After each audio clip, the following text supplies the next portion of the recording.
sunglasses in the day, blue light glasses for the gaming at night. Zenny's got affordable eyewear for everyone. Vibe and style while protecting your eyes.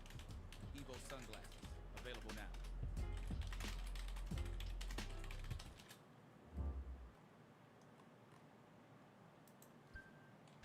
What the hell was that?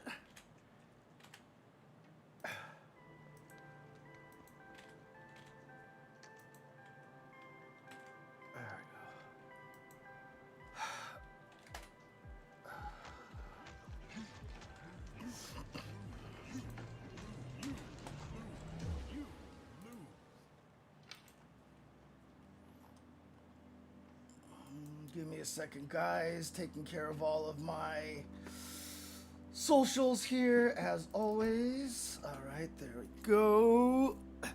Oh, this should be great. This should be really, really great. I'm excited for this. However, they are arriving now. Production, where are we going?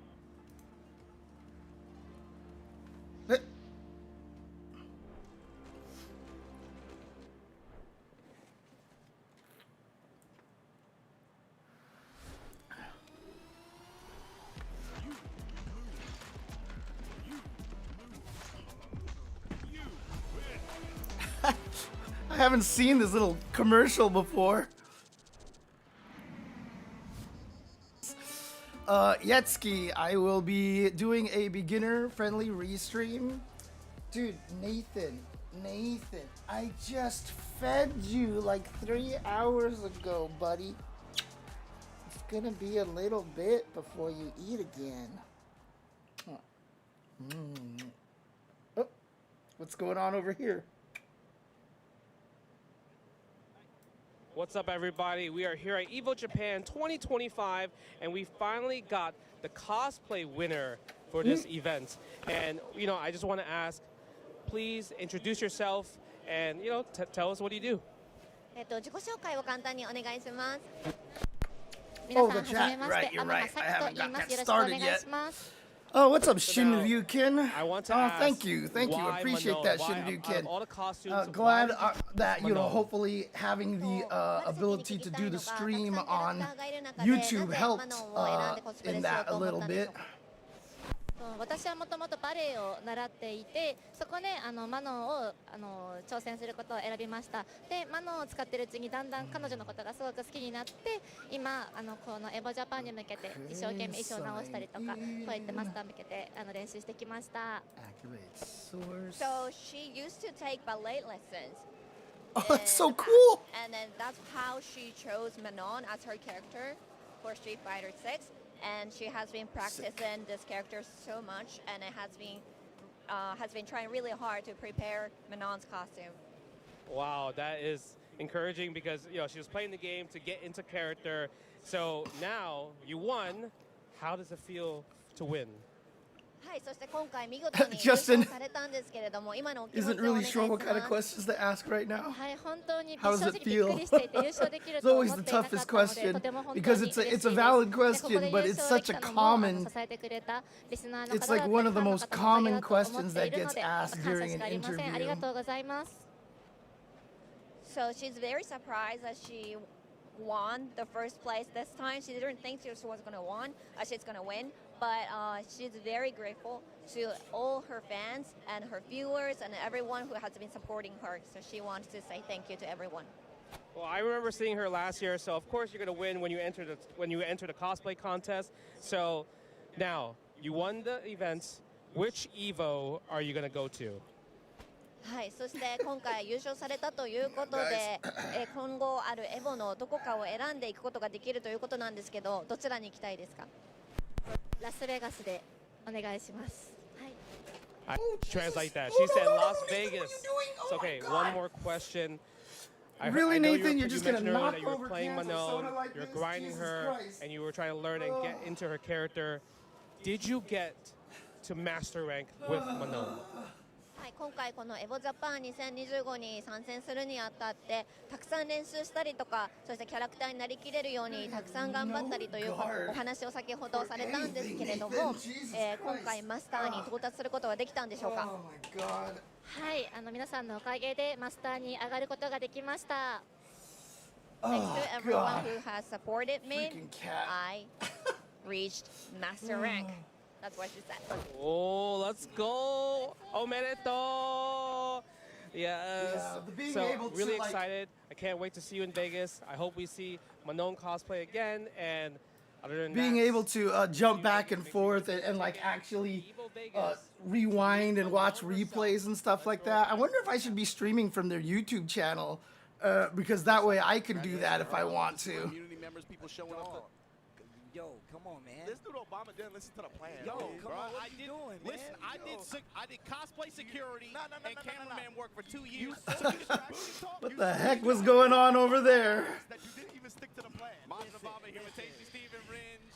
They got us doing booty talk on Let's screen. see I guess. here. Oops. It's cool, whatever. Our new podcast coming soon. Booty talk. Go. There we go. What if I tried? I'm kind of inspired. You guys know me. I'm a big anime guy. I've been watching anime for a very long time, right? Let's But one of see, the does things that I've work? always admired cosplay. I've always admired This cosplay, is and I've definitely always not admired it. every aspect of cosplay. It's gotta Shoot, be. what's the Evo channel? Official? What does that mean? If I ever did cosplay, it would have to be official. Let's With that, see. I Here we go. I went and did a little Oh, this is this the, no, this is a watch party here. Evo FGC? Okay, there we go. Y'all done got seen It's always unfortunate that it's so hard to keep track of all of your usernames and stuff. Oh, do they not actually stream here? Do they actually not stream here? Oh, Evo events. Okay, there we go. That makes sense. Let's see. Really went into depth There on we this, and I go. want you guys to see it. So all my fellow cosplayers out there. Okay. But got a couple of like a little pits right here after the blood everywhere. So I'll pause this. Let's try YouTube for now, because that way, like I said, we can always do replays and stuff like that to check stuff. So there you go. I guarantee you. Here we go. Y'all had Steve and Joanne Fabric picking Actually, let me material. also see if I can do something over here for me. For me. For me. For me. Like, I'm a pretend cyclist, pretend fighting player. We hopping around. We hopping around. Culturally appropriate. All right, let's see. Let's go. Look, I'm really trying, and on top of that, I got a lot of friends in the community that already do these kinds of things. So I got a little help on top of Let's that. go But make sure you guys, aggressive I guarantee here. you're gonna love it. And on top of that, y'all know how inspired I can what day be is it and how today? animated I can be. It's good to put this in the physical do form this. with an actual Nope. cosplay. He got help costume. from the pros. I'm trying to see what All right. character. What is he gonna get? Yo, chat, I want y'all to tweet it out. What character do Okay, you guys let's think see. I'm pulling up as? 'Cause I guarantee you, I don't think you guys But guess. you talk about Go inspiration. So you're really gonna capture the character. You ain't just gonna dress like it. Open You're gonna this act like up it. You're over gonna bring the whole Like, vibe. we bringing it all, here. bro. Look, if anything, look, I know we all hang out, we play games and the whole nine, but like, I really do respect cosplayers, bro. Like, I think it's one of the craziest things ever. What do we got Too, here? Just the detail. A lot of times Ginger they're doing this stuff by hand Dynasty. themselves, There we picking stuff are. out. It takes months of preparation, over which is one of the here. reasons y'all gonna see it at Evo Vegas and not right now. But Which with one that being is said, it man, make sure you here? first off let me know what you guys would like to There see my we go. cosplay, what you think it is, and two, get Did ready I for what's have coming something next. It's here Street that Fighter I, 6 top 8, 6,000 changed plus with man bracket will be this? coming up. Or We're did gonna it show crown a up? winner. Oh, it Stay did tuned. show up. There we go. Sick. Oh, but it's got a scroll bar on it. What the hell? That is very bizarre. Okay. Let's see if we can fix that in real time. Yeah. You basically have to fast forward. But the nice thing about it is you can always just click on the live button right there. Right? So if you just click on this live button, it'll always take you to live. So wherever you're at, you can just be like, oh, click. And then you're back to the live right there. Let's see here. What if I did like this? And then I did the refresh. Wow, there we go. All right, no more scroll bar there, but it did, fortunately, it did make my, oh, you can't make it any less thick, huh? Can't make it less thick. What does this mean? Oh, I see. Okay. Ooh, interesting. Okay. Interesting. Okay, so is there a condensed layout? Let's see. What does that look like? Oh, interesting. It's just like that. Okay. And then standard layout looks like this. Okay. Oh well, okay. Okay.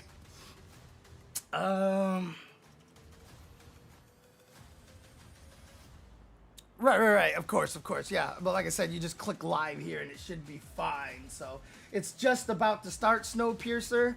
It is just about to start with the top 8. And I want to make sure that you guys are perfectly aware of what is happening over here as well. So this is top 8 for EVO Japan. And what do we got over here? Right now on winner's side, we have Momochi going up against Ryukichi.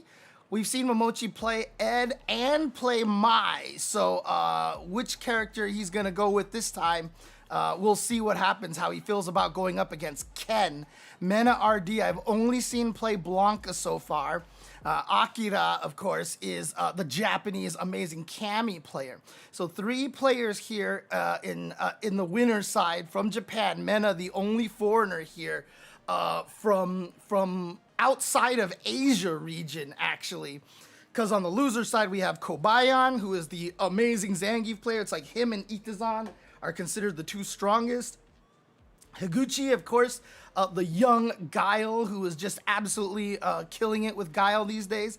NL, one of the other foreign players from Korea, unfortunately does have to fight his fellow countrymate Lashar, but of course Lashar currently living in Japan for a lot of the Street Fighter League and also to get stronger at Street Fighter.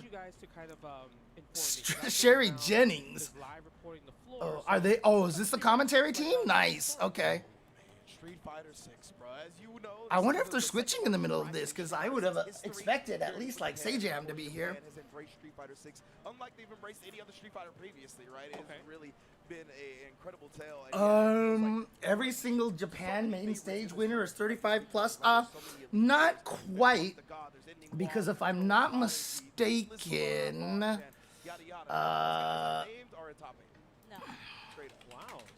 So who's in top 8? I mean, so I'm sure they'll pull up the bracket soon. Oh no, wow. Shanghai is over 35. I thought he was like 33 or 34. Versus Akira. Adversary 1, I was not called upon to travel to Japan this year, so I'm streaming from home and having a good time. And you know what? The best thing about this is we're gonna do some really nice in-depth analysis of a lot of stuff that's going on. If you guys tuned in here yesterday, a lot of stuff would be happening, and I would just actually take the time to kind of expand on that situation. I'm also here, as you can see in the sign at the top of the screen, right over here. Feel free to ask any beginner questions, and I'll take the time to help. I am down to help any questions. You know, there are no dumb questions here, no scrub questions here. I am here to help everybody of all difficulty levels get good at Street Fighter, because this is a really freaking hard game to play. And so I'm totally down to help everybody. So if you have any questions, just let me know. Yep, you can go ahead and just chill with me over here. Of course, this is being streamed on twitch.tv/evo, as well as twitch.tv/evo Japan 01. Also being streamed on YouTube, so I'm currently on the YouTube one, so we can actually do some replays over here. So like if something crazy's happened, I can actually jump back a couple of seconds and be like, whoa, and then I can jump back to live. Or even during a downtime, we can jump back to situations that we have. Well, again, we already have all the Elena trailers, Mage Nicholas. There's really nothing left to do. Yeah, but I actually love the story that Mena had to make it this far in winners, because he actually had to play Cien to qualify for top 8. Oh, and Cien beat him before. At Capcom Cup. Yeah, okay, that's Second. are we gonna get a little presentation or something? Okay. You gotta say Psycho. Here we go. Yeah. Trying to get to Master. So you were in Diamond then, Adversary 1. What level are you at? And which character are you using? And is there any kind of sort of questions about anything that you're having problems with? Let me know. Yeah, they got Rin Japan. They were also like, I saw pictures of people actually using, apparently Japan has these like, I guess like these ice patches that you just put on your forehead and it's supposed to cool you down or something like that. So, oh yeah, it's not an easy journey to get to Master. Oh, the crowd is so big over there. I have heard that the venue is scorching over there. Oh, you have a character at Master. Oh, Yetsuki, you have one. Okay. I thought that was Adversary. Yeah, let me know if you have any questions, Adversary. Definitely always down to help. There's just Street Fighter 6. Let me do this too to make it even easier to help, as always. Because I'm like, I want to buy it, but if you go back to your home, you're not gonna see that at the 7-Eleven or anything like that. Right? Diamond 4 with Terry. Okay, Terry is a strong character, good character now. Tricky, a little tricky, but he is very good. For Europe and the US. That's like they're promoting Street Fighter League just like just imagine going out, you know. Look, we're gonna have the presentation right here. Kakaru. The champ. The champ, the Capcom Cup champ. Yes. Unfortunately, Tuppy here. He lost to a modern Oh hero. man, Everyone's talking about is that. the Third Strike 5v5 still going right now? Because I know that's always like super hype. Oh god, do we actually have an Alex comeback here? I'm just looking at a highlight from, oh god, here we go, it's another zero health comeback here potentially. Here, let me see if I can bring this up for you guys on stream. Let's take a look at this. Okay. It's just the curse, right? You win Evo, end up losing ranks. You know, I think I'll take that though. Oh, For look, sure. the World Warrior Pro Tour registration starts May 12th. Tournament starts on June. Oh yeah, if you want to donate to help for Jasmine, we'll appreciate that. June 5th. But yeah, you're really close at Diamond 4 over there. Elena drops. So let's take a look at this. Oh wait, Yeah, I wonder who's gonna schedule. you get one day, baby. Oh my god, gonna schedule. They're gonna schedule their What are they first saying here? warrior for the first day, the day after the patch. How many Elenas are we gonna see on the day Oh, one? okay. It's not what he's saying. Okay. Let's take a look at this over here. Let's take a look what this is about over here, really quick, because apparently this is ridiculous here. Yeah, did you see the Discord call? Like, So this is the 5v5, the co-op cup, which every year is always ridiculously hype and sick. Oh god. Uh-oh. Uh-oh. Not like this. Oh! Wow!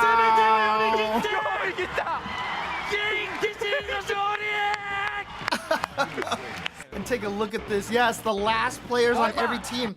And keep in mind, this is a team with Tominaga, Yakun, Rao, KO, and MOV. This is one of the most broken teams here you could possibly imagine. And MOV has actually said that his Chun-Li should be banned. Not Chun-Li should be banned, but his Chun-Li should be banned because his Chun-Li is too broken. But taken out by an Alex player. Ridiculous, dude. Wow. Wow. Like, you know, it's kind of like different, right? It's a different culture. Yeah. So I've never been to like mainland China. So I might want to stop by.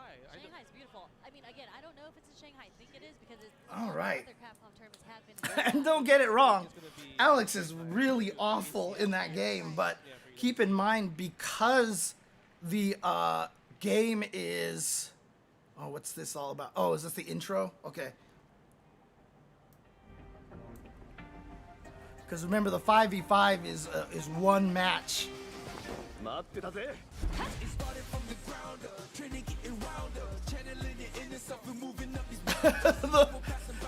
the closed caption is trying its best. Let me turn that off.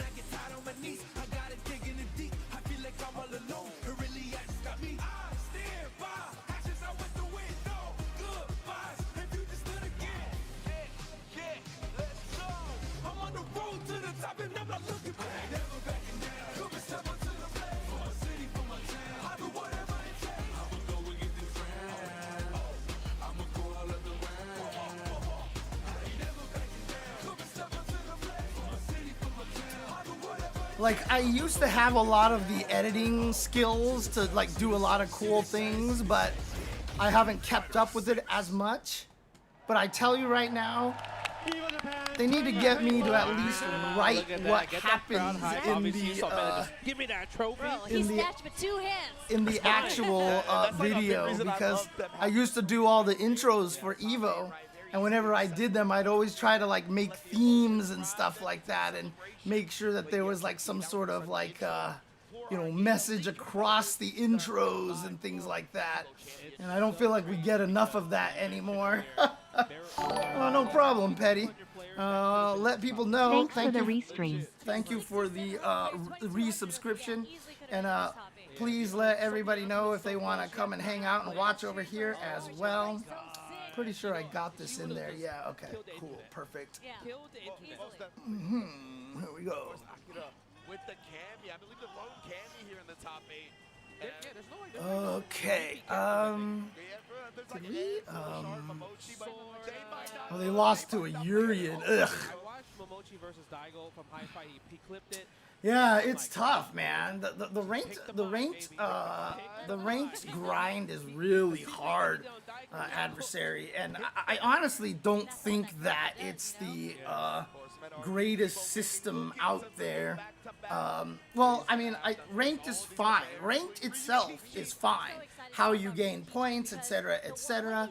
The biggest issue really just comes down to they need to give you more for playing ranked.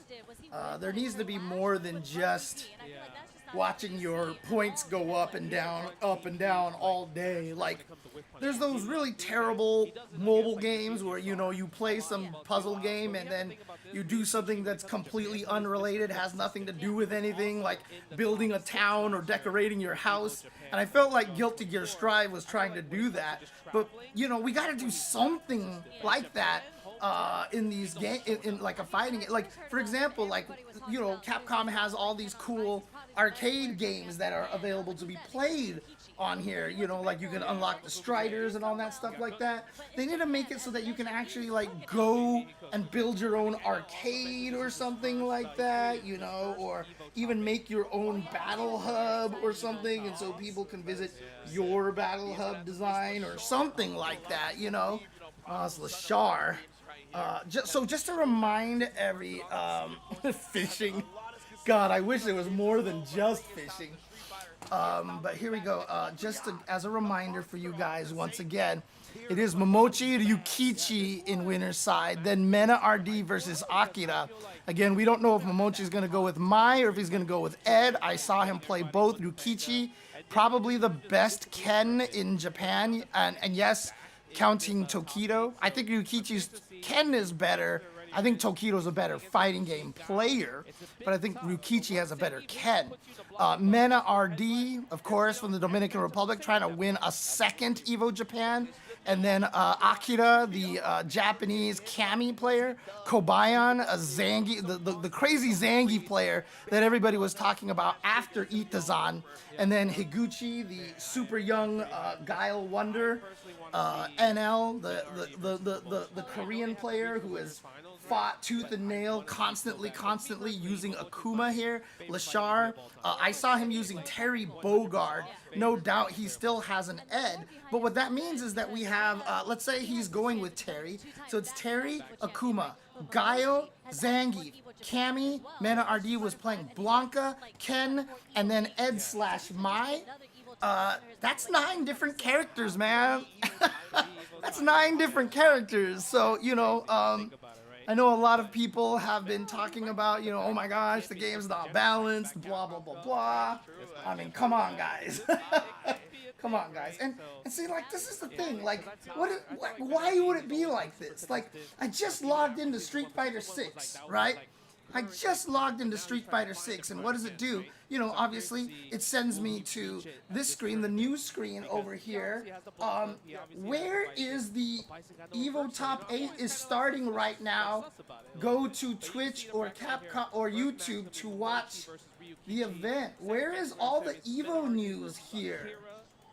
Like, this is an issue that we have. Punk lost to Itazan, and then God, who was it that he lost to? It was Itazan on winner's side, and then it was hang on one second. It was Itazan on winner's side, and then he lost to Ending Walker. Yes, Ending Walker. Thank you, David. Thank you, David. It was Ending Walker who managed to take him out. Well, yeah, again, it's like there's no excuse, in my opinion, to not have Evo plastered all over Street Fighter 6 right now. Might pick the Zangief against Akira. Oh, okay. Well, so we... A little bit. It always happens that way, Mage Nicholas. It's always the two guys you don't want to fight each other. Hang on one second. Right, exactly, right? Especially if Ludwig is like it's just like a restreaming different it. Zangief though, right? It is. But I think it's more of like Blanca was definitely like Punk's kryptonite, right? That was his answer. But that was like season 1. Eventually season 2 came out and Punk was able to beat a lot of in terms of sets of Blanca versus Cammy. And the one time that MenRG did beat Punk was with Zangief. So I'm just like, That's a great you know, point, it might be a thing where he might try it if Blanca possibly gets washed. So we have to see. And then one of the things about that, I mean, Ludwig has been playing a little bit more, right? Like, I saw him raid Brian F recently, etc., etc. Oh, hello, Conro Xlex. I think. Sorry about that.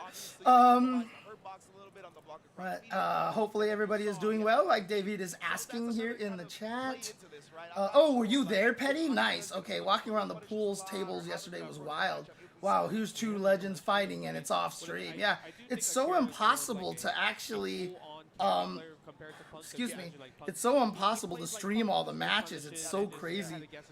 I know Brian F said that he was willing to train Ludwig, but I thought he got left on red or something, but did it actually did it finally happen, like maybe yesterday or today or something? That was the day 1 online. That's Cammy classic. What's old becomes new again. Exactly. That's the layers to this. They're just like, they All right, so this is the top 8 here. This is the start of the season, and again, if people are wondering about season 3, we haven't gotten any information about that. They have specifically limited the Capcom booth Elena preview build to only allowing you to pick Elena. You cannot pick any other character because they don't want people trying to find all the changes and stuff. However, it was confirmed that Elena cannot perfect parry. I'm sorry, Elena cannot, sorry, I had two thoughts crossed. She cannot throw loop. She doesn't have a true throw loop, even with drive rush. If that's an indication of where they're going, that's huge. But they were also talking about the fact that Elena, it was Defeat Lee who was talking about this a lot. And apparently Elena has, well, when they were trying to perfect parry, there was a lot of times when they did the perfect parry and it didn't do the big screen freeze. And at first they thought it was one thing, and then all this other things were just happening.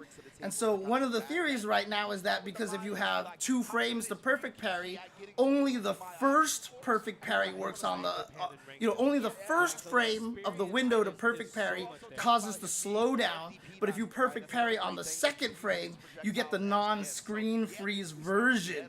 Because I feel like if he does pick Mai, you know how you have to answer against OD fans. So as it is much harder to do than this SF6 version, I'm not sure what that means, but that seems to be the theory right now. Some people at first were saying maybe it was when you were crouching and all this other stuff, but yeah, it's a really interesting situation, what's going to happen with this. I really am curious how this is going to play out here. Oh, interesting. So, okay. Regular jump-in scenario, says Defeat Lee, but I've seen 2 different perfect parries. The projectile perfect parry animation and the screen freeze. But when we tested, we couldn't get the freeze once. but I saw some Japanese players get it a few times in a row, so I have no idea what's up. There could also be, yeah, dude, it's crazy. Like, nobody's really sure. And I don't know if we're going to get any sort of, like, preview video here at EVO. But we're about to start the top 8, so let's go. Let's go. This is going to be Momochi versus Ryukichi. Again, Ryukichi, one of the strongest Ken players in the world. Doing it, you know, with this super low tier character, as Phenom would say. I mean, Ken is still clearly like top 3, honestly. As a Chun-Li main, I'm not bothered one way or the other. Oh, man.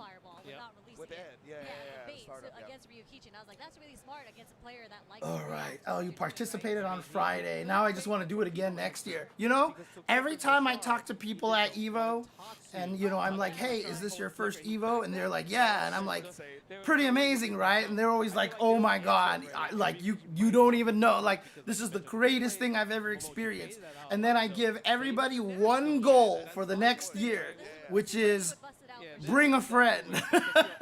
Bring at least one more person. You know, because if we just do that every year, everybody's going to get hooked, and it's just going to get bigger and bigger and bigger. Oh, yeah, we'll be speculating for a little while. Fortunately, it is only 3 weeks, but the other good news, though, is that it seems like they have actually gone and done major tweaks to the game, which is really, really exciting. So if we actually are at the point where the system mechanics for sure have changed, that is only a good thing, right? So if, you know, Elena can't do throw loops, then maybe throw loops are gone, etc., etc. I think that that's really, really important. And to have Capcom show that, yes, we're willing to shake things up a little bit more than we did in Season 2. And again, I didn't even mind what they did in Season 2. I thought it was kind of the right decision not to go crazy because, I mean, obviously I would have liked it because it's me. But, like, I feel like if they kept playing it the way that the game had, like, even at the end of Season 1, we weren't throw loop intense, right? It became a stronger tactic as people realized like teching throws is just a bad idea. So throw loops became stronger as a result. And so, you know, by having us play the same version essentially without any massive mechanic changes has allowed us to really understand how the mechanics interact, how they gel. And so now they can actually tweak the game, I think, with a little more accuracy. But here we go. So Momochi is going to go with the Mai. Mai Shiranui is in the house. Ryukichi with Ken Masters. Let's go. All right, so we're going to get into a first match of our top 8 here at EVO Japan 2025. Momochi versus Ryukichi. Yeah, those were the two that he lost to, Itazan and Ending Walker. But here we go. So obviously Mai, one of the talks of the current Street Fighter meta because she is considered really strong, and it's because of that OD fan. You see Ryukichi just going after the drive gauge. Didn't even want to do the damage because look at this. Mochi is so far away from building a level 1. He is just getting beat up on and oh, he got out. That's a perfect timing because he's not going to get wall splat. If he had just let Ryukichi keep attacking, he would have actually gotten a wall splat there. Ryukichi was trying to just do as much damage as he could before he went for the drive impact, before Momochi actually gained his meter. But what a great timing for Momochi to escape that corner pressure. No, you can't DP through that. Let's do level 1. Let's build 5 stocks. There's 1 stock. There's another stock. And the most important stock to gain? Round wins. There you go. So he has an OD round win. Let's go. It's so good. Which one was supposed to be a Fireball Super Mech Koopa? This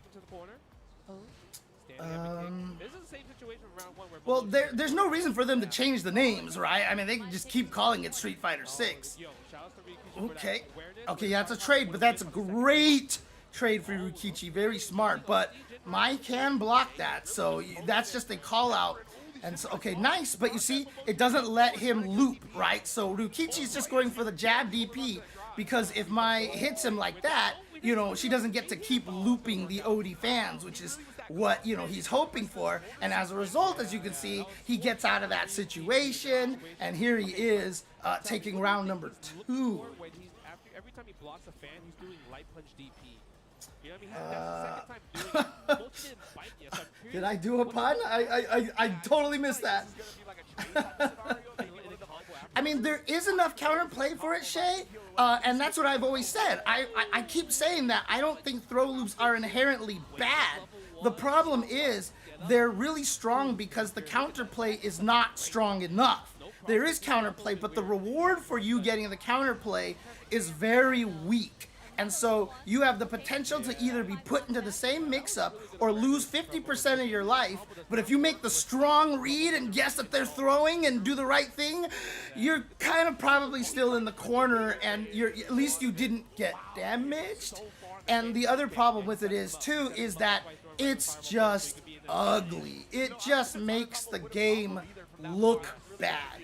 And that's the main thing. So regardless of whether you think the mechanic is fair or not, and I personally do think that it is more fair than what most people think, because, you know, it is, you have to do it over and over and over and over again. You have a lot of ways to get out, but it is just not fun to watch. Woo!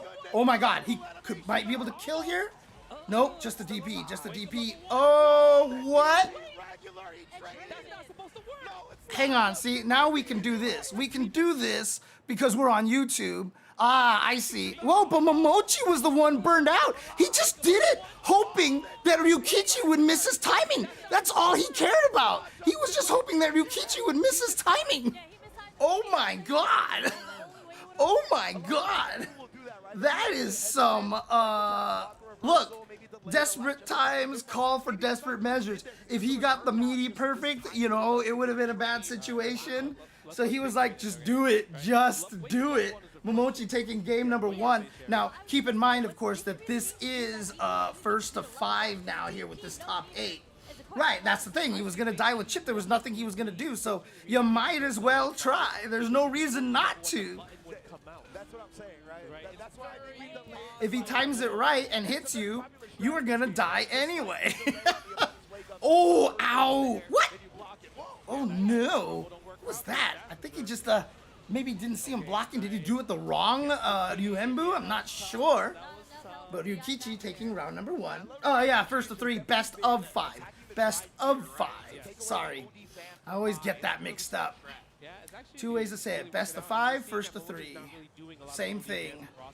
Here we go, corner position here. And again, you know, one of the reasons why people talk about Ken as being so strong is because he's so good at getting you into the corner. Whether just by pressure, by footsies, because he has some of the best range on his normals, or just because his corner carry on combos is ridiculous. Oh, he's going for it. Plop. Yeah, he wants to get, he's going to get Momochi to about a pixel of burnout here. A pixel away from burnout. OD fireball. Yeah, he just took the hit. Oh, yeah, he was probably going to die no matter what. He took the hit, drive rushed in there. Momochi still held up. He was just trying to get the hell out of there. Couldn't get out, so nicely done by Ryukichi. There we go. So far, 4 rounds straight, right? Momochi wins 2 rounds, Ryukichi wins 2 rounds. If you notice... I mean, you know, Jackpot, Alex, like, I'm going to be biased about that because... Like, yeah, I don't feel like... So, one of the hardest things about fighting games these days is that in modern fighting games... Oh, we got the switch to Ed. You know, a lot of times they try to make sure everybody is equal, like, on everything. You know, there's obviously slight advantages here and there, but everybody's sweep is punishable, for example, in this game. Everybody's DPs in City of the Wolves behave exactly the same. Light being invincible, heavy being the breakable, etc., etc.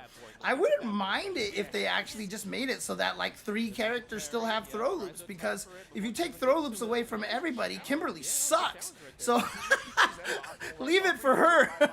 No, actually it's not even true, because if you take away throw loops for everybody, that actually automatically buffs Kimberly because she dies with throw loops really badly. So, but yeah, look at this, the Ed coming in here. It's interesting, he did this yesterday, Momochi starting with the Mai and then switching to the Ed. I don't know if he's just like continuing to try to practice Mai, maybe, to keep Mai, keep working on Mai for Evo Worlds. But again, I don't know if that's a smart plan right now because of the potential of Season 3 being significantly different. I think you should just play your best, what you can to win here and just make it into Capcom Cup, right? Because again, this is a qualifying tournament in the Capcom Cup. I believe Nee just qualified into Tekken World Tour for Tekken 8. But look at this. Ed is a character who's known to be the character with the range. And yet, he is the one that keeps he is the one that's getting pressured by Ryukichi. Now, he didn't get the perfect dream combo. Got the empty low, gets the hit, and it's interesting because, when Ed did get nerfed, everyone's like, well, that's the end of Ed. Like, you can just drive impact him for free now. We haven't seen that. He's been doing a different ending, and I think it might have been just because he didn't get the perfect one. If you get the perfect one, the first bounce off of the fireball super is only one hit. If you get 2 hits, it's not perfect. And the only way you can get the 1 hit is if you cancel the OD the Psycho Flicker. The punchy move. Why can't I remember what it's called? But that move over there, Psycho. Shoot. Anyways, if you cancel that like on the very last cancelable frame. He's back into the mid screen. He's back to where he's comfortable at. The FGC never exaggerates. No, never. Especially me, right? Yeah, I mean, Cammy would actually hurt a lot from losing her throw loop for similar reasons that Kimberly does, and that, honestly, their mix-up isn't that eloquent, right? They don't have a lot of stuff, and I know people are going to yell at me because they're like, I don't know what to do against Kimberly in the corner. But Kimberly gets buffed because, so that was 2 hits. You see right there where he bounced off the fireball in the first one, that was 2 hits. So that's not the true dream combo, but he does have the safe jump set up. But Kimberly gets the buff in that she won't get thrown looped. And so that was one of her biggest weaknesses. Cammy, however, she had one of the best anti-throw loops. So the fact that, throw loops don't work anymore, yeah, like it is like an overall negative for her, because one of the things that made her one of the best characters is that she could blow up the throw loops, and like nobody else could, not to the degree that she can. Psycho Snatcher is when he extends it and throws it out. Let me pull out the move list over here. I already have them anyway, so let me just bust them out. I need to be better about knowing the names of the moves anyway. See, these are change lists. This is a frame data over here. Let's go back. Character select. Let's go to Ed. I kept telling myself that every night before I go to sleep, I want to create like flashcards of like special moves so I can try to remember all the names properly. Blitz. Psycho Blitz. There we go. Psycho Blitz. Well, Ryukichi hasn't. Oh, he did? Whoa, that game was fast! Holy crap, well, I was just looking for the move list. Ryukichi tied it up just like that. Holy crap.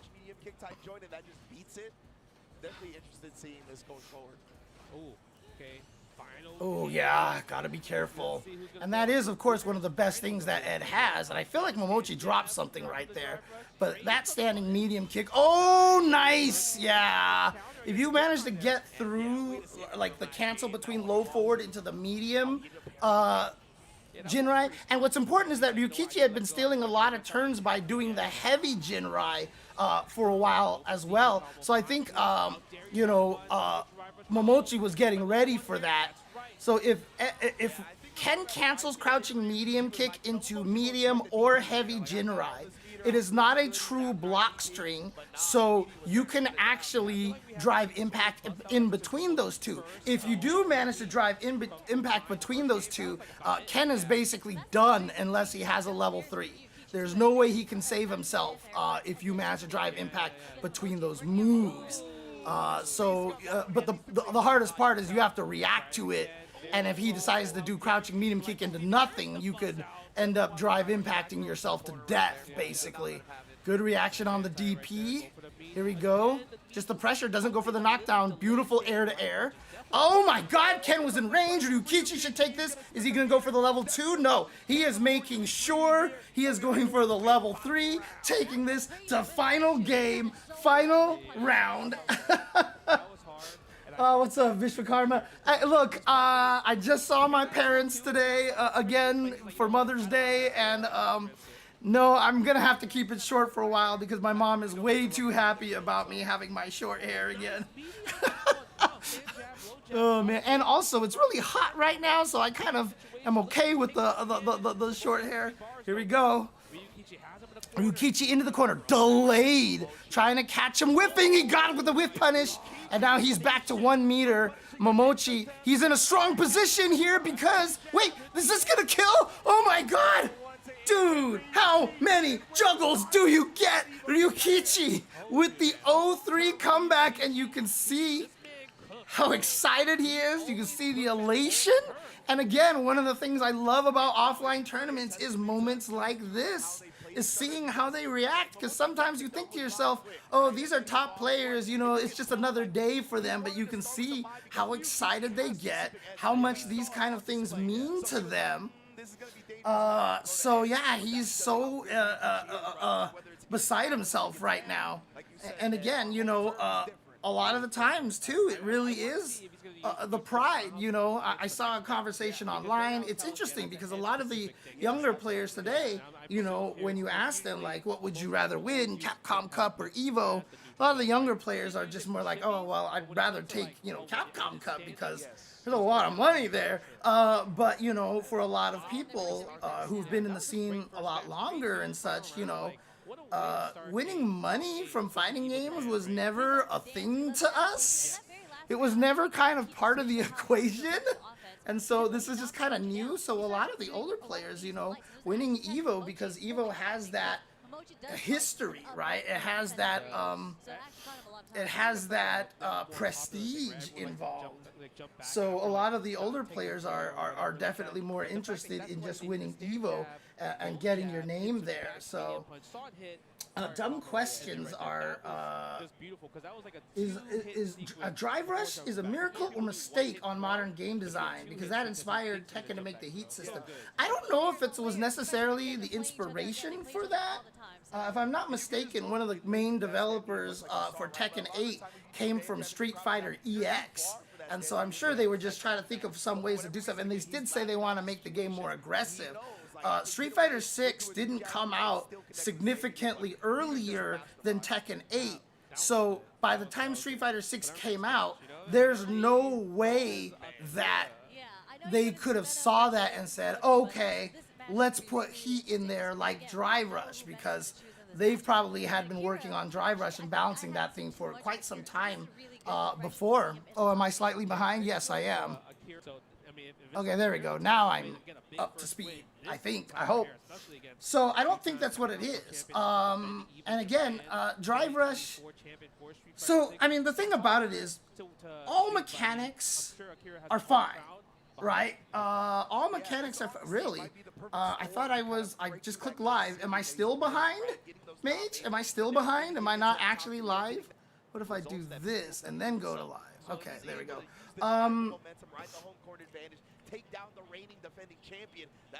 Yeah, so there you go. So Act here saying that Tekken 7's wall crush system was more like Tekken 8 Heat. So the thing about it is, you know, when people are like, oh my god, was this mechanic a mistake? Was this mechanic broken, etc., etc.?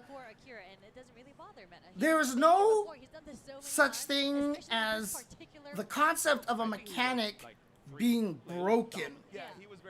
All mechanics can be balanced, right? If you didn't change drive rushes at all, except for the thing that I suggested, which is if you get hit out of a drive rush, you stumble forward so that the opponent can do a link combo on you, then people would drive rush less. They'd be scared to do raw drive rushes because if they get hit, that like really sucks, right? I would put in the exception that if you drive rush into a fireball or a projectile, you would just get hit like normal.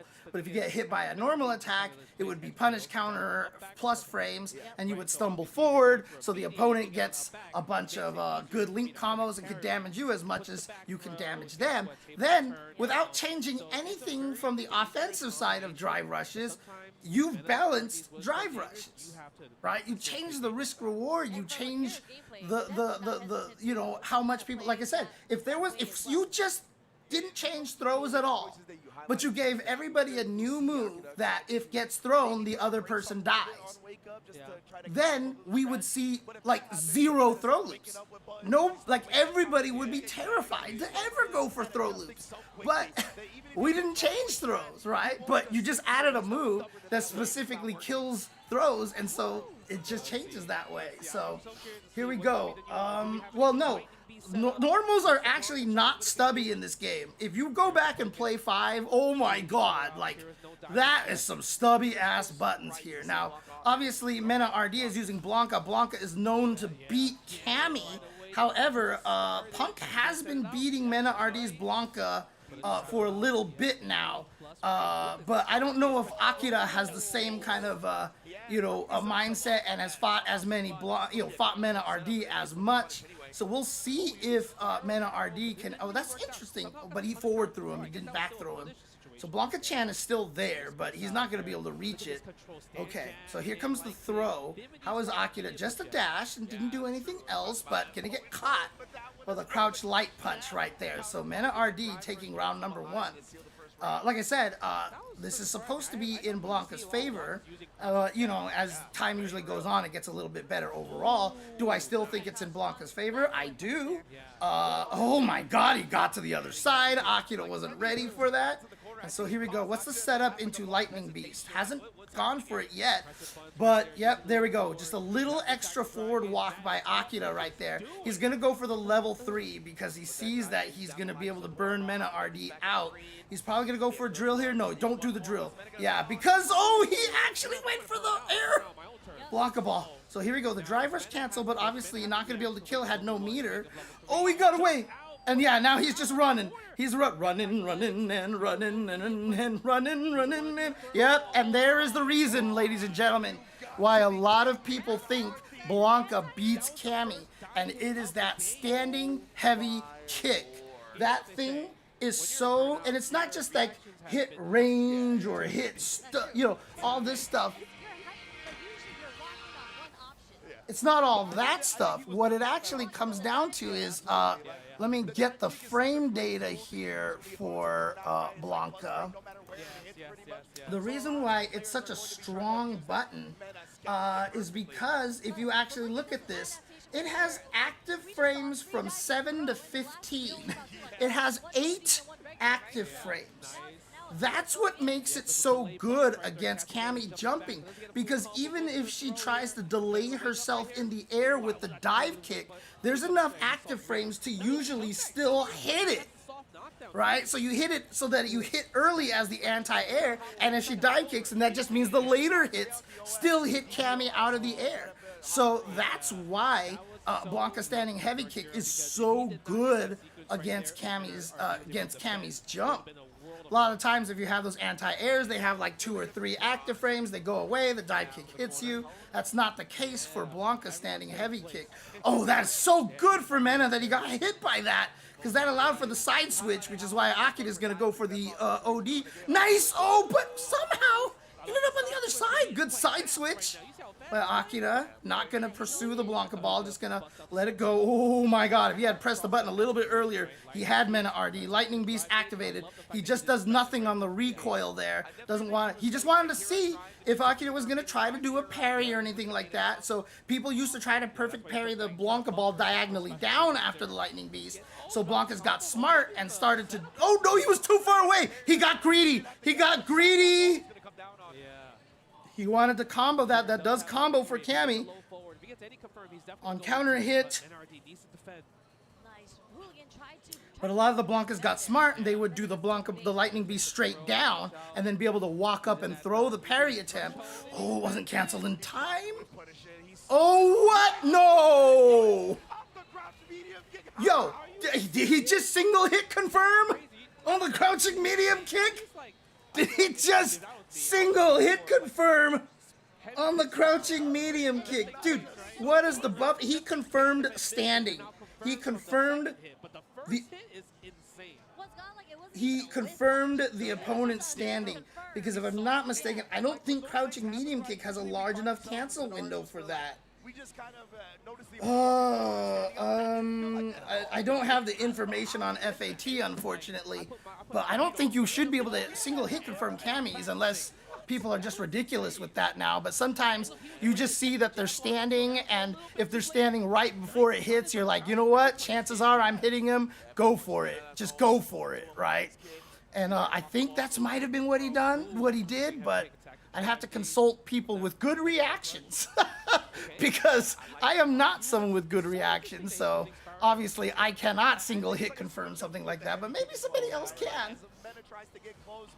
And again, third strike, Chun-Li's crouching medium kick is bugged because you can cancel it even on recovery frames. Okay, here we go. Oh, beautiful. That's a perfect timing right there on that to get a punish counter spin knuckle to get the actual landing frames, because he doesn't land for very long. When Blanka recovers like that, so after you drive rush, you'll see a lot of times people drive rush and hit him out of the air. Sometimes you see people just have the air juggle combos instead because they just don't want to try hitting him off the ground. But apparently, I'm going to have to test which spin knuckle that was from Akira. Oh, this is bad. You die. No! Oh, boy, that is what a DP. What a DP. That is some reactions right there. And you know what? Okay, get thrown. Okay, that's fine. When you get thrown, you are building some of that drive gauge back. And now he actually steals the turn because he saw that Mena twice has gone for the throw in that situation. So he stole the turn right here. Mena's not going to go for the level 1 yet. He wants to save the meter for the next round. The light kick up ball having long horizontal range for that to connect. Yeah, that's true. Okay, I feel like Akira has done such a good Oh job. yeah, just a side switch, and you know what? Akira went for the throw, got whiff punished.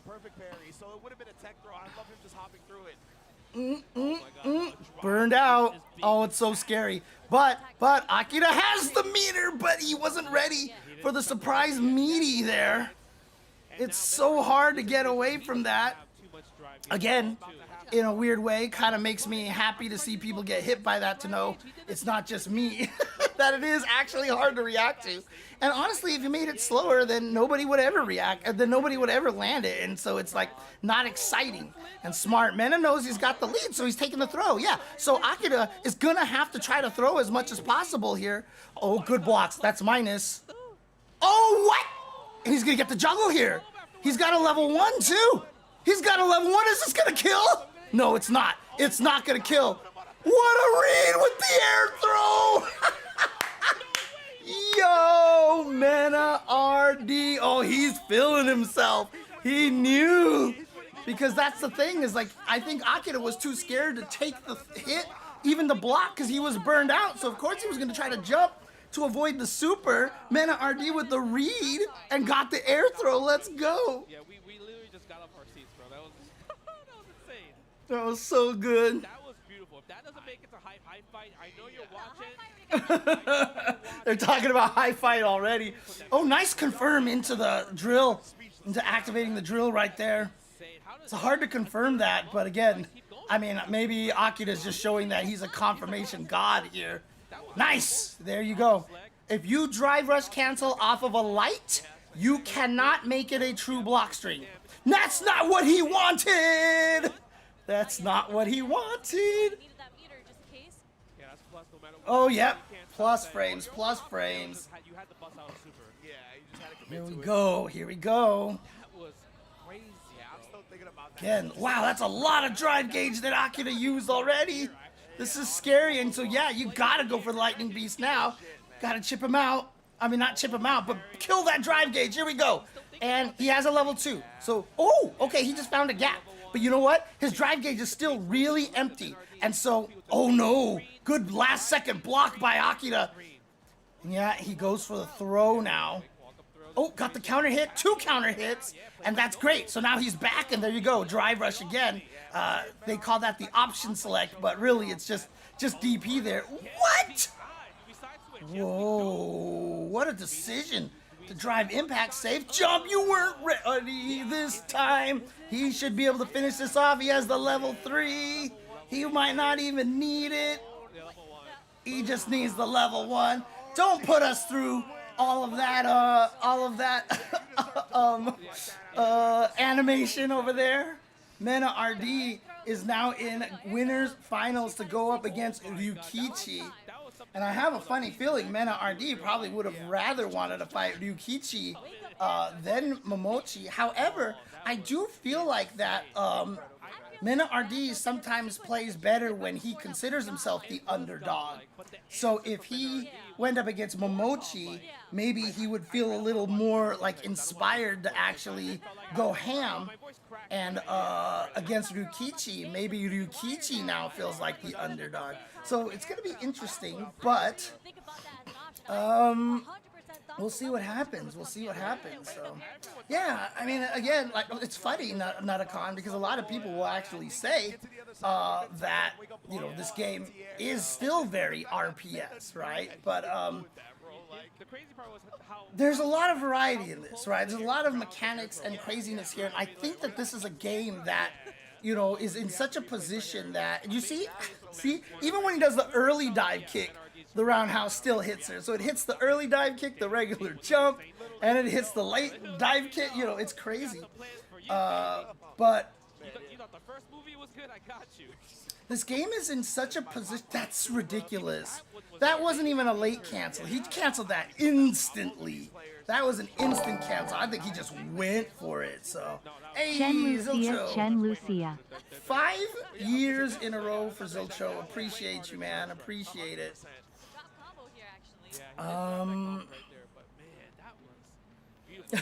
He suppresses your Blanca hate. Absolutely fair. And see how, like, Mena always threw after the drill, so the next time he drilled, he DP'd right there. So he had been thrown twice. And again, you can't make every, you know, attack, throw, shimmy situation the same mix-up. You always have to remember after every setup, even if it's the same mix-up afterwards, this was ridiculous right there. And honestly, Akira could have actually taken the block damage. He could have probably taken the block and killed.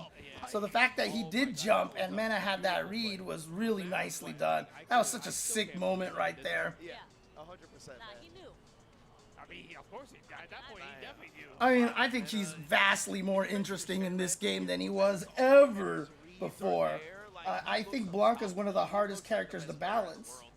I think he still is. I've always thought Blanca and Honda are 2 of the hardest characters to balance because they are just designed in such a way that it's really difficult to make them fair because of the full screen charge attack kind of thing. You know, you have to figure out a way to make that like fair-ish. However, if you do have a move that is air invul on frame number 1, those can often do good damage. So even if you don't have a true invul DP, a lot of the times DPs can blow them up if you're ready for it. Just because no chip damage. Yeah, for sure. Most of the old characters are the most interesting that they've ever been. Because 1, they have all that knowledge. 2, they really kind of pulled mechanics and moves from every Street Fighter game in history and packed them in. Like everyone's always described a lot of these characters as the greatest hits version of the characters. And so, yeah, we are in a position where a lot of those characters are super interesting and really cool. And like I said, as long as we understand, you know, what the strategy in this game is and we learn to play within the strategy, of how the game is played, you know, the world's your oyster, honestly. You know, a lot of people, I mean, I said this early when City of the Wolves came out. You remember, from the beta, people are like, oh my god, like, this is the game for me. This is like everything I wanted in a fighting game. This is exactly how I love playing. And I just had to tell people, I'm like, you know, don't do this to yourself, because the game is going to evolve into something that you're not going to enjoy. There's a high potential of that, right?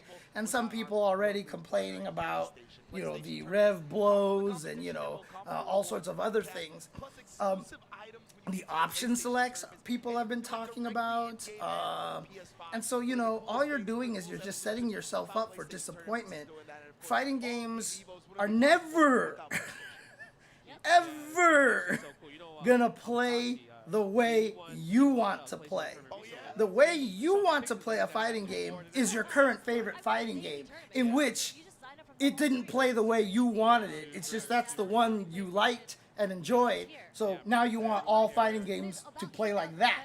That is what, that's basically what everybody wants, is they want the fighting game to play like their favorite fighting game.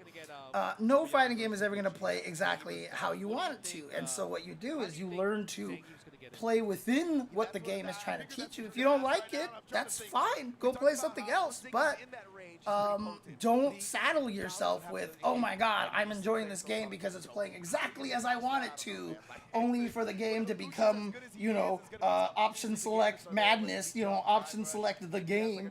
And if it becomes that and now you're frustrated, you're just going to reach a point where, you know, oh, now it doesn't play like what I wanted anymore. And now you hate the game, as opposed to being like, okay, so that's the option. Now I make the choice. Do I want to, A, learn that to keep up with the high level, B, go play something else that I enjoy more, or C, keep playing this game, not worry about it, and just enjoy it at the level that I'm enjoying it, right? And so those are really your options right there.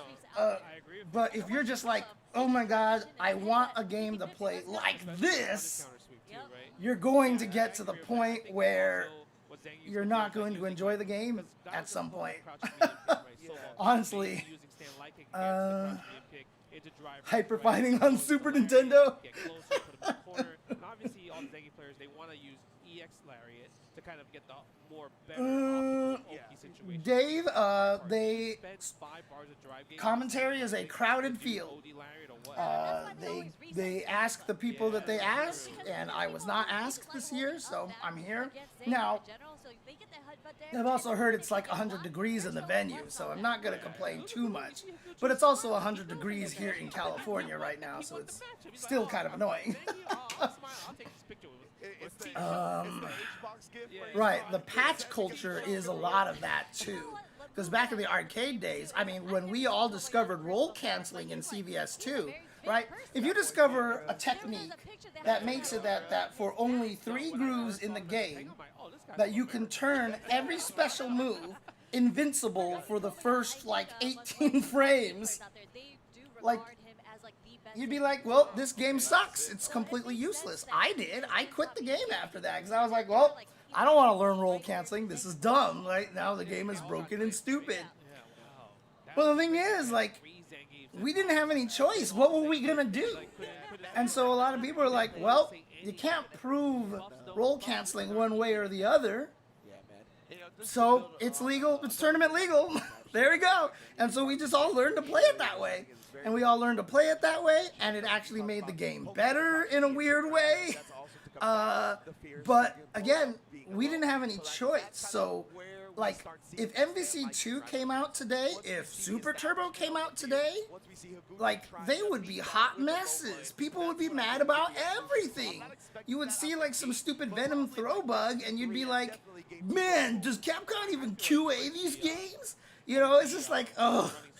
But, you know, we played these things, and if you could ban stuff, like Gambit flying off the screen and disappearing, if you could ban those things, then we banned them from tournaments. But if you couldn't ban them, you just had to live with it, and that was all you could do, so. Yeah, that's the lottery right there. If that hits, Justin, I'm taking you to the lottery. We gotta go pick up some numbers. It might happen. We're changing our flights to Vegas. Yeah, I think it is going, you know.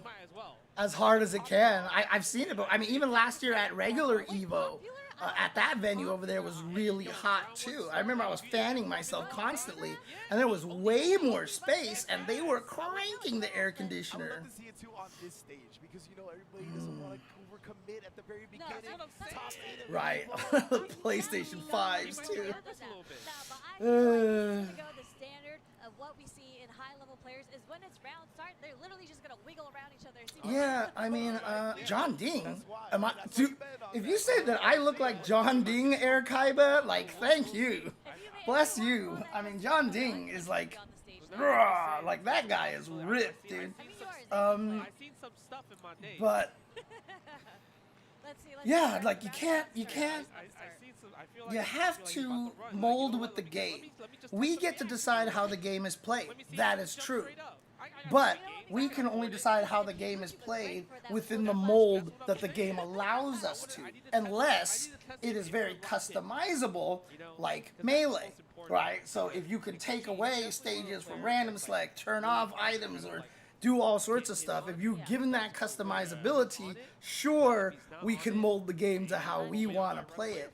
But that's usually not what we want to do, because one, if you do set up that kind of system, you do end up splintering the community, because a lot of people prefer playing with their house rules as opposed to the others, etc., etc. Now, Higuchi got sent to losers bracket by Itazan, okay? So Higuchi did lose to a Zangief to get sent here.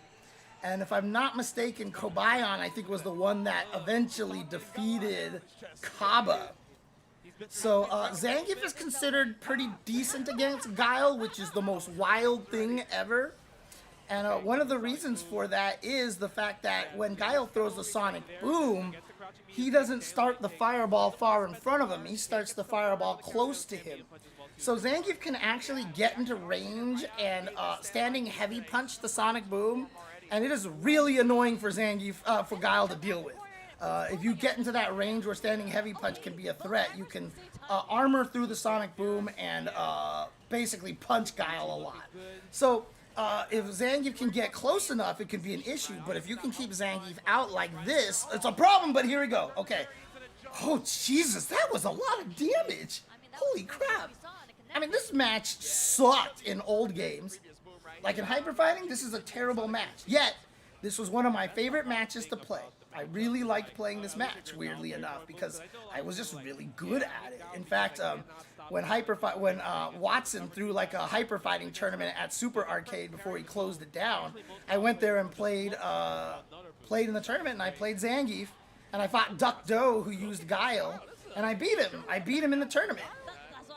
And he was like, what the hell? Like, how did you win with Zangief?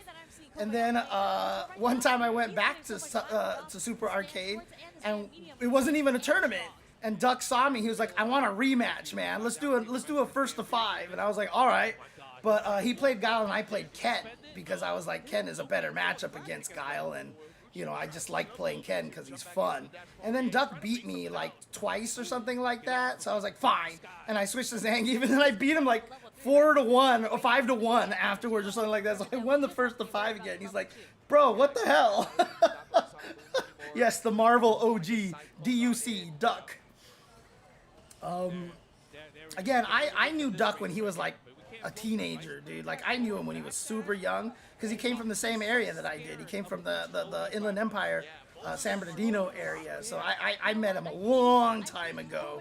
And when it turned out he became the...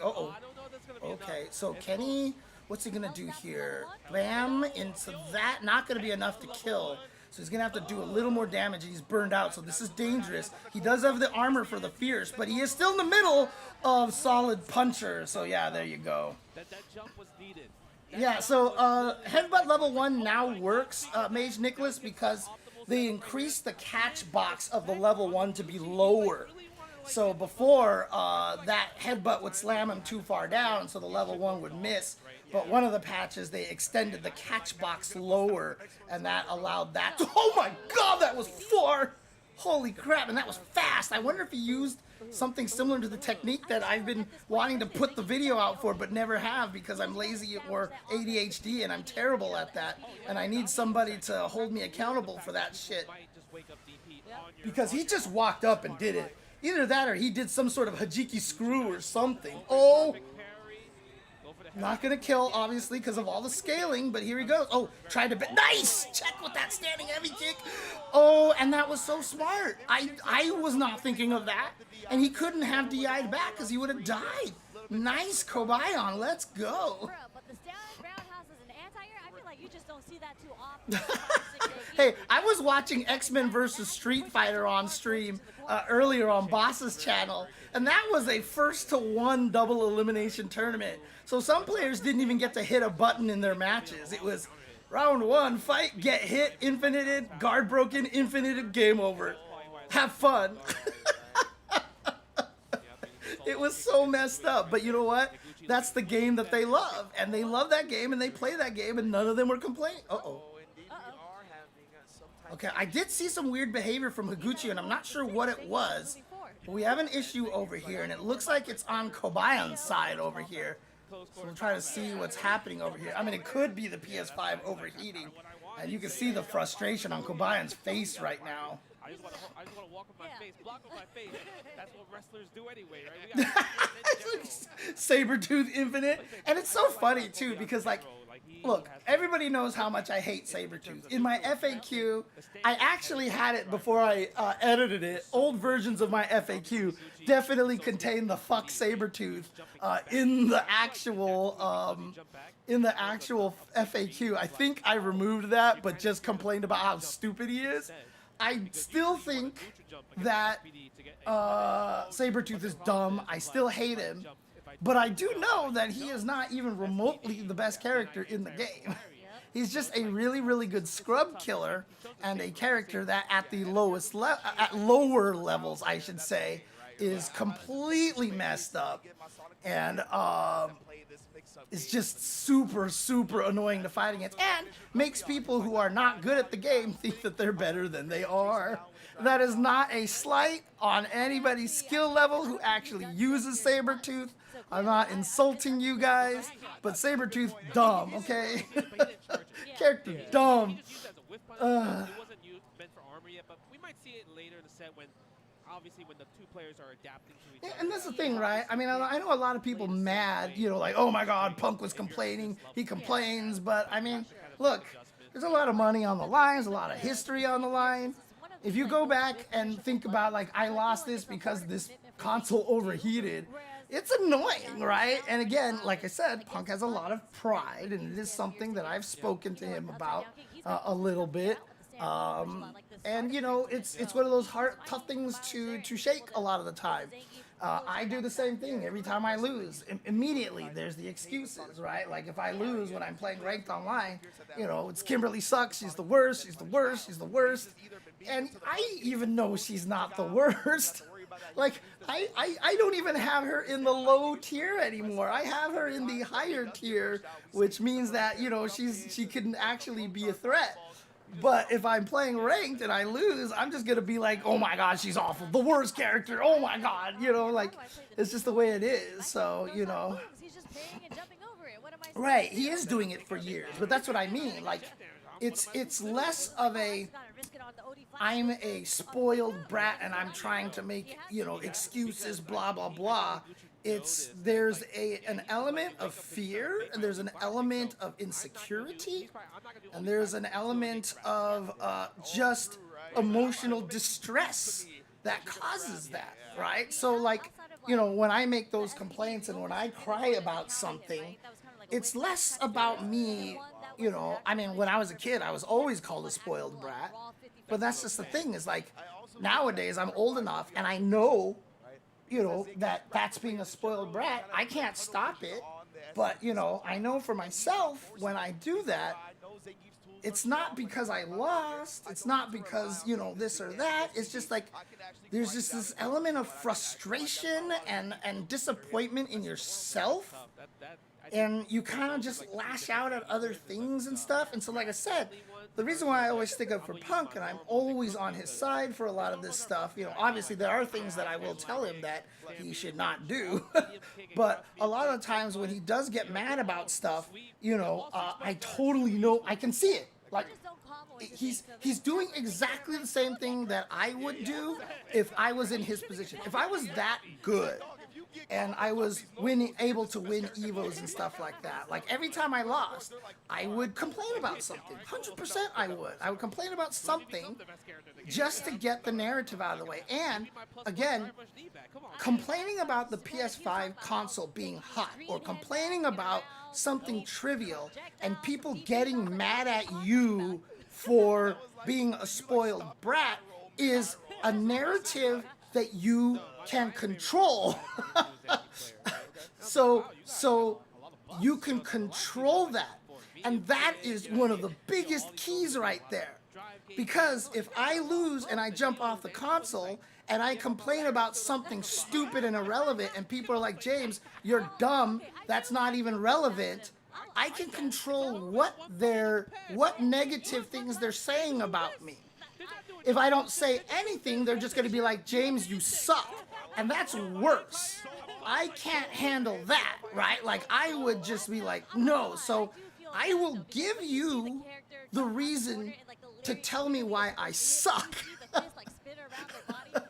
That's what I would do. So I would complain about something really irrelevant or say something stupid like in Street Fighter 4 was always the reason why I was so hell-bent on Cammy sucks because that was my main character, right? And so every time I lost with her, I'd just be like, she's not as good as you think she is, blah, blah, blah, blah. And people are like, James, like, she's top tier in like every version. And I would complain about her being not as good as people say because I could control the narrative that way. It's weird. And again, this is nothing planned. This is nothing like, oh, this is my evil scheme. I will do this because it's just something you learn how to do in a weird way. It's just what you learn how to do in a weird way. So. The count is 1-0 right now, right? Yeah, Kobayashi won the first game, yeah. So it's going to be 1-0 in the next game, which is game 2 for Higuchi. Yes. That's what we're looking at right now. I mean, so here's the thing, right? I get what you mean by that, Shay, but don't forget that at when he lost SFL League, he joked about it. And when he didn't even make it out of pools, what Punk actually said, like people were like, "Oh, so was there anything wrong with the consoles?" And he's like, "No, these were some of the best console setups I ever played on." He's like, "That was just me." And that's the thing is like, you know, it's like you can tell that it's there, right? You can tell that it's there. That's the thing. So rather than saying that the opponent's lost because of bad things, he has said that, oh, in this particular situation, I lost because of myself. They stopped the game in the middle of the match to address the situation, so they're continuing right from where they left off, basically. So they're giving Higuchi the round and starting from there. Nice check. Oh gosh, okay, level 2. Oh, he's gonna go for the slam? Is this gonna kill?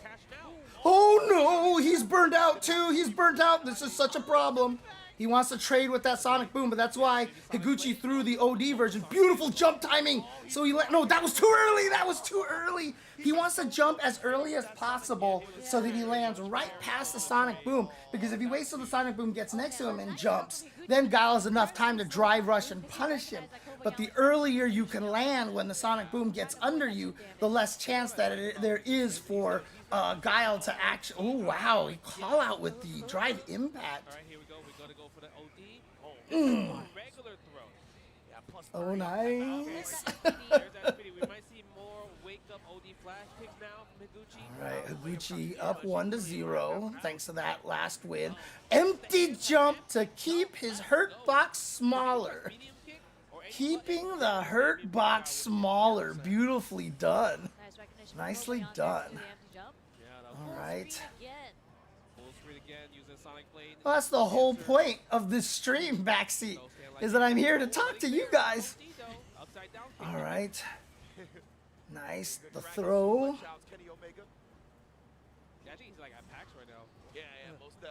Okay. Yeah, so right now, Kobayan having a hard time getting in there. Yeah, good use of... Oh, God. But you know what? The side switch is okay. That's actually not a bad drive rush. And how did you even have that reaction ready? He was pumping already, and so his brain was there. Yeah, you gotta watch out for those meaty SPDs. They're very scary. Yeah, try to jump out of that situation, but that's timed to catch the back jump over there, which is why it's kind of a scary situation. Beautiful drive reversal. Get himself freed. He has level 2 on deck if he wants to install it. Yeah, or if he jumps, he'd do level 3. Yeah. Right? Oh my god! Oh, the headbutt. And again, headbutt is such a powerful tool, super plus, and, you know, catches a lot of people. And the reason why, I mean, you would think to yourself, oh, wow, why would you go for the headbutt? Why would you just go for the SPD?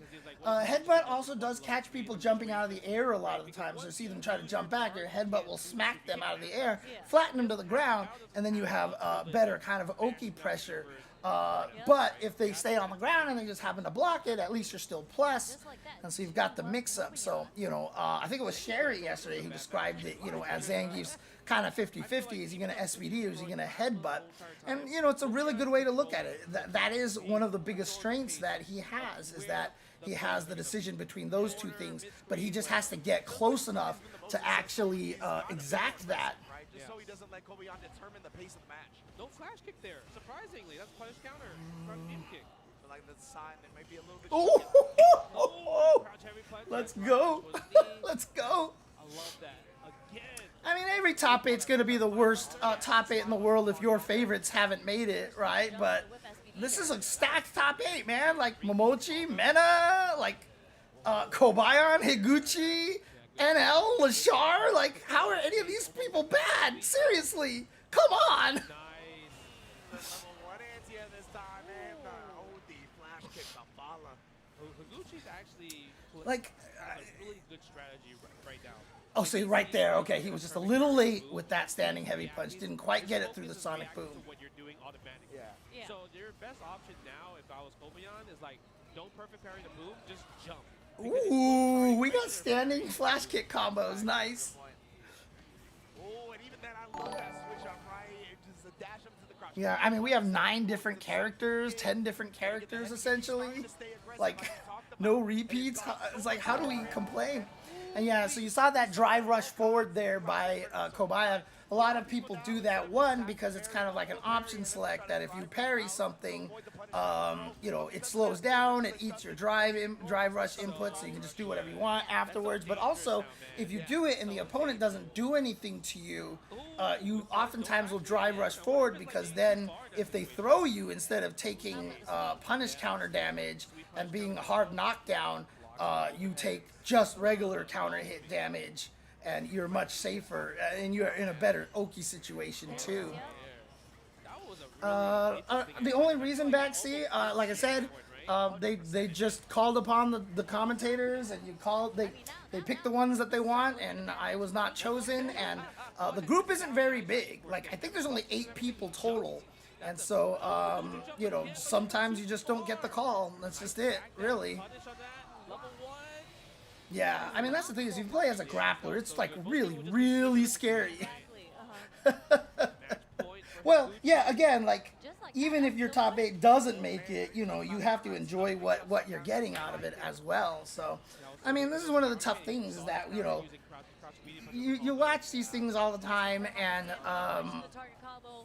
people get...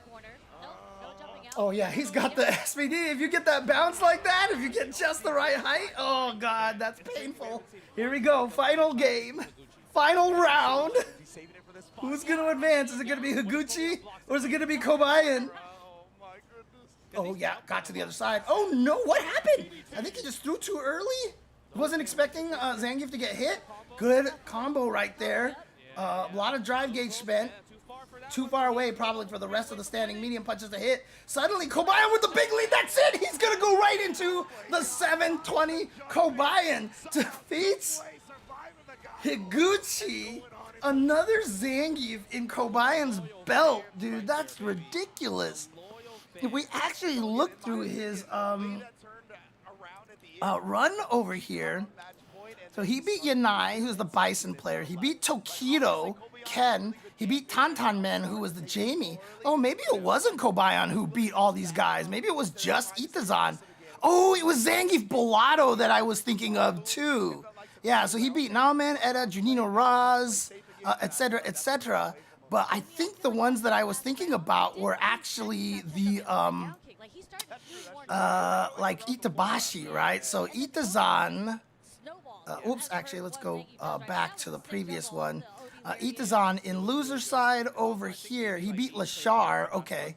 But then on winner's side, oh, so yeah, so Zangief Bellotto was the one that beat Kaba. Zangief Bellotto beat Kaba. And Itazan, see, Itazan beat Higuchi. He also defeated Punk. So yeah, Zangief has been kind of winning against the Guiles here, which is interesting because that's always one of those matches that's like historically really awful for Zangief, but it's just not the case in Street Fighter 6. You know, this is not even a situation of like, man, these Zangief players are just good. It's just the match is actually not as lopsided as people think. What's up, Rainstorm? What's going on? What's going on? Yeah, so we've had a lot of great Zangief presence here. So between Zangief, Bellotto, Kobayan, and Itabashi, we've had some great Zangief presence here. Obviously, you know, I don't think Zangief is necessarily top. Like, for me, he would be like at the fringe of top 10. I don't have him top 5. I don't think he's that strong. But again, the disparity between ranks is so small that even a character at 11th place is still extremely strong. Extremely strong. As I mentioned, Superman Kubo, a lot of it comes down to the fact that Zangief is more of a threat from the front now, compared to what he's always been in the past. This is all predicated on the fact that you can perfect parry Sonic Booms, so you really have to practice that. But if you can't practice that, what you're actually going to see a lot of the times here, so for example, if I record Guile to do like even a heavy Sonic Boom like this, right? So like juggles are insane, right? And also probably the best burnout sequence. Probably the best burnout sequence. That's a problem right there. That is one of the biggest. It's gonna be interesting, especially like that's one of the big things that you can do is you can actually predict the Sonic Boom. Oops, I actually did it too early, so. Okay, I did it too late that time. It's obviously harder to do against the heavy Sonic Boom. But if you can time it right, you can just hit him out of. Why is I can't figure out what. Oh, I see. It's auto start. But you can also do the thing where if you hold it early, like, and then pow. So this is the problem right here. Okay, you know what? Stop this because it's messing me up. There we go. Now I can manually start it. Pow. Right? Even from like over here, pow. Even from like over here, pow. Even from like over here, pow. Oh, okay, I was just off. Bam. See? That's actually what makes it a little bit trickier now for Guile. Like that range is a range now where he can't just throw Sonic Booms for free, whereas in old games it absolutely was. You just threw it from there. Oh, interesting. So we got Lashar with the Mai here. So he's got a Mai and a Terry. Probably still has an Ed. So Mai is the only. So Mai and Ed potentially are the only two repeat characters that we have. Oh, you like inverted Mai? This totally makes me think like Hyper Fighting Mai, because a lot of the red characters in Hyper Fighting were inverted like this, like a Bison. Almost got the counter hit confirmed there.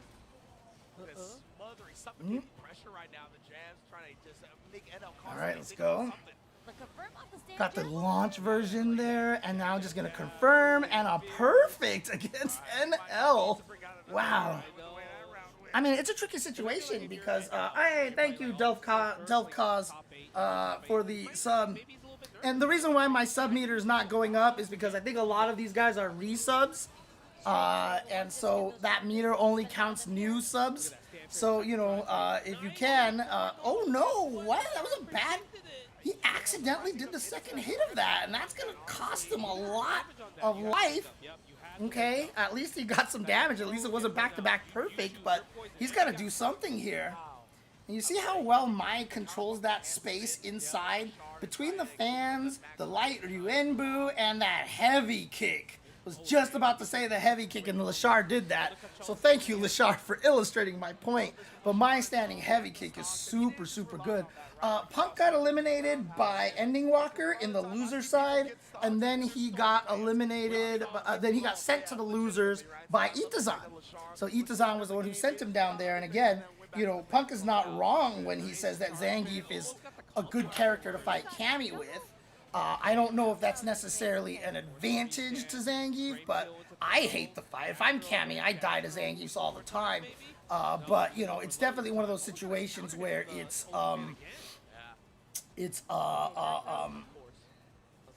if it's going to be an advantage to either of the characters, it will be Zangief's advantage. Let's just put it that way. If it wasn't a 5-5, then it would be a 6-4 for Zangief. By old school terms, modern terms would be 5.5, 4.5. Grow up, people. Okay, super meaty back heavy kick. If it hits, you get links off of that, so that's a setup right there. I mean, it's not even necessarily the YOLO DI because you are trying to, you know, punish the light Ryuenbu and stuff like that, but Lashar is just burning his way through NL. That is 2 games in like the fastest speed humanly possible. Like he's losing the neutral and he's getting put in the corner way too much. Yeah.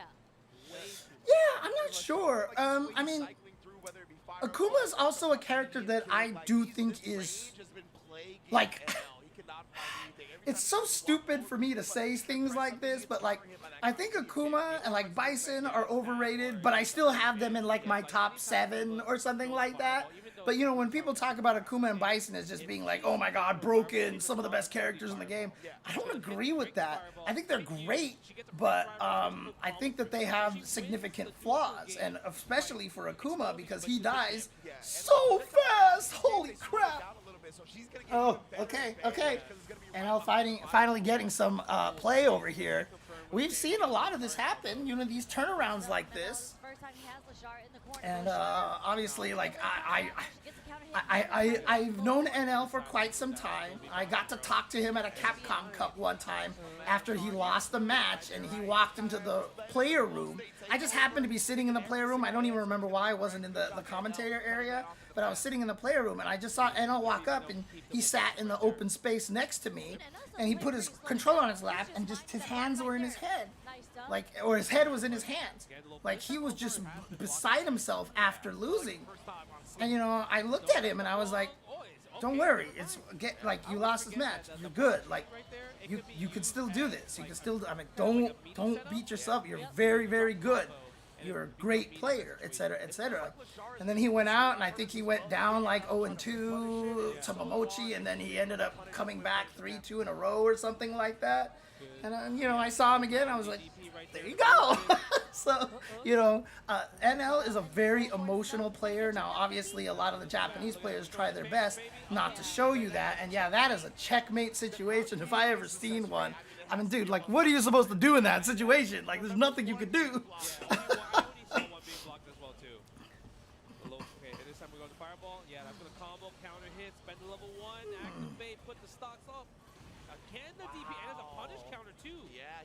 Nice, that standing light punch, so good. Brah. Oh, he had the extension, yeah, okay. All right, back throw. No, that's not in time. You can't get that. Baited. Okay.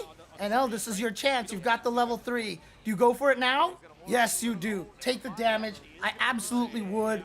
You need to freeze his meter, gain some of your gauge back, so now there's nothing. Like, I mean, I don't know what you can do at this point, right? Like, this is such a tough situation. You're still burned out. But interestingly enough, NL's giving him all the room. He's just backing up. What are you doing? You're just letting him come back in? Oh, no. And now you're burned out. No, NL, why? Why did you back up? Why did you back up? Looks like it'd be super negative, and it almost never is. Oh, no. I'll double check. Is it because he had a stock? Maybe it's because it's powered up. It's only like -2, -3. I'll do some double checking right now. Oh, man. Oh, he's nodding his head. He knows that was not the right thing to do. This is one of the hardest things about me when I commentate these matches. When you hear me commentate these matches and I just end up being just like, oh no, like it hurts. Oh, it hurts. And see, if it was me, I'd be making stupid excuses.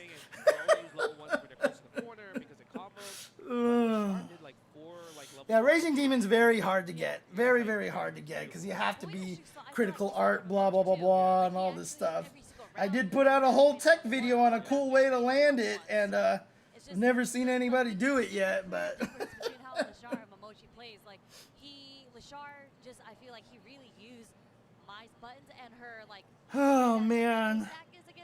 That's rough. Oh, God, that hurt my heart right there.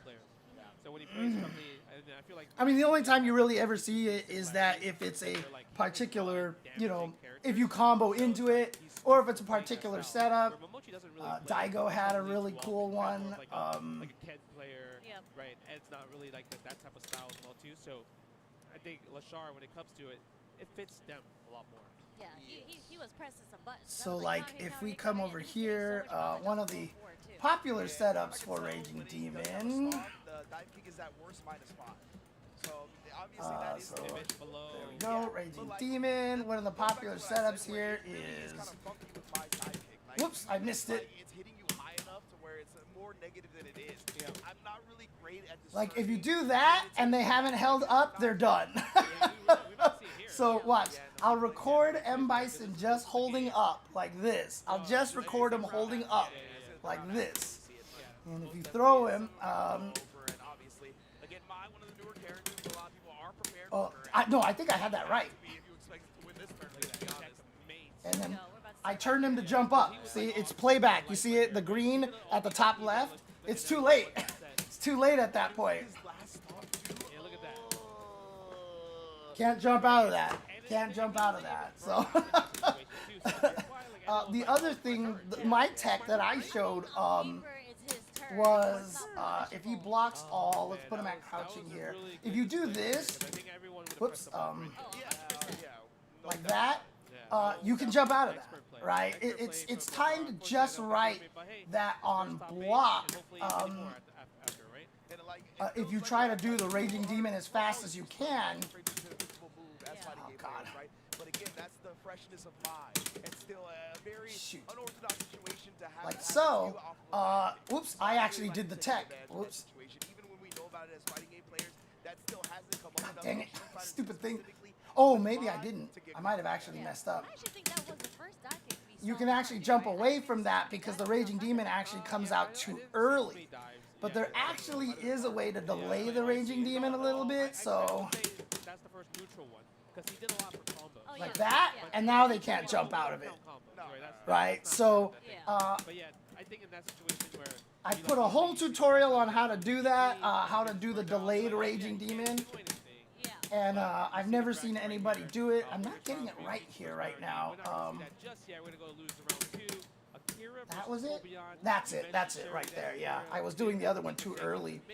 So that is a tech that you can do. There's a good way to learn how to delay this. Yeah, there we go. That's perfect right there. You can delay it by a frame or two, which is what you have to do. And what's beautiful about that is if they try to actually jump, if they see the drive cancel,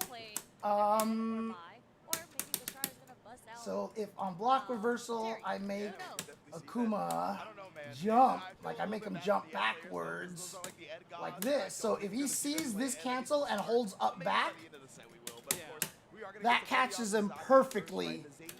It's perfectly timed to catch the pre-jump frames. And I'm +7 at that point. I think I can do medium punch. Whoops. That's +8. Yeah, so you can do, you know, stuff like that, basically. Whoops, come on. It's so much faster than I think. You know, you can do stuff like that, right? Like, if they hold up back, you can actually blow them up. I put a whole tech video out about that. I haven't seen anybody use it yet. I'm sad. Oh, man. Yeah, in general, you don't really see. I miss the Japanese guy scratching himself. the dive kicks to catch the buttons because that's not really how Zengi would play in general. Yeah. But You know, when the camera's not on me, I'd probably be scratching myself all over the place on commentary desks. Yeah, usually you have to like see if you can stop hooligans and everything. I'll tell you one great thing about having 3 people on commentary, which we do for the grand finals of CTWC these days. We always have 3 people, is that we actually, during a match while people are commentating, one commentator can actually get up and go use the bathroom. And the other 2 can just keep commentating, and it doesn't feel like anything weird's happening, and you can just come back at your own leisure. So nice. I actually kind of almost think having 3 commentators might be kind of the right choice for like pools and stuff like that. Yeah, when you get to top 8s, maybe don't have the 3 for fighting game stuff. You just have to be professional enough. But even then, like, you know, you would hear stories about like some of the hockey commentators or basketball commentators that, yeah, like literally sometimes they just have to pee into a cup. They don't have any choice. Like, they just pee into a water bottle because they can't leave and stuff. You know, it's crazy. Don't have no reversal. So if you do get knocked down, the outright punish in that moment might not be a lot, but Cammy can definitely snowball you. And Hey, thank you, T-Dummy. I appreciate that. Your only guaranteed punish or similar. What, dude? What was Stay Jam Apple's mishap? I mean, I had a mishap that one time David was just like, okay, I need to go use the bathroom. And he's like, I'll be right back. You know, he kind of indicated to me silently while the match was going and ran off. And so I'm sitting here going like, oh my gosh, yeah, oh, very interesting situation. I don't know, what do you think? Do you think he was trying to go for that? It's really odd. Like, I was trying to do the standard James talking over to somebody, but make it sound like I was talking to somebody. And then the match ended, right? I was like, yeah, blah, blah, blah. And I thought that was kind of interesting. And then they switched to the cameras, to the commentator view. And I'm sitting there, sitting next to an empty chair, and I was like, bro. I was like, bro, come on, dude. I was working so hard at this, and you ruined the whole thing. Thanks. Oh, man. I was so sad. I was so angry. It's kind of like Noah. Like, he's willing to burn himself out as long as he stays on the offense. I just feel like it just might be tough. Kobeon, it doesn't seem like he'll crack that easily. I mean, Oh, boy. Yeah. I'm sure he'd rather fight a Cammy any day. Yeah, 100%, right? That is like the opposite end of the spectrum where we're talking about, where Guile has all the tools to never approach you. Cammy has to, so very interesting to see that. But to be fair, that's when we saw Higuchi have success. Holy crap. I did not hear about that. Holy crap. There was actually drugged apples on the commentary desk?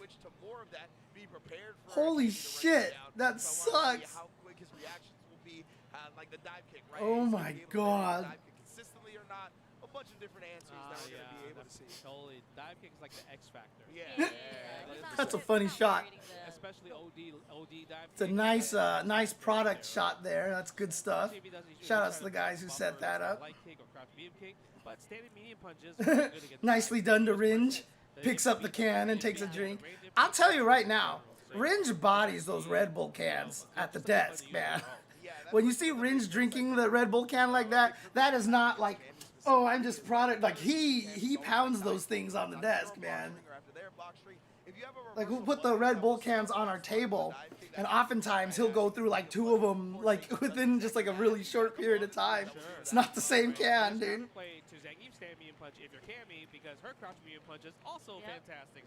So if you're buffering from a range where you're just doing buffering crouch medium punch and a heavy kick spiral arrow, that's also going to beat Zangief's standing medium punch, right? So That was what was that? Was that like an old Evo Japan or something like that? This should be an exciting match.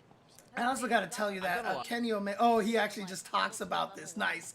All right, I'll check this out when I get a chance. Kenny Omega's the nicest guy. Like, one of the first Evo Japans we went to, he really wanted to commentate a block with Logan because him and Logan are such good friends.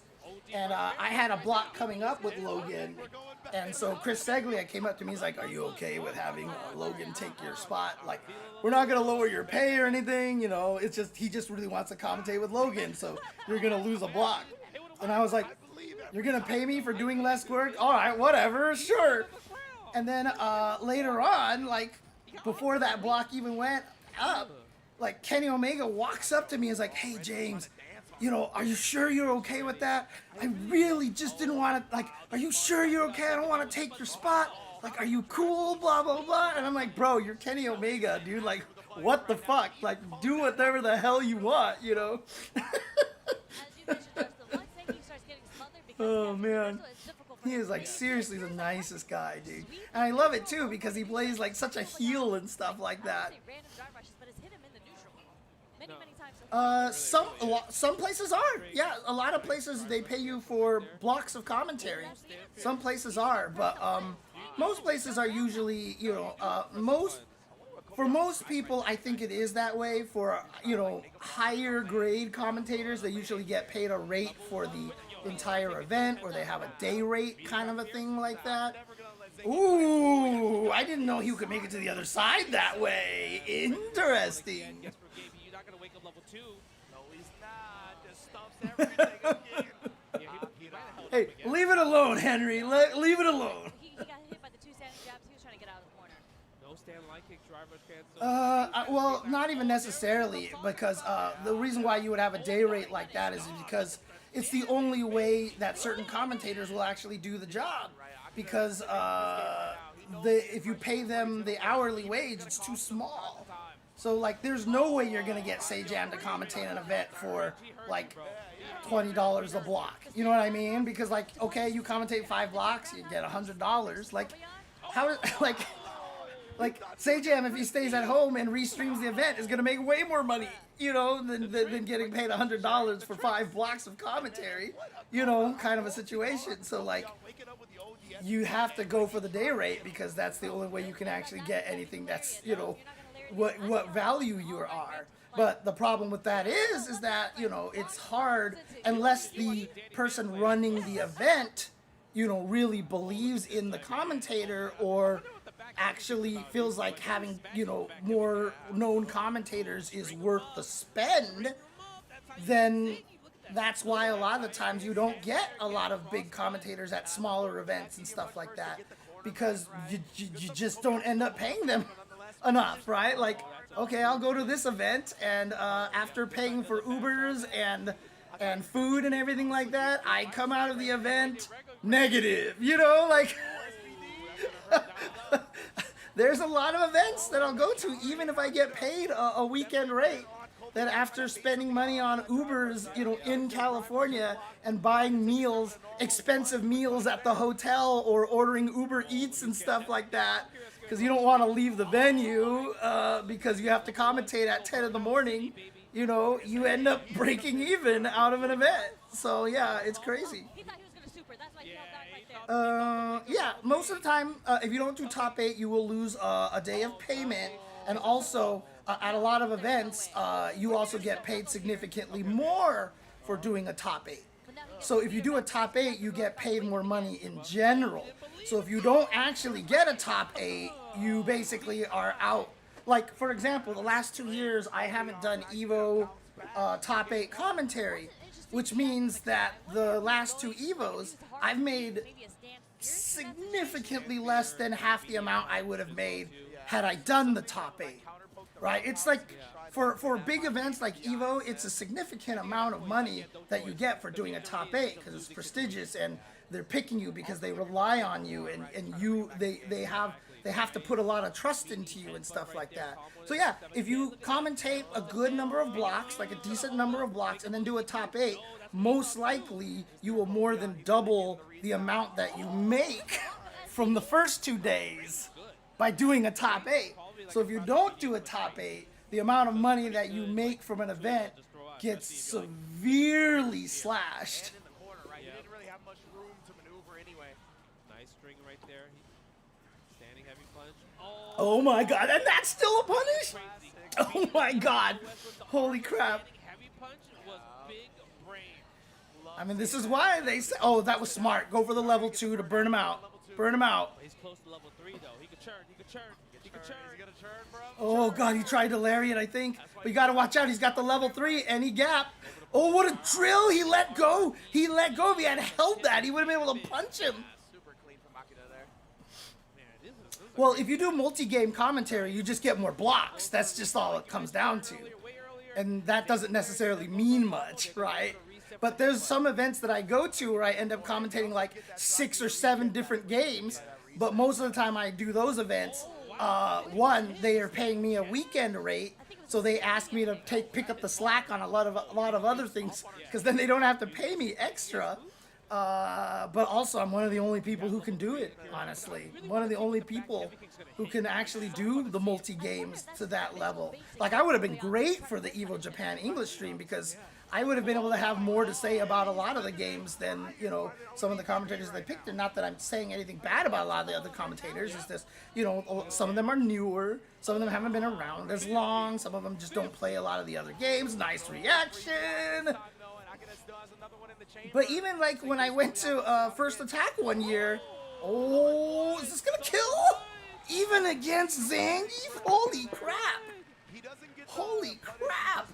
Wow, I mean, I went to First Attack, they had me do KOF 15, they had me do Tekken, which I don't know at all, and then I also did Guilty Gear, I did Street Fighter.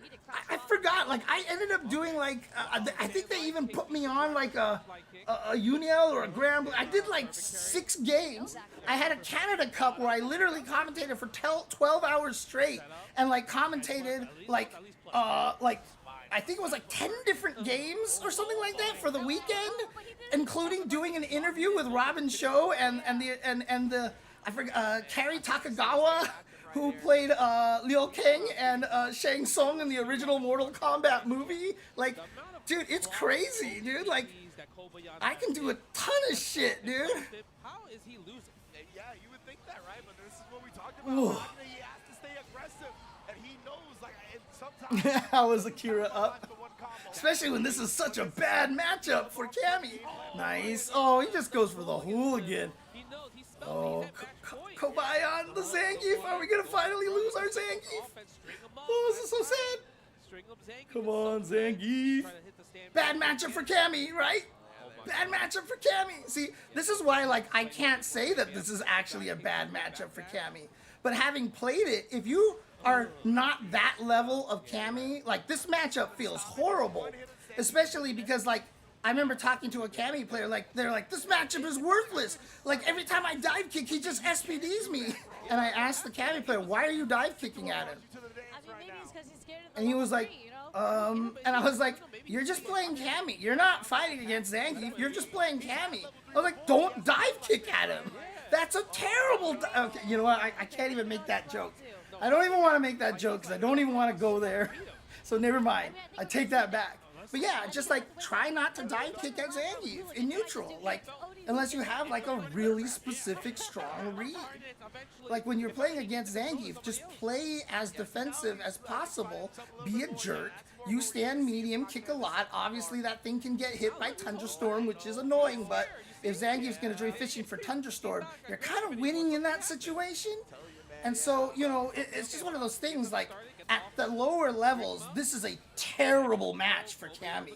But at the higher levels, it definitely gets a little more even, and this is kind of what you expect, is this very hardcore neutral game here.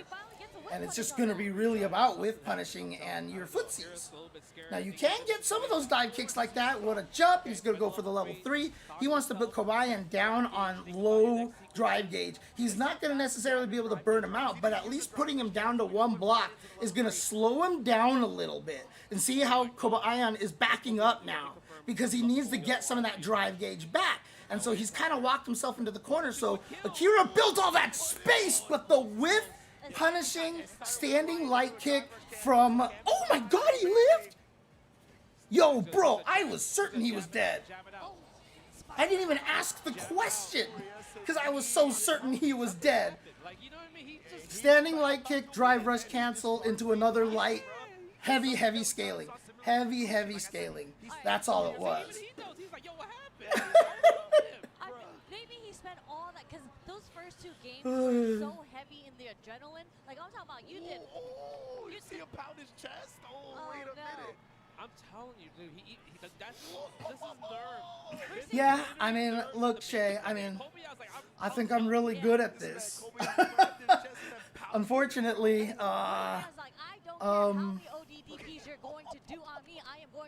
mean, I know there's definitely things that I need to fix and probably work on and do better. And also, you know, if I can actually stream more of this kind of thing, if I can build a bigger audience, they'll probably just get to a point where, you know, it's like, oh yeah, we're gonna get James because he has a big audience, right? So, you know, so make yourself invaluable. That's kind of the way it works, right? So I definitely have been doing a terrible job at building up my brand, but that's why I'm working so hard this year to do that, which is why, unfortunately, that means Ultra... Oh! See? See? This match is terrible for Cammy. It's so bad for Cammy.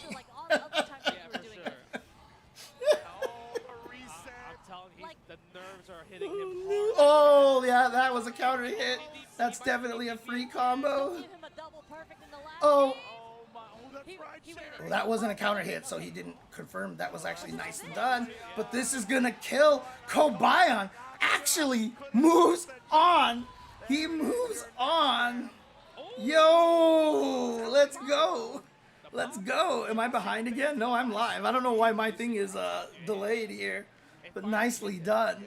He was like, oh my God, this is about to be the highest place they ever got. Man.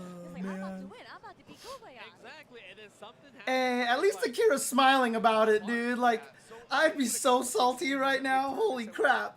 A lot of the time, when players start playing the game, it kind of all melts away, right? They're like, this is what I do every day. I train for this. What a like, tough match. What a tough match, man. But then that reality hit him, like you said. One round away, he was playing so well. I think all of that started flooding in.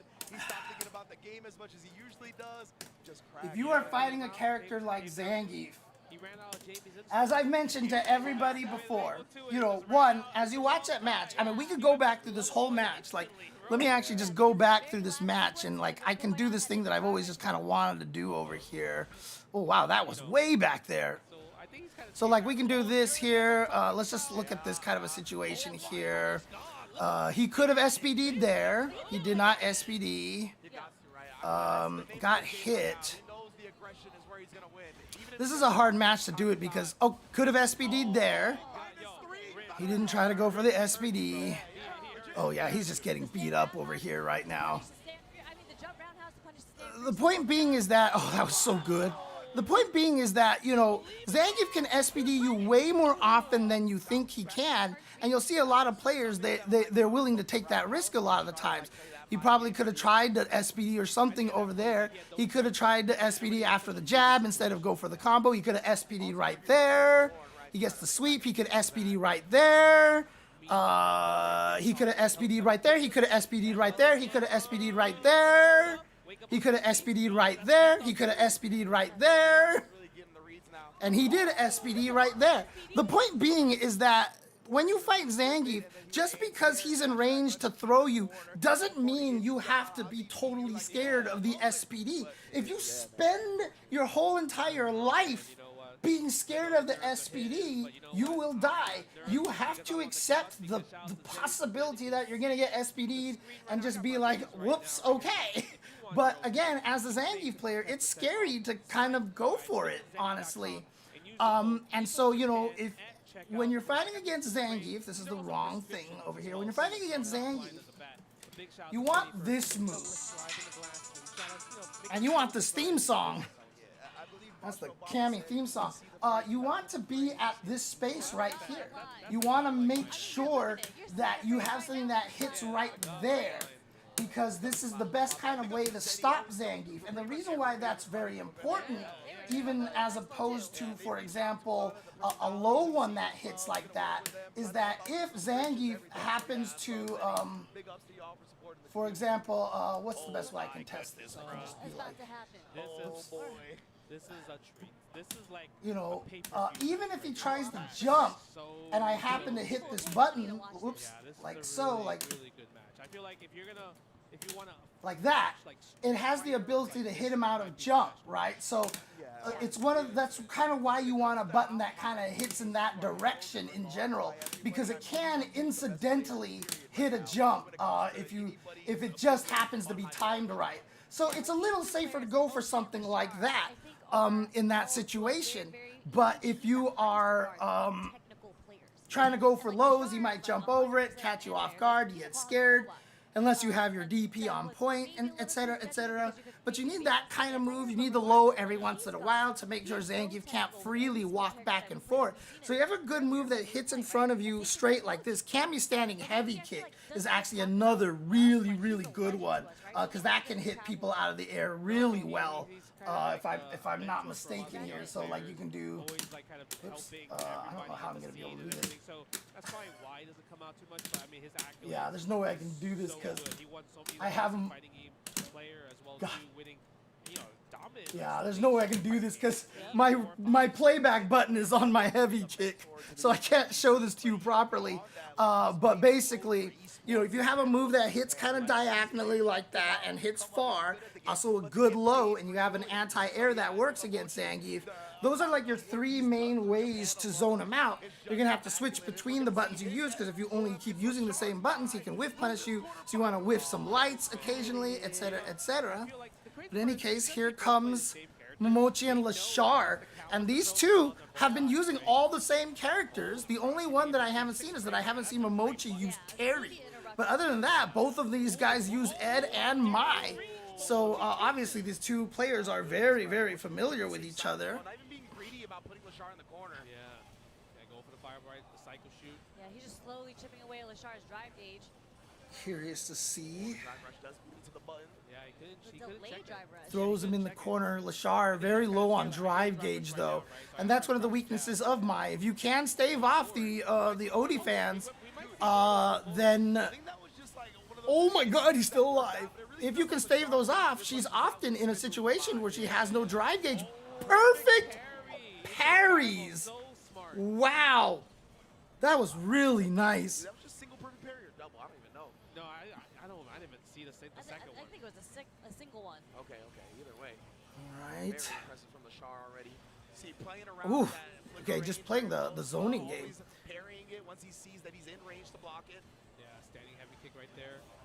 Almost got the punish. Man, he's trying to blow up his fuzzy I have to. defense. One of these days, I'm gonna have to go and check the drive gauge differential. If she actually throws out an Odie fans and actually throws you, like how minus she is in that situation, or how much she gains back. Oh boy, what a good situation! What a smart drive impact by Lashar. I mean, that is supposedly one of Ed's biggest weaknesses now, is that if you really think he's just gonna hold a psycho flicker. Here we go. I think that might have been too early of a cancel. Yeah, 2 hits. Oh no! Yeah, you see right there, it was just all a little bit off. But you know what? It was good damage. He tried to go for the throw, but he wasn't expecting Lashar to get hit. And he got hit, and there it is. So Scrambles did not go Momochi's way at the end. Lashar gonna be able to clutch out the first game because of it. don't worry about Henry backseat. Henry is a person who has been in my chat for many, many years. Very sarcastic. I don't want to call him trolly because he's not a troll, but he likes. He has fun. He has fun. So don't sweat it. Don't sweat it. Looks like a mid. Yeah, most people think it's a mid. Ooh. Now Nice. off the pass, though. Momochi has Ugh. done a lot of drive rush, though, to get Oh this God. game. Okay. Lashar, not scared at all. No drive rush cancel there. When they're low on drive gauge, too, because Wow, what a throws, throw like, tag. actually It's have so a little bit of scary. length to them, so you Yeah, get so those just back. patience right there. And see, if you can survive that situation, it sucks because Mai gets the pressure. But if you can survive it, then she's burning up a lot of her drive gauge to do that, right? So it sounds easy. Just keep throwing your Odie fans all day, and if you keep doing that, then you know, oh, you're in a mix-up, you're in a mix-up, you're in a mix-up. But if you can survive it, or maybe even take the, oh no, he held the button a little too long. No, no. Really good because like the flicker is considered as a projectile. Yeah. And level 2 is anti-projectile. Yep. So it's really smart level 2 there. The way Lashar Yeah, that's right. It's projectile invul at the start, and Psycho Snatcher counts as the flicker. That thing right there is considered a projectile, so it would just go right through that. The crush medium punch does come out on the reversal. Yeah, nice combo right there. Goes for a stand throw. Holding up. Goes for the reset with throw again. Meaty fireball. Oh, you see. Oh God, he found his way in. Dude, people who can fight their way out of the corner like that amaze me. I don't know how they do it. I honestly don't. Like, I get put in the corner and I just get beat up. Granted, I have no range on any of my normals, but still. Uh-oh, throw loop time? Yep. Because you're like, are you willing? Oh, he tried to change it up. Wow, he can't got the DP in time. Level 2, he did the air version. Bro, Oh. That's 3 frames, right? So that air version can actually go over a lot of the projectiles. In fact, one of the best ways to counter projectiles with Mai is the Tiger Knee, her level 2, when you have it flame stocked up. Oh, this is crazy, you know, because I was talking about Momochi potentially being one of the biggest threats to take this, but Lashar might just eliminate him right here, right now in the loser's quarters. Okay, Momochi, try to keep this to the neutral right here, trying to pester as much as possible. You see Lashar trying to, okay, yeah, built up the gauge throughout that, and see now, you see he backed off, because he has such a severe drive gauge deficit compared to Momochi, that he wants to try to gain that gauge back. And what Momochi is trying to do is be smart. See, he keeps tapping her with those psycho flickers and stuff just to keep the drive gauge down. That's his whole goal right now, is he's not trying to kill Lashar. He's just trying to make sure that he can never gain more drive gauge so that he has access to more Odie fans. Because the problem is, if Lashar threw the Odie fan from a screen away, he would be down to only 1 block, and then he couldn't really take advantage of it. So, yeah, that was really well played by Momochi. He wasn't even trying to win footsies or anything. All he was trying to do was keep Lashar at 3 drive gauges compared to his 6 bars of drive gauge. Wow, I wonder what you were going for in that situation. I'm telling you, man, like, he uses this So well done. It feels like it's either to counter poke or to bait. And again, it's one of the reasons why I love the drive gauge system in this game, is it really does throw an extra element into this game. All right, here we go. 1. He's got the dream combo. We got it. Oh, sleepy boys. All the way to the corner. See, there you go. And it leads to the safe jump right there. That's the perfect dream combo right there. Wow, what a trade. And Lashar immediately knew that. Oh, did it again, the Tiger Knee. Dude, he plays so fast. Everything is always a See how good that is? Thing's so good. Oh, he checked you. Let's go for another one. He doesn't even need to go for a complicated combo. You see, he just did. No! Okay, that was enough. Oh, okay. Oh my God. Yeah. Definitely good recognition from Emoji. Oh man. Some of the situation where he's got to do all that. Right? And again, a lot of times when you know, Petty says modern reactions on Classic, there is a lot of pre-buffering, right? You just buffer and then you react with the button press. You know, in this case for my Tiger Knee Super, you buffer, and if you see something happens, then you just hit up, forward, and button. So you're really just, you know, making sure you finish the super motion right at that moment that you would need to press the button. And so that way you could actually react by just the button press. There's a lot of anticipation and a lot of pre-work, I guess. I don't know what am I, preparation, anticipation, you know, kind of things like that. So, oh, didn't get the whiff punish, but the throw was gonna kill Momochi, slowly making his way back.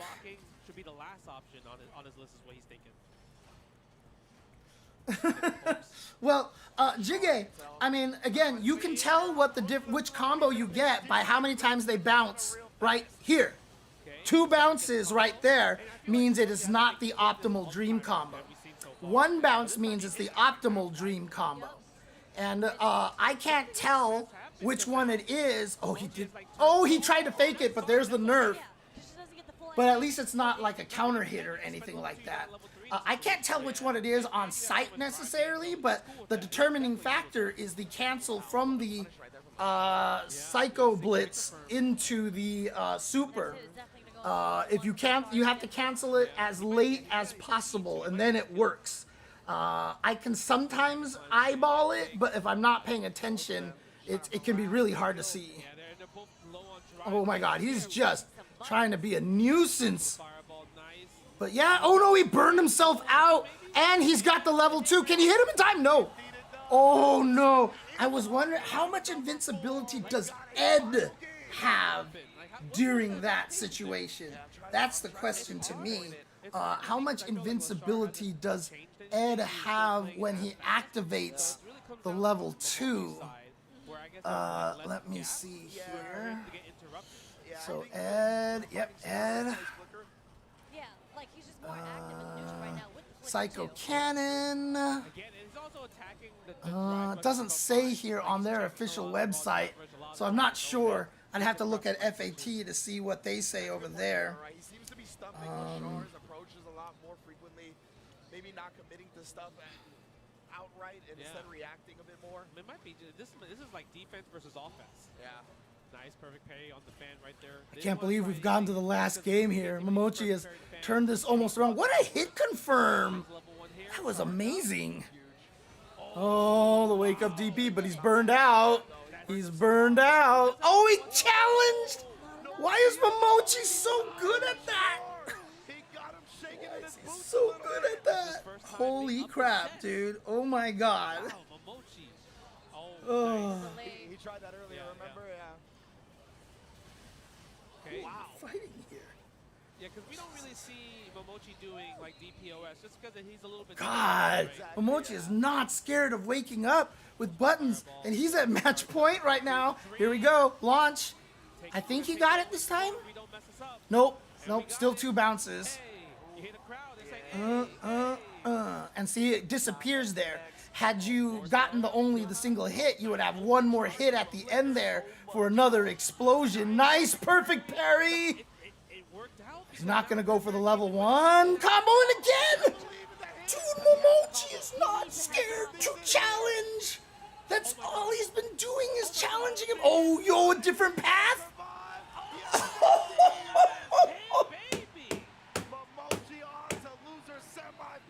And careful, Mage Nicholas. You know you're ahead of us, so don't be posting no spoilers in the chat over here, okay? Don't be posting no spoilers in the chat. Oh, man. Damn, I know it's not enough to kill. I hope this OD version kills, and it did. Oh my god. I love seeing like the mind games around the flicker and the way he would utilize it. Oh my god, I can't believe he brought that around. Can't believe he did that. And not hold it, right? Yeah. Because if he held it, he only had a little bit of drive meter anyway, so it was going to drain him very low. Oh, yeah, for sure. Him learning, I mean, this is why Momochi is always one of the best players out there. Because whenever a new character drops, he immediately takes the character online and plays the hell out of them. And a lot of times he finds what he likes, and he's often switched to that character. But he puts in the time to learn every character, like I was saying yesterday, you know, taking the time to study every situation. That's exactly what that is. By playing the character, he's learning what the mix-ups are, and when he gets beat up by a lot of that stuff, he now understands what the weakness is there.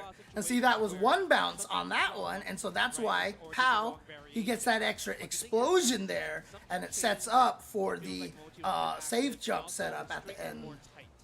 And also checking the drivers. His defense against Lashar's offense in the neutral against the green, definitely he cooked it. I mean, I'm live. I can't go I can't catch up anywhere. There was a point, I think it might be in the next round here, where like, as you mentioned, the defense kind of changed on Momochi's end. He started checking more. And there was one point where he had parried one of the fans and then stopped. I mean, what I can do is, got the counter hit and the win in that what round. I can do, I mean, I wonder if the Twitch one is actually more on time. If I switch to the Twitch one, is this closer to what you're used to seeing? And then what I can do is that I can jump to the YouTube one if I want to go back at all.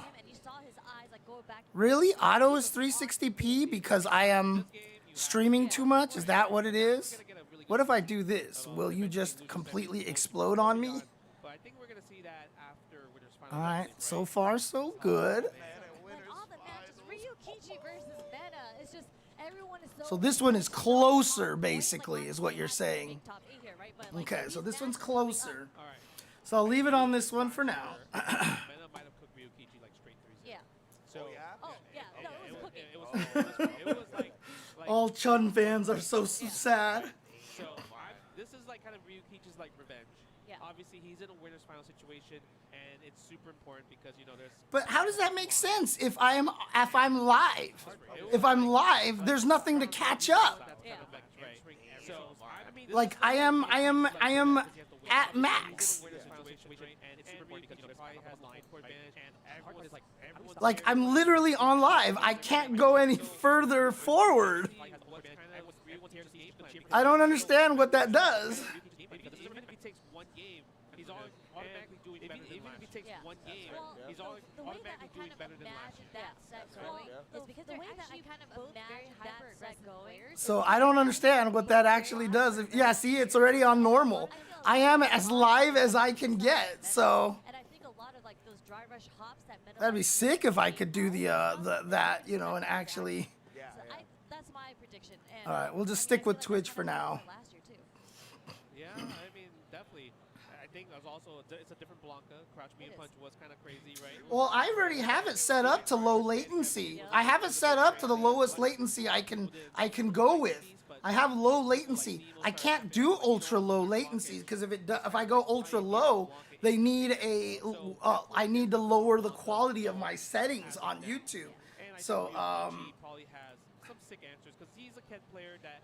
oh, I see. They have it set to normal latency. We still don't know what he was trying to do. You can playback speed forwards into it? Really? Is this just a known thing that if you actually do that on YouTube, you can actually advance yourself forward essentially? You can actually try to defy their latency?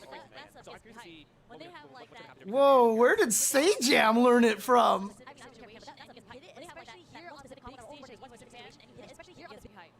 Whoa, yeah, okay, then it normaled itself. That's so bizarre. What the hell? It's so bizarre. And that, even if you're just looking for that, that can still reach up into the Blanca ball, right? So that might be acting as like a twofold answer there. Oh man, it's gonna be. I think it's gonna be. So like, kind of pause and then play, pause and then play, pause and then play, just to try to make it a little bit better. The stats for nerds. Is that? Are you talking about the Chrome thing, or are you talking about a YouTube thing or something? Pretty aggressive players. They both like being on the offense, so it'll come down to who has the advantage that's here. a nervous smile right there. Look at that. Look at that. You think he's nervous? It looked like a little bit. That's not a nervous man. He's like, I'm a Here we go. This is winners finals. This is to make it into grand finals. He's locked in. Meta's locked in. That's the scariest version of Meta right there. What do you do? Right click it? Stats for nerds? You know, DR just chilling in the seats right there for the support group. Like, I can hear DR all the way from here, and I'm in Japan. You know what I'm saying? The entire island of DR is going ham right now. Shout out to DR if you see that Blink Respawn's also part of the Anyways, yeah, just be cognizant of the fact that if I'm a little behind, don't spoil anything, please. Just see where we're at on my stream before typing anything into the chat. Going back to the Ryu Goku Goku Geekon as well. Ooh-wee. and this is, again, the CPT is a little different this year because it's not just Here we go. Here we go. I mean, winner does take all here, but there is a point system now. Ryukichi and Mena RD. Didn't they fight each other in the last Evo Japan? Now that I think about it, shoot. Let's go to Liquipedia. Make it into Capcom Cup. They're already starting good in the top 8, so yeah, exactly. So that's another thing that at least all these players are going to be taking home some points, right? Like even if you don't get the W, if you don't get the Ryukichi got spot, there is a leaderboard system. Yukichi and Mena RD did fight last year on the winner's side, and Mena won 3-2. So Mena and Yukichi fought last year. I remember this one. Yukichi went up, like it was really close. It was really close, and this was before a lot of the public knew who Yukichi was, and they were all really surprised. They're like, "Oh my God, Yukichi is my upset Mena," because Mena was kind of unbeatable, and then Mena made the comeback at the end. So, like I said, I think Mena's probably happy for this one because he has a lot of experience. Now, Mena is going with the Zangief, which is an interesting choice. This space that Ken wants to be, Zangief is much better. There we go. I'm telling you. You don't have to watch the other one, Mage. Nobody else is, so you don't have to watch the other one. I know, right? I'm sure you do. For meta, and that's why you see the Here we super go. feature already, right? That's a button you have to use a lot in this matchup, or else you're just gonna get kind of bullied in that range. Yeah. Ooh. But we can see the buttons. It's funny because Meta's actually using a lot of crouch shorts. And he woke up with the crouch short. They had a little visual hiccup there. Yeah, usually you don't really see crouch short too much, right, from Zangief. But maybe he's like thinking, I'm still playing Blanca. Possibly you gotta get back. Good low block in time. Okay, just went for the standard. Find that low short stand jab in there to catch them try to walk backwards or something. I'm surprised that he's playing. Counter hit for both players there. Neither of them with an advantage enough. Just footsies right now. Just solid footsies here. Yeah, you can see my staggering here because, oh, is he going to be able to kill? Wow, the lariat killed! So yeah, so I'm going to wait a couple of seconds here just to make sure that I'm a little bit here, like so. Still thinks I'm live. Here we go. Yeah, so it's funny because, you know, when Zangief, I feel like, is a specialist character. So when you have Zangief kind of in your pocket like that, Nice whip punish. Ken actually Zangief, because that's what Zangief usually does with that stand light kick. That heavy kick was definitely a hero attempt to trying to get the That was sick. Level 2 corner carry. Okay, hang on a second. We're gonna go back 5 seconds here. Still a little messed up, so let's just go over here and just watch from this point forward. Still considered live, so ooh. Yeah, burned out. This is tough. Oh, but you know what? Zangief has the armor. Fighting back. You gotta be careful. Oh! Oh my god, that's gonna hurt. He's close to death. Yeah, I think he's gonna be on close. Pixel. I think he's gonna be on Pixel. I'm gonna say he's dead. He's dead? I think he's dead. Talk to my people. Oh! My lord. All it takes is one. All it takes is one CA, and we get the level 3. Oh man. Oh my god. he was ready with Oh that my CA. god. That was a grip, bro. Yeah, so like level 3 regular, it probably would have been like Yeah, but pixelish, but CA. CA, yeah, dead. Deader than dead. Oh my Bro, god. I legit thought he was gonna live with like a sliver, and it was gonna.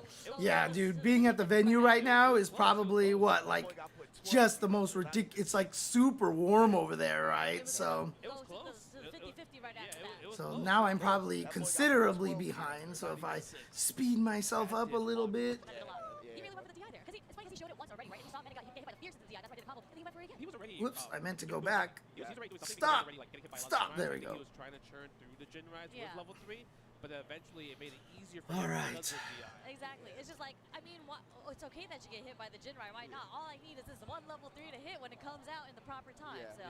Yeah, and that's a very popular strat for Zangief's up against Ken's Jinrai is like, since you're kind of closer and very negative, it's either going to punish or you're going to sit there and block, and it could actually counter hit a lot of your buttons that you try to put out there. So that's probably what he was doing, was churning the SPD at some point. Yeah, Got hit a Rikichi couple got a times with little follow-up, greedy with that drive once he got impact. that CA Mena on was there, ready go for ahead, it, go ahead and try to had the push for option. 720 all ready to go. Oh man. You gotta test the I mean, it is the first game. Yeah, Sometimes absolutely. you And gotta I wonder what's going on here. I wonder what's going on. You just rotate that Is thumb, Rikichi now worried about the console overheating? Damn, he's analoging it? You rotate that thumb. I mean, you could rotate the Oh, so you're there for a whole nother week then, Petty. Nice. roll your thumb around. God, I haven't been to Japan in so long. I really want to go. Player at No, all. I I'm can't not. even I imagine would have that. been churning with the stick for sure, 100%. I would have been mashing with my eyes What, you closed. gonna use like this?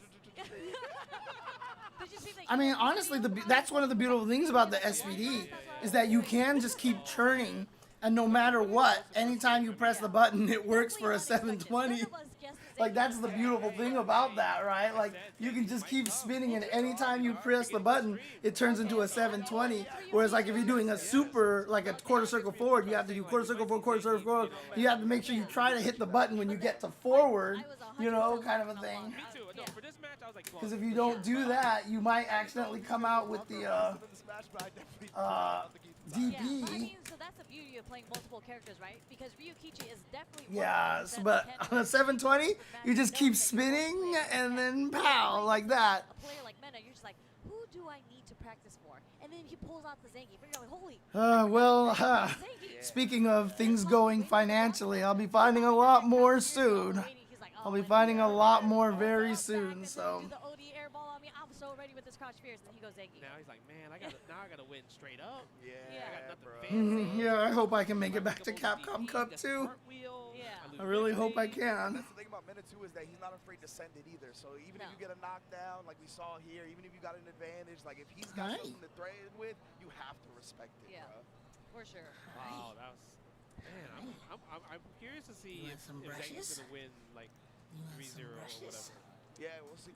It was, I mean, that second round, the first round was a little bit dominating, but that's kind of where you feel each other out, right? Like Yeah, how cheeks you a little. play, yeah. There you go. And the second round kind of There went you go. definitely more in Oh. Ryukichi's favor. It was just literally the last Oh, sequence, hi. and when you're sitting on like Hi, 55% health, you're not really thinking like, Jasmine. oh, this one guess Hi. is gonna kill me. Yeah, But like it did. the next wrong decision, I'm not Yeah. gonna die from that. Yeah. but- It's super risky What's just in general, I think, to What's just try to test Mena's reaction during burnout. Oh, yeah. When people think like best burnout You games, like being no and groomed? everything, You but, like being Mena's brushed? burnout's up there Yeah, too, yeah, like for super sure. up there, Oh. man. I mean, we saw it Nice. earlier, right? He did an air throw. Like, that's not even an option we had considered. Yeah. We were like, oh, he's just gonna go level 1. Yeah. I love the way you talked about like being in burnout, how it heightens your like focus and whatnot. It really is like losing a sense, right? Yeah. Your other senses get heightened Oh. when you're in burnout now, and you don't have to Oh. worry about like There the you drive meter game, There right? You start just hyper focusing There on other things, and like you said, Cherry, if you can hyper focus on the right thing, Yep. I mean, smoke, you're just Yeah. hard with your opponent. Oh.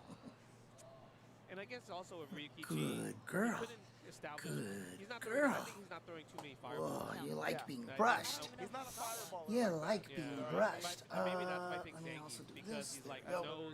Okay. he knows that he doesn't play like kind of defensive. Look at you. So he's like, well, Oh, if you're yeah, gonna that's be comfy offense all stuff. day, That I'm a is big comfy dude, and I stuff. can brawl. Exactly. down. Yeah, I know, right? It is weird that there hasn't been any breaks.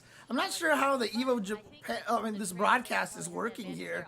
Surprised they haven't done more breaks on this one. But that's how he starts his playbook. Yeah, it's probably also easier to whiff punish, You like some kind more of scrap cheeks? medium kick with Zangief, like sweep, for example, and you get, Oh, and you yeah. get the Look at position you. where you're like, Look at well, you. headbutt or block. Yep. Headbutt or wake up Oh, to they speed. took 50 breaks in the Tekken Tabe? Oh, man. Bam.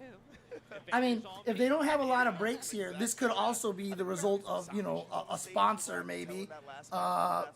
But I don't see any name plastered on the stream right now. There could be like if they actually just had like a logo down here, or maybe like maybe it's Red Bull because there's that Red Bull sitting on the screen. Who knows? Never sure, honestly. Zangief, what if he loses Zangief and he goes Luke? I'm like, okay. Look at you. Look at you. He would go back to Luke. Well, I mean, when I was talking to him, I think it was at Fox, he Scratches. told me he was actually going back to Luke. And I All was like, why would you do nicely. that? I think we only saw Luke. And one you like this time, too and because then you just throw did up a not- lot of I hairballs forgot which event because it you was, lick but he- yourself all the time. You're cleaning yourself all the time, Jasmine. So if I do this, you're gonna have he picked Luke. far less hairballs. All And right, it let's got do his this. revenge here against Cien and beat Cien with Blanca DJ. Oh, straight up. Yeah, straight up. Mwah. Good girl. Good girl. I heard there was like no casual stations at Evo Japan. He wants to hit the crowd. Honestly. He talked about that. It's like he doesn't need the game sound. When the crowd starts getting hype, and girl. you really hear from Japan here, girl. it gets him hype. And then when you get hype, all that adrenaline starts kicking in, and he gets stuff like blocking in for the level 3 on a reaction, you know? I told myself I wasn't gonna pick you up because I know you hate it. I'm a huge fan of players. Yeah. Too bad. You know what I mean? So All right, there you big go. up All to right. RD here. All right, all right, all right. The electricity as we get back into the Were they winners' actually swamped all weekend? Like swamp cooler status, you know? All right, game number 2 here. Not sure what that was all about. I don't know if anybody heard what they were saying, if anybody got any word about what was going on there. Look at the damage. You hear the Zangief music? Oh, man. He's got the aura. And even more hype. Yeah, he's always walking forward nice, with punch on the sweep. Whoa, is that actually a setup? He tried to perfect parry that. That's why it said punish counter. Got the burnout. That was so smart from Yukichi. You saw when he hit with the Jinrai? Like what you saw when he hit with the Jinrai. He could have followed the Jinrai into something else and like get knocked down or something like that, but he wanted to keep Mena standing and then just catch him with more stuff to burn him out. That was really smartly done. Okay, and see, look at what happened to Mena RD for whipping the SPD. He just took a crap ton of damage. Trust me, grappler players are scared to go for SPDs, man. Like, cause it can turn a whole game around if someone avoids an SPD. Even if it's not the damage, it'll be the corner carry, and you lost all that momentum trying to walk them to the corner, etc., etc. It's a scary situation. Look at that. Do you see how Ryukichi stood there that whole time? He could have been SPD'd all that time, but he didn't do anything because he kind of just knew Mena would be too scared to try, but Mena gets the combo into the 720, and it didn't kill. Oh, yeah, just trade. Japanese chat is thanking PS5 for the delay. That's really funny. If Ryukichi was playing a little bit more lame, he could like think about, all right, I lost here. I'm gonna build the meter for the next round instead, right? I mean, everybody always gets mad at the commentators, though. They're always like, why do they just want to hear themselves talk? Blah, blah, blah. And you're like, bro, none of us want to do this, dude. None of us want to sit here and talk about this all day. Damn, the stand jab. You gotta make a deal with me whether you like it or not. I mean, the stand jab is something you rarely see from Zangief. So this is what I mean when you take a player that doesn't specialize in the character, they start pressing different buttons. Doesn't get the whip punish with the sweep there, so he gets punished by Ryukichi. Yeah, that's the hard part. Wow! Not only did he get the auto correct, but he decided to go right into the super like that. I wonder if that wasn't. That was crazy, dude. What a decision. Well, if Japan's gonna thank the PS5 for the delay, then thank the PS5 for the delay. Because Ryukichi is on the board here. It's 1-1. Do I think what Brian F knows what he's talking about? Of course I do. Brian F is a really good fighting game player. Why would he not know what he's talking about in fighting games, dude? Like, I mean, I see that your name is F Brian F, but I don't know what you have against Brian F. I wonder if we're gonna see Meta try to hard call some of these backdashes off these strings. It's kind of tough, I guess, with Zangief because it's like it's hard to, especially in this like low forward range, you can't really stop the backdash. Get the backdash again right there. And yeah, Ryukichi trying to play the careful footsies, and Mena has been going for a lot of wake up perfect parries. And see, again, you know, he can't wake up SPD you there because if you go for the perfect meaty throw, that beats the SPD. So again, disrespecting Zangief is fine because as long as you don't put a 5-frame gap, and that just requires some labbing, make sure that the sequences that you build against him do not have a 5-frame opening, and he can't SPD you unless he has a level 3. And even if he tries to do a level 2, remember the level 2 is a 17-frame startup. Wow! Bro, he was just walking there forever, and he didn't even press back. He was just like walking forward, and as soon as Ryukichi missed, oh my God. Mena RD going for some craziness here. And there you go. There's that headbutt smashing you to the ground. Remember when I mentioned that's kind of the mix-up, SPD or headbutt? That's why right there, because it catches really high up. Okay, this is dangerous. Yeah, okay, I really like this level 3 because I was about to say, I felt like Ryukichi was in big danger because he was so close to burning out. So he's going to actually activate this. Doesn't put really Mena in a position where he's about to be burned out, but he got a lot of stuff back, but he spent it right away on a raw drive rush. And see, look, how many times could Mena RD have SPD'd him? Whoa, he missed that. He missed that. That should have just been a combo right there. Oh, he didn't go for the follow-up. He didn't go for the follow-up. Wow. He's like, I know I'm not going to get you on the third one. Super sick from Ryukichi. I'm surprised Mena cashed out on that, to be Yeah, honest. if he doesn't do the Jinrai, he doesn't push himself forward a little bit. And so he stayed back far enough to be able to avoid that level 3. That's true, but he gets the OD. See, that whole sequence right there, he could have been SPD'd like 3 times.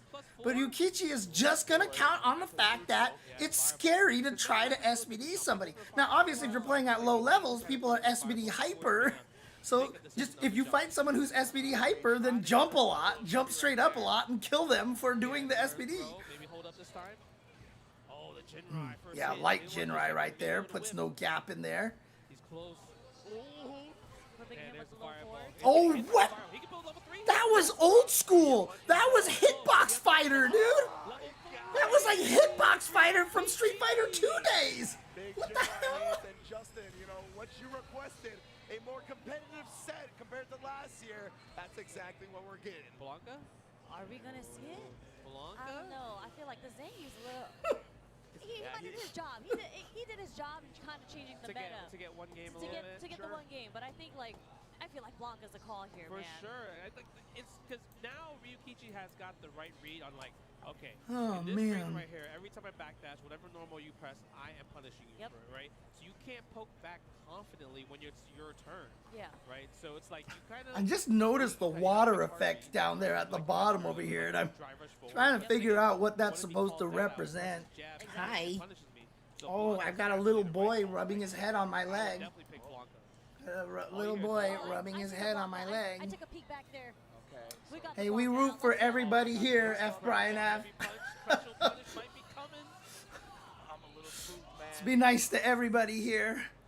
No insults to any of the players, please. You can say, I don't like the way he plays, or I don't like his attitude, but let's refrain from the name calling, all right? Nice standing jab block ball right there, attacking the Jin Rise. Second hit follow up. That was sick. There's a whip punish on the low four with the crouch strong coming from Nena. Ooh. Okay. Ryukichi does not want this Ryukichi pressure. again, trying to get his revenge. They fought each other in winner's side at EVO Japan last year, where Mena RD came out on top, but he had a stronger Blanca at that time. I don't even remember if he was using Blanca or if he was using Luke at that point. No low forward yet. Okay. Yeah, that was at the knees, so he was still plus. Ryukichi's getting hit by all that because he doesn't want to get burned out. So that was actually really smart. He knew that Mena wanted to burn him out, so he was going to go for the meaty. So he got the perfect parry. And look at that, the crouching light punch to the reach. Nicely done. Hi. Scratch the toes. Okay, he's scratching the toes. Oh, yep. Yep. Flash Yeah, and drive rush cancel, you go for that, but nice backdash. Wow. Then got the whiff punish on that knee. Like I said, it can be risky trying to whiff punish that knee, but what a perfect parry. Goes for a throw on the side switch. I guess that was just a reset. This is going to be big damage here. The biggest problem right now is that even though he's burnt him out here, well, actually, if he hits him one more time, he kills him at this point. Yeah, you saw him use the lightning beast to stay alive. Gets the throw. Is he going to go for a drive impact? Because, no. Oh, he did the Tokido. He just did it. He was like, you're not blocking the overhead. I'm not confirming. This is the Hail Mary. Sit down and shut up. Here we go. Chance now, because Ryukichi does have his drive gauge. Spends so much of it right away. Because he wants to keep the pressure going. He wants to keep his momentum. Now, the life is tied. Oh my god, drive rush into OD fireball? What a comeback! What an option. Okay, again, I mean, the nice thing about when you see that overhead, when they try to do it meaty, there's a lot of startup on it, so you can't confirm that they've gone for the overhead. And so if you are thinking about wake up DP, if your brain was already there, you can punish that in time. Too far away, but Ryukichi pressed the wrong button. I pressed the wrong button. Back throw into the corner. Ooh, nice escape. And what a jump timing. Oh my god, that's so cool. Lightning beast after he's trying to time the setup.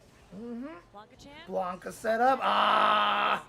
Mena RD takes game number 4. It's tied 2-2. Remember, Ryukichi, I mean, they went to 5 games last time. And Ryukichi's like, God, I don't want to lose the Mena at EVO on winner's side again. They fought 1 round earlier last year at EVO Japan 2024. And here they are now in winners finals.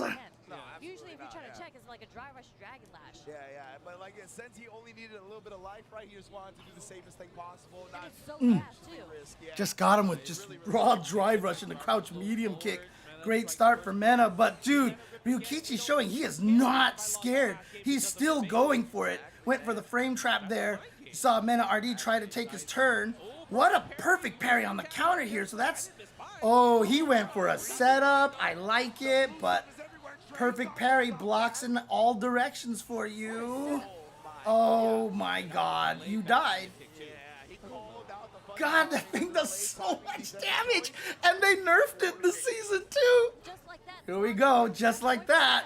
Mena RD, match point. Oh, what a perfect parry. What? And Mena knew? He knew to try? Bro. Yo. Dude, Ryukichi has a read right now, but what a nice whiff punish by Mena. And Ryukichi is almost burnt out, but my god! Perfect parry was so, but that thing comes forward and changes directions! But you gotta watch out because Ryukichi has a full level 3 right now. Oh, but there it is! Mena RD, as long as he doesn't drop this, gets to grand finals. Again, he's trying, yeah, exactly like Justin said, he's trying to be back-to-back, again, beating Ryukichi in the 5th game. It was 3-2 last year in the round before this, and it's 3-2 here. Blanca putting in the work. Look, I kept telling, I don't know why Mena went away from Blanca. I don't know why he went away from Blanca. I do think he should pick Luke back up, but I know Luke is not as strong. I just feel like Luke fits his style. But I like, it's so good that he's gone back to Blanca and trusts Blanca a lot more now. I've always said that character is so strong. Yeah, he got nerfed in Season 2, but I feel like the things that he got nerfed were more like bug fixes. Like, it shouldn't have worked that way in the first place. Evo Japan hasn't been around long enough to have anyone really win consecutive years. So that's the only thing. So, oops. Shoot, I've been missing a lot of this dialogue over here. Sorry about that. Oh, okay, there we go. I got it all. Okay, cool. That was beautiful. Yeah, and then most of the time, let's say if you didn't get punished, you would have got hit to the wall. Yes, exactly. Because you would have just been surrendered. You thought you would have been punished. You just block it, and then that happens, right? Mena RD. Well, it's because RD is for Republica Dominica, right? Like it's like it's his country. It's like basically calling yourself Tyrant UK. Right? I mean, you could say that Tyrant is Tyrant Tuck, right? Like Mena RD, that's the RD. His name is Mena. His name is Mena Saul something or other, and so he just puts RD at the end of his name because that's representing his country. You see Ken's head? My man Zangief is an unsafe worker, bro. That head is gone. But like, this is how you know Ryukichi is such a great player because he started feeling it out. Jay Chen's or US. Jay Chensaurus? That makes me sound like a dinosaur even more. Oh yeah, I mean, there's nothing you can do about that. Like I said, Tyrant can be Tyrant Tuck as well, right? And the problem with it is that the names on the banners always use all caps, so there's nothing you're gonna be able to do about that. So like I said, Tyrant would be Tyrant Tuck, right? So he's using it, right? Where like, if you feel like you want to call out your opponent using those big buttons or those forward advancing buttons, if you have a good read on when it's likely to happen, backdash is a huge answer, and he could display that time and time again in his right? So you're like, Tarantuck. Tarantuck is doing work, you know? Can't do much about that, so. This was a great, this sequence was amazing, right? That just reminds me of like the Tokido at Evo, you know, the overhead for the level 3. Yeah, that's the only way he just bet it off. That's the only way he would have won. Yeah, exactly. You needed a big way to get back into the Maynard. Yeah, it's hard. It's hard. Yeah, I think this was the drive rush OD fireball. Yeah, you're right. It was. Yeah. Gets one fireball. Yeah, I was gonna say we saw the drive rush at the end because Mena tried to check. Yeah, what a match, dude! What a match! Holy crap! Can you imagine if he can actually be a back-to-back Evo Japan champion? That would be crazy. And right, that's how Mena does write it. But you can't do anything about it when you're only using capital letters.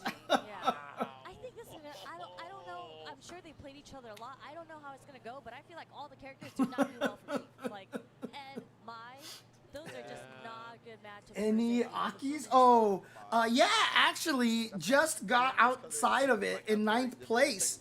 Nyanpi actually got in 9th place.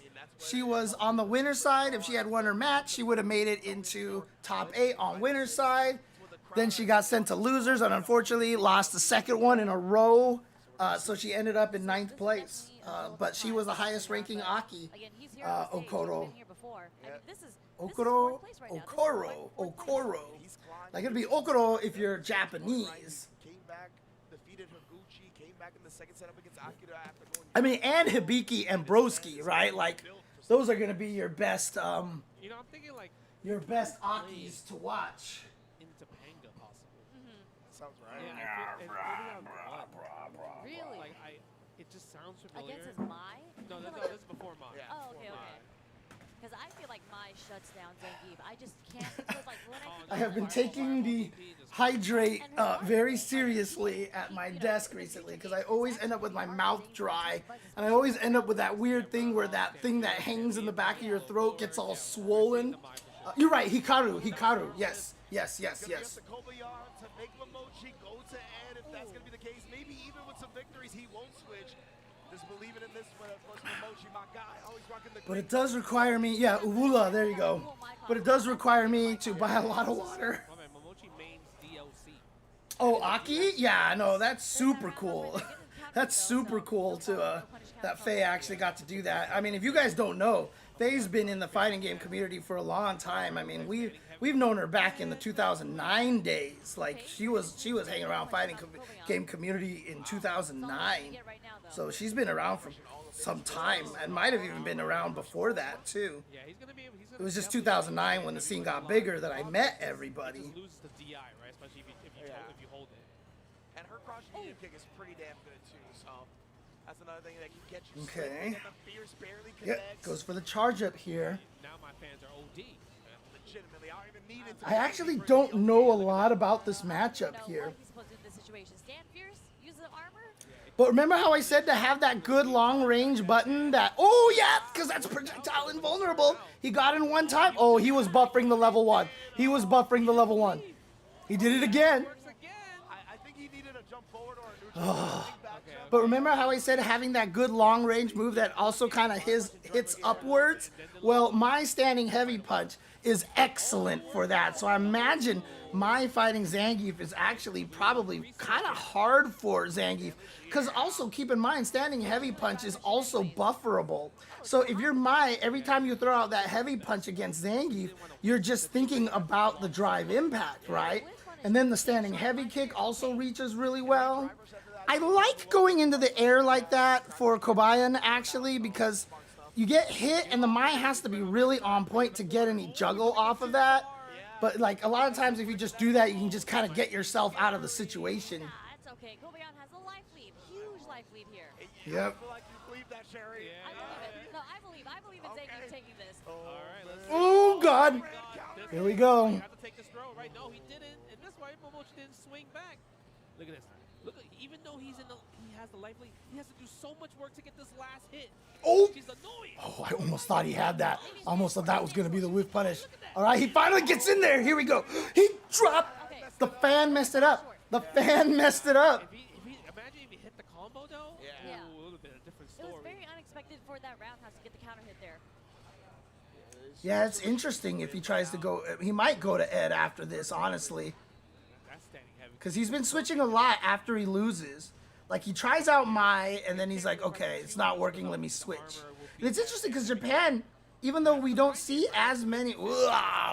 Hang on a second. Let me delay this again for a little bit. Even though Ed is still, I think, really, really strong, Japan doesn't rate him particularly high anymore. But you gotta lock in on that. You do. Let's see, again, the Thunderstorm is going to be a problem because her standing heavy punch will just blow right through that. Here we go. Let's see what he does for the follow-up. Is he going to spend any meter? He does. The damage. Putting Momochi into critical art, but doesn't matter. Light SPD is gonna take it. Oh my God. All right. Switch. Switch. Switch. No. Sticking with the Mai. Okay, so he believes in this character. Yeah, that wasn't even the counter one, but that works too. Sweet. Interesting. Oh, the armor. Yep. Made it past the fan. Like eventually I feel like there's a melting point. I talked about how that standing heavy punch works. See how many times right there that Kobayan could have SPD'd again? I can tell you, man, like, if you spend your whole entire game being, oh my god, he's near me, he's gonna SPD, he must hold up back, you're gonna die. Oh, interesting, okay. Okay, down forward throw, that's the best throw for pressure. Oh, that's punishable, you died. Oh, I don't like this Mai. I don't like this Mai. Smai doesn't seem to be working. Oh. Well, it happened at the beginning of Street Fighter V, and then they said, you know what, we hate Zangief, and they just never gave Zangief anything. I think Zangief's in a great spot right now. Like, he's clearly able to win, but he's not like super broken or anything like that, which is really hard to do with grapplers. And yeah, headbutt into stab like that, catches, backdashes, and attempts to jump. So for Zangief, it's important to find those sequences. But I mean, if Kobayan can make it all the way through the losers, can you imagine if he goes up against Mena RD? Are we gonna have like some sort of Zangief mirror in grand finals? And so everyone's gonna be like, see how Zangief is so broken? But again, we've already had like 19 situations where Kobayan could have clearly killed Momochi with an SPD. But he's like scared to go for him all the time. So you have to play the way that your opponent does. You have to believe that your opponent's not going to try to SPD every time. 4 dash health stab into the level 1? Yeah. It's not easy. And great recognition that even in Burnout, he was close enough to punish the sweep with a light kick, right? A lot of the time people would be like, oh, I'm in Burnout, I blocked the sweep. A lot of the time you can't get him. Someone did point out earlier that everybody who's won Evo at Evo Japan this year has been of the older persuasion. Momochi's the only one, I think, who might be able to still pull that off at this point. So I think everybody else is significantly younger. I mean, he just whip punished the What the sweep? What the sweep? What the sweep? Oh, what? The ranges. He just got the ranges on deck. And it was interesting because what happened right there was that Kobayan actually just ended up pressing a button too late, so he landed and had recovery frames, and that's why he got punish countered. But we'll see. I mean, Momochi's looking good this third round. Absolutely. And that's the thing with Momochi, right? Range on that sweep, that was definitely part of the nerf. Wasn't fast enough to get the punish, he's gonna get the combo. And there we go, switch to the headbutt, see? And see right there, could have SPD, and he did it. And oh, he went too early. He did it too early. He did try to go for the resort. It's because it was punish counter instead of counter. Have people actually said that? That Zangief can't beat Mai? Have people said that? I think the heavy SPD would have killed there. I mean, these See? That stab right there, it's so good because if you get blocked the headbutt, he's +7, I think it is. And if you do the stab like that, maybe even just a little bit delayed, you catch the stab. Oh, wait, no, the stab is 7 frames. It is 7 frames. So is that a true block string? Oh, no, it's only plus, I'm sorry. It's +7 on hit. On block, it's not as much. And so, yeah, headbutt into stab catches the jump back. But he's not, Kobayan's chilling. He's willing to play this. Because at this point, this is... That's punish. You can never get away with a sweep on Ed. You cannot get away with a sweep on Ed. As soon as you block a sweep with Ed, standing medium kick into drive rush cancel is coming. And that catches every sweep in the game. Like, there's no distance that you could be safe. And see? Kobayan could have dashed up an SPD. Mochi stayed resolute. When you bullied in the corner, that's all you want. Nice. Well, I mean, if that's what everybody says, that Mai blows up Zangief, But the hardest part is if, let's say Mai, oh my god, that was a safe meaty. Let's say that Mai does blow up Zangief, right? Let's say that that is a true statement right here. But that means that Kobayan is going to actually have practiced a lot against that character, right? Like I said, in Hyper Fighting, I played Zangief against Duck's Guile. And that is a terrible match for Zangief. That's like a 3-7 matchup for, in Guile's favor and stuff, right? Like, might even be a 2-8, like, at the highest levels. And that back then, 2-8's not as bad. People 2-8 doesn't sound as bad, is not as bad as what it sounds like today. But, you know, it was 2-8 potentially back in the day, but I won that match because why? Because I studied how to fight Zangief. I have a strategy against Zangief. And so even though that matchup is bad, I'm good at it because you have to deal with it so often. And so, you know, in this kind of situation, maybe Mai was the right choice. But it's just that Kobayon's like, God, I have fought like 9,000 Mai's online. Like, I know how to fight her now. Side right now. Oh, Stanfier's right there. All right, we're trading the drive gauge damage. It is cool. No chip damage, but you're forced to take the plus frames in the back throw. Wow. Ooh. And that was cheeky because, right, that wasn't scale damage at the point. That was just raw damage. We talked about sneaking in. Yeah, he had a lot of the crazy combos. But then, oh, that wasn't even a punish. What did he hit? Did he hit Momochi trying to jump away potentially? Because he could take this. Uh-oh. Down forward throw. He has pressure. Headbutt. Oh, it's so scary. And see? The reason why Momochi got hit by that there was because he was scared of the SPD. And Kobayan finally took advantage of it.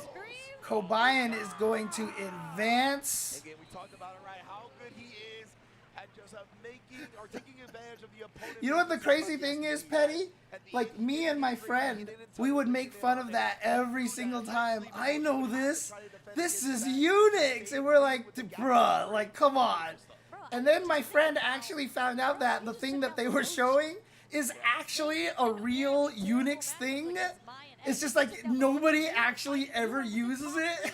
But it actually was like some sort of weird Unix GUI OS that someone tried to create or something. I mean, it's hard not to root for Momochi. Momochi is godlike, right? I mean, he's just absolutely amazing. So. Wow. Wow. You know, and his award, a good matchup. Yeah, okay, that's facts. Ryukichi, right? Yeah, Ken? Ryukichi. You know That's what would be we talked about. insane? Oh, If Ryukichi wins? Yeah. I know, right? After all this? I'm not gonna put that out there, Well, but it's no. just like, you know, here's an easy. Man, if Kobayan can actually take out Yukichi and we end up with a potential Zangief mirror in grand finals, oh my god. That's the one that they practice the most. Yeah, right. literally, like I gotta stop losing like that. But anyway. Yeah, I know. Me and my friend were always like, crap. Well, we can't make fun of that for being Unix anymore, but you know, at least we can just say nobody uses it. Like, really? Nobody actually uses that thing? Either the stand medium kick or the stand short to get the whip punish. And he just never Ow, makes God, it the hurts so decision much. to show. Ah. He's just always composed. He's willing to get burnt out. He's not gonna like try to overstep. Like he's just so confident. See, right there, he tried to do something. Actually, he didn't even try to jump. He pressed the button there. He pressed the button in between the low jab and the stand jab and got counter hit is what happened. He believes in his Yeah, I'm sure it's super impractical and awful. And I don't know how, you know, she ended up using it when nobody else would use it. And it just so happens they used it for their, you know, Isla Nublar, you know, security system. You know, who knows, but still. That was losers semis, so this is losers finals coming up. You're not gonna get him nervous. Like he's just so composed. Akira right was now. the closest one. Yeah, because he was going crazy. Yeah, he was going ham on defense. And then all of a sudden he's trying like, oh, you know what? Let me play this footsie game with you. Yeah. Nah, psych, you lost. You know what's actually godlike about Kobayan too is that when he has level 3, I feel like a lot of Zangief players kind of pigeon their hole and they focus on how am I gonna accomplish getting this level 3 off of you. But he switches up. Where he's like, in my mind, I know that I have the combo 3 on my full set, but I also know what combo I can do to get into the level 2 to the level 1 to kill you. So he's just not focused on I gotta get this level 3 off on you. That's right. Never tunnel visions. Yeah. He never tunnel visions. He never has that shiny red ball syndrome. Yep. Like it is so impressive, especially on a character Ooh, like can I Zangief, where actually even obviously do the SP anything is a huge here? reward. It's an endorphin Sorry, boost I'm as looking well, at so something you always completely feel good random when you over get a command here. grab. He's not worried about it. He's like, you know what will make me feel even That better movie than is that? so good, and honestly, like, that soundtrack is like everything, honestly. Like, that soundtrack is so good. John Williams is a fucking god, I swear to God. They've been a partner for Evo for a few years now as well. You combo the competition, we'll combo the rewards. We have win cash and exclusive items when you enter the PlayStation tournaments. And again, you can sign up on the PS5 directly, and for a lot of them, directly in the game itself. So it's very easy to do. And as Sherry mentioned earlier, they're happening all the time. Some games even happen daily. So please get in the system and start getting familiar with everything the FGC and beyond has to offer from PlayStation tournaments. I mean, because this just starts now. There's so many tours that started from this tournament at EVO Japan. Like there was CPT, Arc World Tours. This was their first event as well. I'm not sure if Tekken World Tour, if this was their first event, but it's possible. Yeah. I mean, I wouldn't be surprised at this point. Honestly. Yeah, I wouldn't be surprised. yeah. So you want to make sure, you know, you got to practice on that PlayStation if you're going to compete in tournaments. Precisely, man. Yeah, big ups to PlayStation there. Now we are on to losers final. Really? It was still getting updated all the way into the 90s? That's crazy. It has been the aggression that has found success up against Kobayashi. And Ryukichi, he's an aggressive player. Okay, well, look, if it's an $86,000 workstation from 1995, that's a lot of money, right? I mean, you can't be mad at that, honestly. So. See if how Kobayashi gonna stop the Ryukichi back dash. Oh man. That's a great point too, Right? Because we've seen it already against Meta, right? Yeah, he's seen it. And it worked for him a lot. So now Kobaya's like, oh, okay. Like I watched the match. I'm here. So like, how do I counter that? Or maybe like, oh, I know how to counter it. This Can't is what do you're supposed to anything. So I'm curious to see if we're gonna see those type of call-outs. Well, so in my mind, the way that you would approach that matchup, if he is doing that quite a lot, because against Mena, I feel like Did he Markman really didn't steal go that much stick? Out of what Zangief would do in the neutral, but I feel like if you're Kobayan and you're watching that and you're seeing that he's backdashing in order to, because the only way he's gonna whip punish is if you're throwing out a heavy button like the Stand Fierce, right? Why wouldn't you just walk with him then? Yeah. Like he's cornering himself, so. I think if he's starting to do a lot of backdashes and looking for the whip punish, Kobayan has shown us that he is such a patient player and he will walk you down, throw out some normals, throw out some lights, just so as make it harder to whip punish. So I feel like if Ryukichi keeps demonstrating that he's going to backdash, Kobayan's just going to walk him down into the corner. Walk him down, or even maybe use Hell Stab to kind of catch Sorry him. guys, I'm trying to do something in the my Hell Stab. stupid mobile game over here. I apologize. I could see like Kobayan walking forward on the backdash and then like stopping or walking back a little bit and baiting out the button after the backdash. You know, that's something that It could be the delayed flights, right? Like delayed crouch strong will catch backdashes into the jab, into the lariat, perhaps. It just depends on the range of. I mean, OD running bear grab as well too. That will Let's try catch it. Now this is the time. It's coming. Up against backdash. This is the time. I feel like the next break, you just gotta walk up there and tell either him or Mena, like, yo, all I need you to do is just start the round with OD running. Start OD running bear grab. I'm telling you, I thought you were gonna be like, you need to go up there and running bear grab them yourself at this point. Like, you just need to do it. I mean, we almost had it because it was the first sequence, but it wasn't immediate round start, right? That doesn't count. That doesn't He count. did the crouch strong. Come on. I'm just saying, round one fight. And it was from Mena. We actually have not seen one running bear grab from Kobayan yet. Kobayan's not So a grabber, slow. bro. He just doesn't be grabbing people. Yeah, he does He it. just footsies all day. That's true, that's true. One of the things we like to say, right, is that the threat of an option is as powerful as the option itself. 100%. And Kobayan's display of gameplay, I mean, that is the perfect example of it. I mean, I feel like Sorry guys, give me a second here. I have to feed my current addiction, so. And you're like, wait, you actually did that? That's crazy. I agree. That's how I feel he has a few moves you don't see. You don't see the counter. Right? Oh yeah, the Tundra Storm? The Tundra Storm.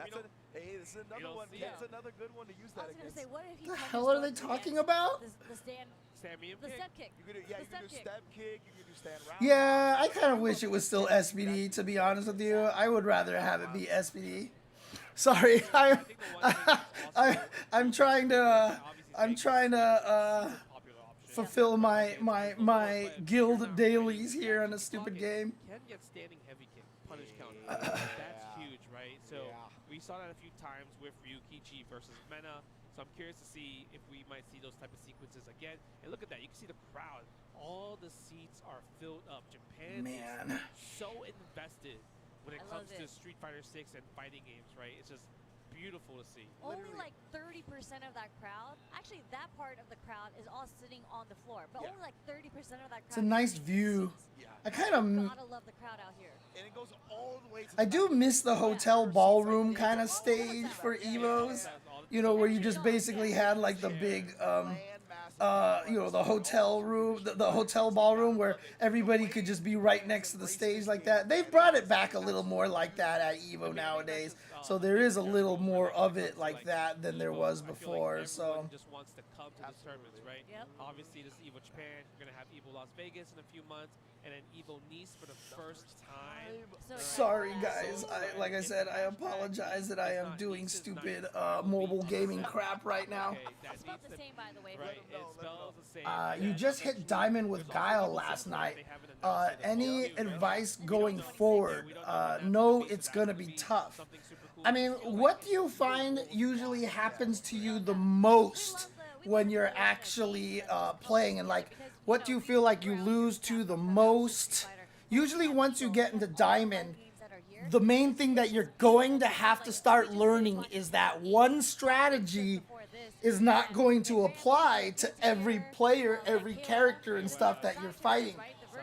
Once you reach diamond, it becomes very important to learn how to play against the opponent, to read them, to figure out what it is that they like to do. So if you fight one Ken, you're going to fight him differently than another Ken. You have to see what kind of stuff they do and base your offense off of that. So, for example, the example I always give is that if I fight a Ryu with Cammy, or anybody, actually, even with my Kimberly, a lot of times when the round starts, I backdash, right?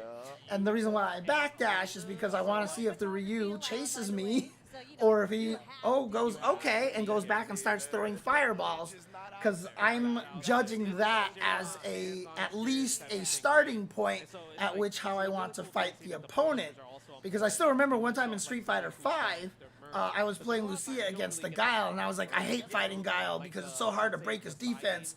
And then the Guile like never charged for a Sonic Boom. He just like so batted me and jumped at me and did all this stuff, and I got murdered because I was like, I'm what? Like, why would a Guile play this way? You know, and I didn't adjust in time. So by the time you get to Diamond, you really have to get to that point where you start reading your opponents, gathering the data, putting them in boxes. Is he aggressive? Is he defensive? Is he scared? Does he tech a lot?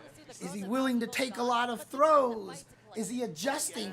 Like, if I do the same mix-up 3 times, did he get hit all 3 times by it? Okay. Or did he do the different thing the very second time I got him in that mix-up? Okay, he adjusts really fast, etc., etc. That's what you have to start learning to do in Diamond, is you have to start playing against the human, the person, and their tendencies.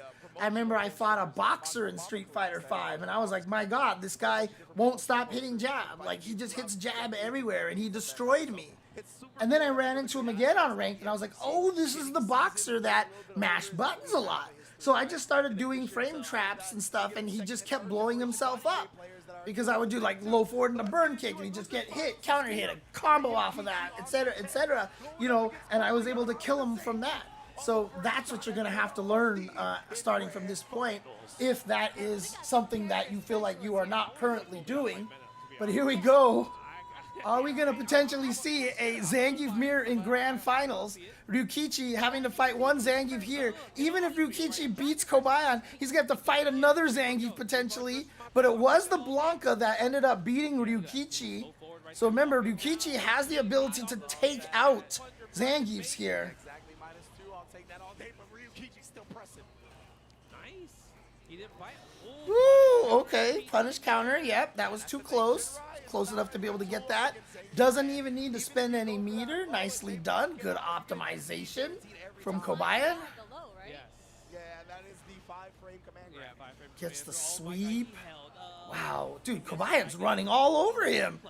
Like, he was able to take out Mena's Zangief well, but Kobayan is just basically in his face this entire time. He's just saying I'm smarter. That's what he's saying.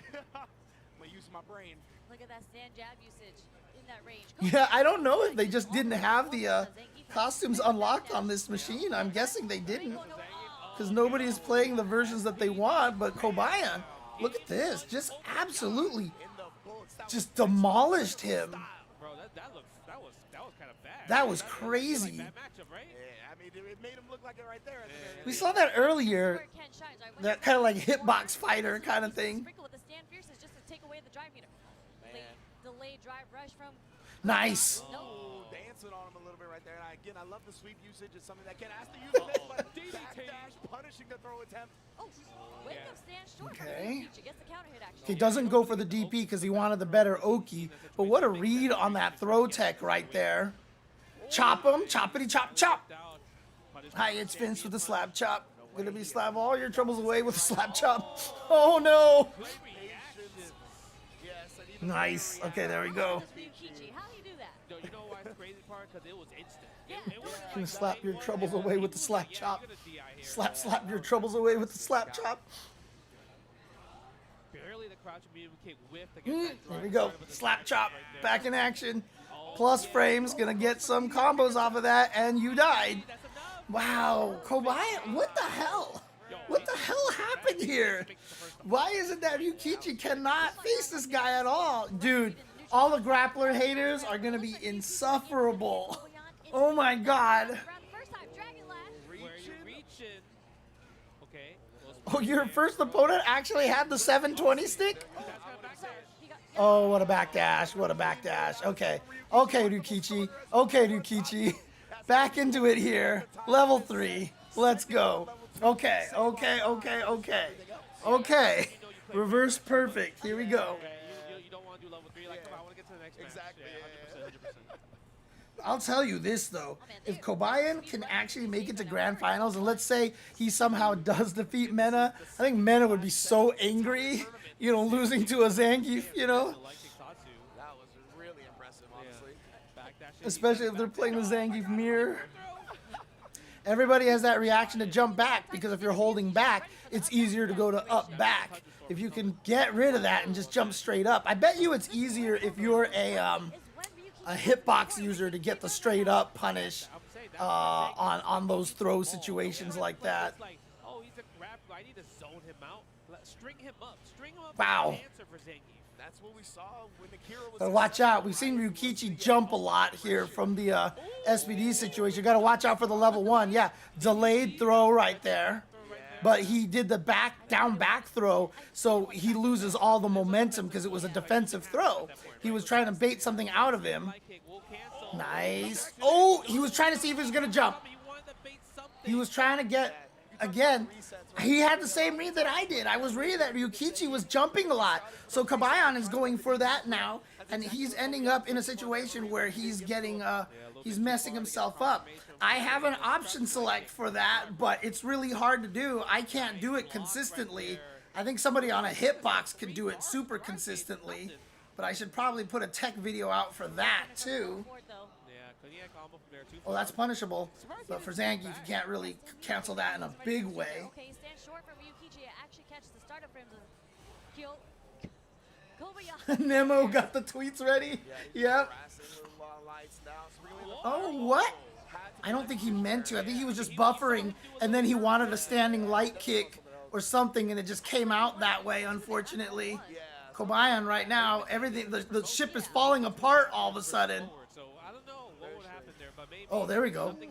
He still has the life lead, though. But the weird thing that Ryukichi did was he ended the combo of ODDP, which is interesting, too. Yeah. Oh, tried to sneak in there. Oh, nice.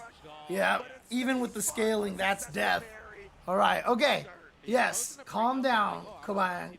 Calm down. But it worked out for him with the perfect parry. Backdash again, headbutt, plus 4. They didn't actually give Nee a microphone? They didn't let Nee say anything? That sucks. Yep. Autocorrect DP, and it was a counter, so that's why a lot of times people, when they jump over like that, they just don't even press a button. What a good backdash. Right there. This is the fireball possibly that Crouch fears. I think so. Now Kobayan. Remember Ryukichi last year at the EWC had the sickest combo. You know, having someone land on a fireball, I think it was. Okay. The footsies. He's looking for something. Ryukichi does not want to give it to him. Exactly. He doesn't want to keep slap chop. space, but he's in the corner now. Slap your troubles away with the slap chop. Oh, not fast enough, but he burnt himself out. He burnt himself out. That CA is still sitting there. Walk him down like you normally do. Oh. Oh my god. Did he get him? He got him. One more. Now Just you needs get one more. You have to drive rush forward, do nothing. Oh, check the farm. Level 1 Dragon Last Flame. Wow. What a sequence. And again, Ryu Wow. back dashes. Oh, yeah. What a backdash. He's finding all the right What places a to get the backdash backdash. Wow. That was so scary, man. There was a lot of hard reads going on in that last round. And so intense on both sides. Was that at Capcom Cup, Penny, that Zangief Pilato did that? Either one of them blows up the fuzzy defense timing again with that delayed crouch medium punch. Nice. Single hit confirmed. Standing heavy punch as well, too. A confirm into the Tatsu, too. Yeah. Now, speaking of confirmed, Hell Stab and OD Lariat. Yeah, Conor trying to hold up, trying to avoid an SPD. Yeah, unfortunately, he didn't go forward because he just realized, oh, I'm low on drive gauge, so I don't want to drive rush forward yet. Nice. Perfect. That was a punish counter. Holy shit. Perfect parry on the fireball. Drive rush SPD. Oh, he didn't know what side. He thought that was going to be a cross up. Right there, right? I'm pretty sure, yeah. Yo. I mean, Kobayon's been on point. He's known when he's actually reached for the buttons and he's tried to perfect parry him. He's just been off on the timing. Got the combo. Who am I rooting for? I have no idea at this point. I mean, on one hand, obviously, I love seeing Zangief go far, because let's go grapplers, but I don't want the narrative to be what it's going to be if Mena, RD, and Kobayon both play Zangief in grand finals, and everybody's going to be like, see how broken Zangief is? Oh, yeah, what are you going to do? Yeah, I would just drive him. I mean, he can still level 2, which is why he's not trying to cleanly just go for the drive impact right now. But you have to be careful because if he has the reactions. Walk down, no DP. Oh, there we go. If he did it Oh, he came back. Level 3? No, he's going for the level 2. He's going for the side switch. He's going for the side switch. He's going to have to make some hell of a comeback, though. Yeah, meaty low forward. Reversal again Three here. versus 2. Oh my god. Able to burn him out. Oh my god, he went for that? He went for that. Because if he mashed super, that was GG. And Ryukishi, he mashed something. You saw the counter. Oh my god! Oh my god! Holy crap! Kobayan with the armor punch. Oh my god! The hell? Making the comeback right That now. was ridiculous. Good punish. He's fighting for his life. SPD again. Perfect max range. He has level 2. Ooh. That's gonna hit. The jungle. Oh, he could have got a big punish. But he just wanted to get out of there. Oh my god. Dude, on the verge. On the verge. You heard Sherry say, well, maybe you missed it, but Sherry said he's going to have to make one hell of a comeback.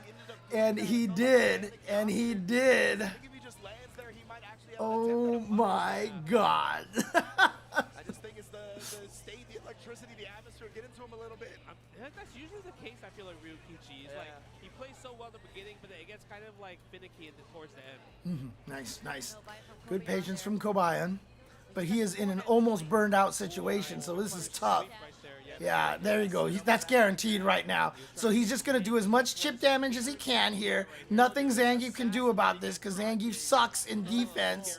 And so now he's going to take it. See, he optimized it right away. A lot of times when you do have the ability to kill somebody, with a drive impact like that, guaranteed because they don't have a level 1, people just go for it right away instead of really maximizing the damage that you can get out of it. So that was really smart. Match point for Ryukichi. Good start for him here. What a backdash! Wasn't even a punish though because Zangief's backdash is too slow, but it got him out of that situation. Tried to perfect parry. The headbutt didn't get it. Oh! Slap chop! Slap your troubles away with that slap chop. Oh, again, the slap chop! Yo! This is the hardest for Zangief to close out. Just getting one hit. Yeah. Gonna see the light It's so scary. But that crouching medium kick is a great way to close it out. That's why you see Ryukichi low blocking a lot, because he knows that's what he's looking for. Yo, Kobayan is playing impatient at this point, I feel like. He doesn't Oh!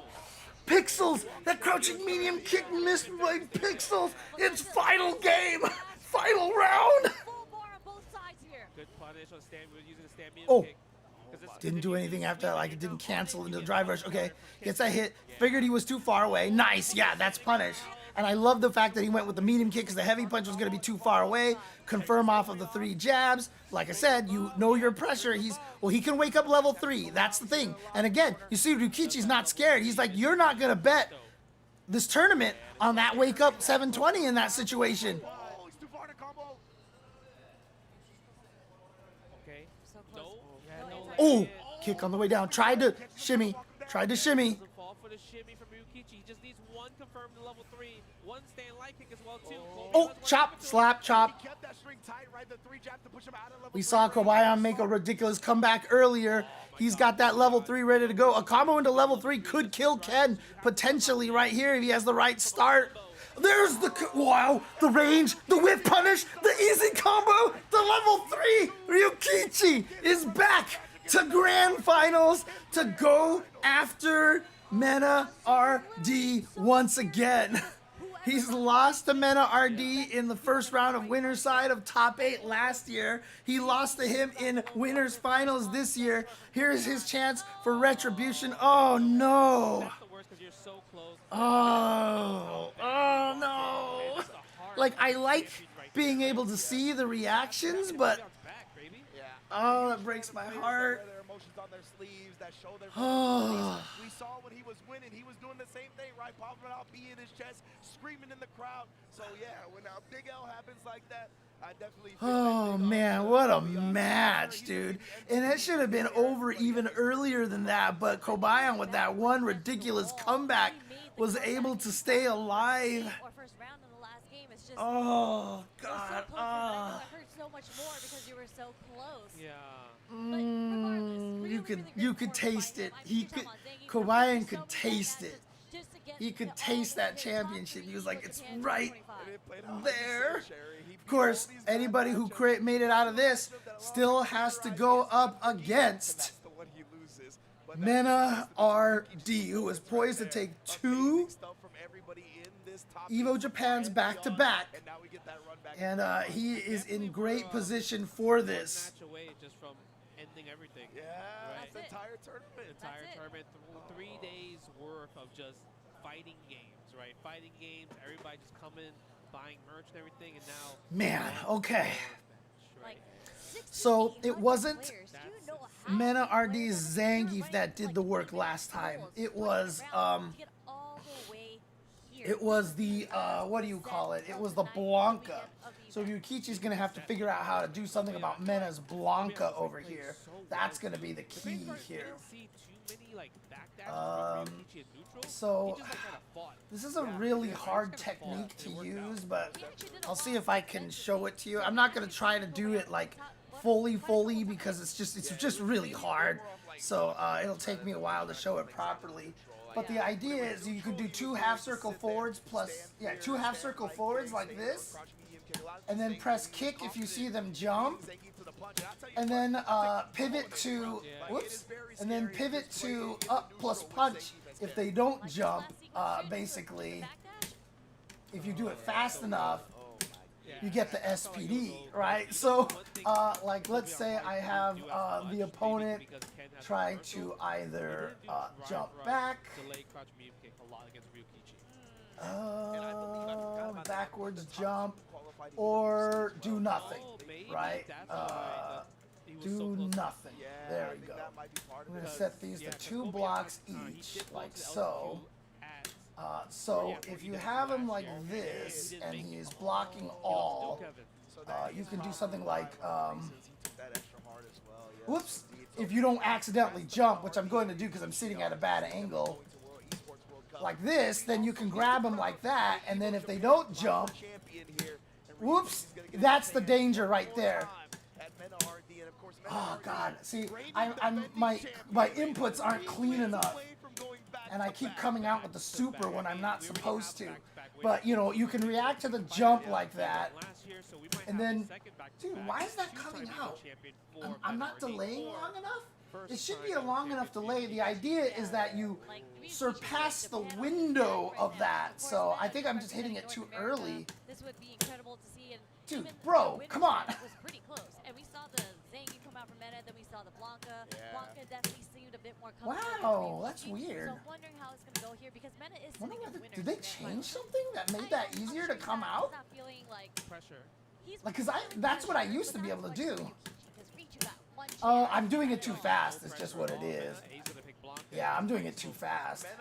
To me, he's built for these Wow, I guys. thought I did it slow enough there. Pressure, I think it is there. Wow, but that's the way weird. He processes it, it's just very different. Oh, I can delay it a lot. Okay. So I think he's kind of comfortable with that pressure. Yeah. When pressure is supposed to make you uncomfortable. Yeah. And that's why Bro, he's so successful what the in everything hell? he does. Yeah, you can really see in his play. Dude, that was there's a so. lot of Did times they that you see, change like, something? in I feel like they clutch changed moments, something. He always clutches us out. There's like Did they no know about hesitation. this and they There's messed no it doubt up? in his mind. Whatever decision, right or wrong. That's so he's weird. putting I it never right had in this his problem mind. before. It was actually hard for me to get that super out. He's done the work So mentally weird. Where it's like, all right, bro, I am committed Weird. to this decision, and I'm not gonna hold it against myself. I'm not gonna feel bad if it doesn't work out, right? Like, they're never always gonna be 100% right about every decision you make in fighting games. Might And be it the could angle kinda that I'm wear on us sitting as at. fighting game players. Sometimes we make a bad decision. we Bro, harp on it in our did they minds for a change bit. That's something? not the case I'm gonna have to for look at the Raul, right? patch He has that notes short-term because competitive I've shift never in had his this mindset problem doing where this something before happens at wrong, it's all. alright, because that's just opening the door for something to go wrong. I just Wow. want the winner to snatch that trophy Yeah. once they won. Like, Frank, See, that's what's supposed to happen right there. give me that trophy. He running bear grabbed Whoops. it last Yeah, year. he actually did, yeah. Both hands. He like ran to the trophy That's and so grabbed it with weird. both hands. And the trophy is sitting right there. Hmm. And again, we are one set, potentially two sets away from crowning. Am I the maybe new not champion doing full of half Japan. circles? No, those are half circles, all right. Sea of people awaiting the grand finals. It's gonna be a I don't understand, dude. Like, I've never had this problem before trying to do this tech over here. It's so weird. Usually if you just wait long enough, you bypass the window of activating the super. Did they actually increase the window for Zangief's super? It's so weird. And the crazy part is, if you do crouching lights into drive, Did somebody actually know about this tech and was like, we need to destroy this tech never came out. When it whipped, it never before came out. anybody It was like finds it? on hit or block. So it's just like, how is he doing Okay, this there we again, go. hyper locked in, where he's like hit confirming, just like lights into drive rushes. Whoops, or is he wrong just button. really feeling like, I know it's gonna work here. Yeah, I really think it's like a mind. There we go. Right? Like, he just knows when it's gonna work for whatever reason. And So he's basically, like, Olivo, right in every I do, set. after like this, I do 2 half circles. Here where it quite doesn't work out, but And it's if they like, jump, well, I hit light kick. release, And if they don't go anywhere, I believe he's locked I in. hit up and jab. I think he's locked in. Yeah. but that's not actually reacting. to So if they jump back, I can grab them. it. Confirming a light. Well, so it's more Whoops. so, I feel like And it's if more they so a don't, situation where you're watching when you I'm supposed to just be able to hit up and an SPD. So, it's So not if I take necessarily away the reacting, jump, but I'm you supposed to know just the do space Yeah. like that. the person's gonna end up blocking it. Yeah. Because the half circle is the majority of an SPD. But I was not activating the super this much. Oh, I have it on. Don't worry, I have it on. I wasn't activating the super this much before. Like that. I wasn't activating the super this much before a long time ago when I did it. But for some reason, it feels like they changed something. And so now I'm confused. Now I'm really confused. Alright, here we go. And yep, Mena, of course, is going to go with the Blanca. He is 1 set away from being back-to-back Evo champion. That is not a good way to start. That's how he's feeling, brother. You talked about it. No pressure right now. No He's gonna pressure. come out here and let the flow flow. Oh, he tried to crouch fears. You saw the crouch fears there. That's right. Planted some. It's pretty late for you over there, isn't it, Olivo? Did he get a big It's got to be, it's like 4:30 over there. 5:30. It's 5:30 a.m. where you're at, isn't it? medium punch again. Menardi always pressing the button. Ooh, in a okay. situation when he knows Wow, with a his level target is, 1. like, Didn't even just go maybe for the level 2. super. Yeah, Ryukichi been waiting with the level 1 right there to maybe keep Mena R&D's drive gauge low if connected. Oh, my Oh, nice hurt shoot. there this time. Oh, what? Oh, the ground bounce, I forgot about that. Yeah, I had the same reaction. What? I didn't know that was a DPable bounce off of that. Oh, you just ate that. However, if you're Ryukichi, he spent the level 2 at least. At least he spent the level 2. 3 games away from winning. You gotta use it. Every round gets you that much closer to becoming back-to-back Evo Japan So, champion. as a person from Puerto Rico, would you be rooting for your DR brother, or are you not rooting for DR? I never know what kind of rivalry that PR and DR have. I don't know if they have a rivalry. Oh no, he just wasn't ready for it. Mami, cuidado. Okay, here we go. Good damage here. Meaty frame Oh, he's trying to bait something out, but I like the patience of him just doing nothing. Yeah, get to the other side. Yeah, very smart from NRD. And Ryukichi's the one closest to the corner now, so I mean, one drive rush cancel, you're there. Yeah. I mean, there's a huge life lead sitting on Ryukichi. Oh, okay, you would have been fine with either of them winning. Okay. It's crazy. Like they Okay, so you are rooting for Mena. Okay, let's go. Yeah. They were so active in offense and defense, but yeah, definitely trying to feel each other out right now. Yeah, but RD try to bait something, doesn't work. I feel like if you're a Ryukichi, you want to press the crouch B and put I mean, honestly, I think reactions are reactions, man. I really do. Oh, that's gonna be punished. And worst thing about that is that's a free punish there for Ryukichi, having to spend no meter. They were like both patients too. That's the crazy part, right? Absolutely. It shows a testament to their all-around skills, right? They don't have to just focus on rush down. They don't have to focus on aggression. Punish counter. He tried to perfect parry. So, I feel like a lot when it comes to like Japan. He's trying to bait the DP with that hop through, basically. Because a lot of times also when you do the drive rush cancel, you know, people do the DP. Nice, perfect parry. This is just, oh, what? I don't know why he did that ender. He should have did the Tatsu ender to put him in the corner. I think he messed up. I think he just brain farted there. Slight delay on the walk back. Nice. No challenge. The fireball. Look at that. The scratch was like right there. He's like, I can't press a button there. Oh, what Ken? Freaking dive kick with that stupid jumping heavy punch. Just takes a little bit of DP, tries to bait something out there, but patience again from Mena. Yeah. One low forward from Ryukichi. Can't get the level 3 though. So he has to be careful. Menardi can't kill the next hit. Yeah, he cannot. Oh, jump. He tried to walk under it too. Oh, man, no. Oh, he caught him. Did you see the stagger on that? Did you see the stagger on that? Holy shit. Like, look at what he did here. Dude, the way that the timing on this, look, wait, now. Dude, that was ridiculous. Holy crap. What a timing on that. Like, he knew exactly when he was going to stand up. Oh, whoa. Okay, goes for the Blanca. No. Second time now. It's going to be dangerous now because Ryukichi might feel like he's able to get away with that a lot. Oh, yeah, he was scared to anti-air because he just ate that last time. I love using that forward medium kick in the middle of footsies like that to catch someone walking forward. That's kind of what Ryu does all the time when he does the forward heavy punch and it hits. Oh, Blanca-chan actually disappeared. I thought Blanca-chan would still be over there.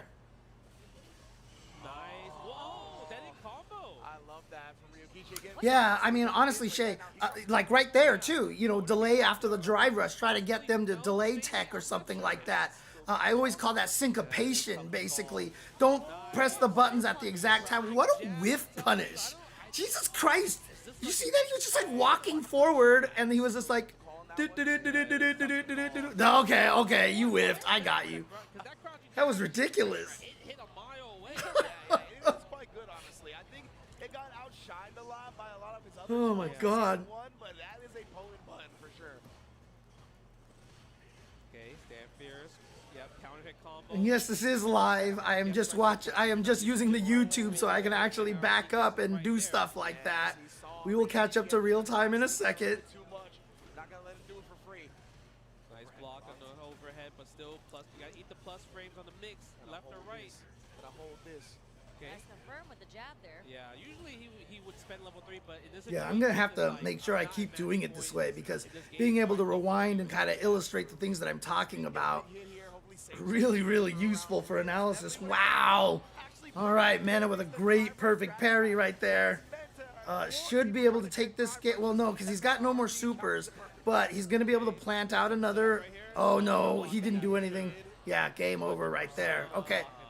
All right, so it's tied 1-1. 2 games away. 2 games away. Don't think about it.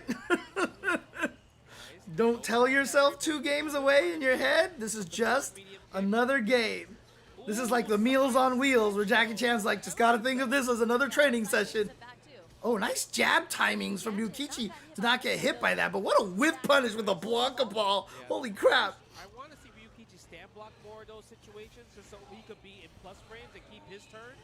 Yeah, Mena looks comfy right now, but I'll tell you right now, if he does lose this set, the mental complexion is gonna change a lot. It's gonna be a scary situation. What a spacing, perfect spacing on that. Oh God, he was just standing there. Okay, set up, and you've also got a lightning beast available for you now. Throw loop. I think he's gonna do it again. Oh boy, I would have gotten shimmied. Oh, that dude. Which way do you block? Which way do you block? Dude, it's so hard. Dude, it's so hard. Yeah, then it was like, you ain't blocking. Oh man. If you remember the winners finals, he got hit by all the hop cross-ups from Ryuki. Yep. Every time you realize you do something good, you mess up. That's called the flow, right? That RAP to flow. But that was one of his biggest weaknesses. Oh, he tried to do a fancy combo.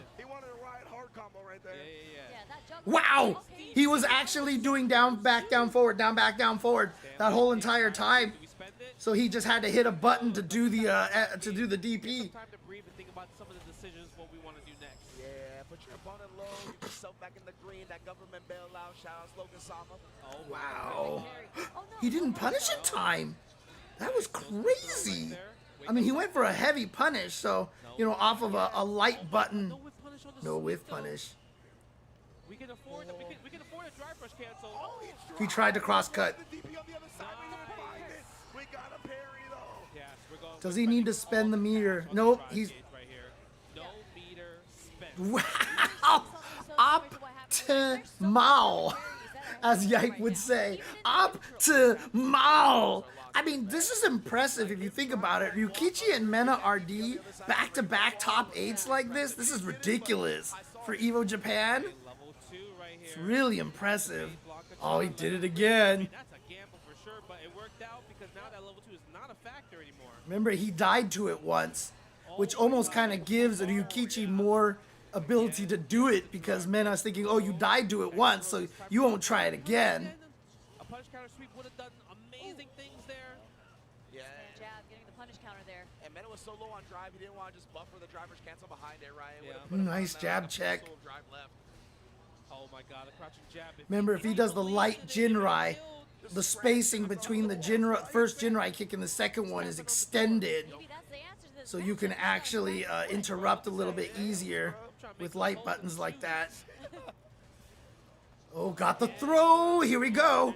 One more hit. Just needs one more hit. There it is. Mena RD is at tournament game. Tournament game.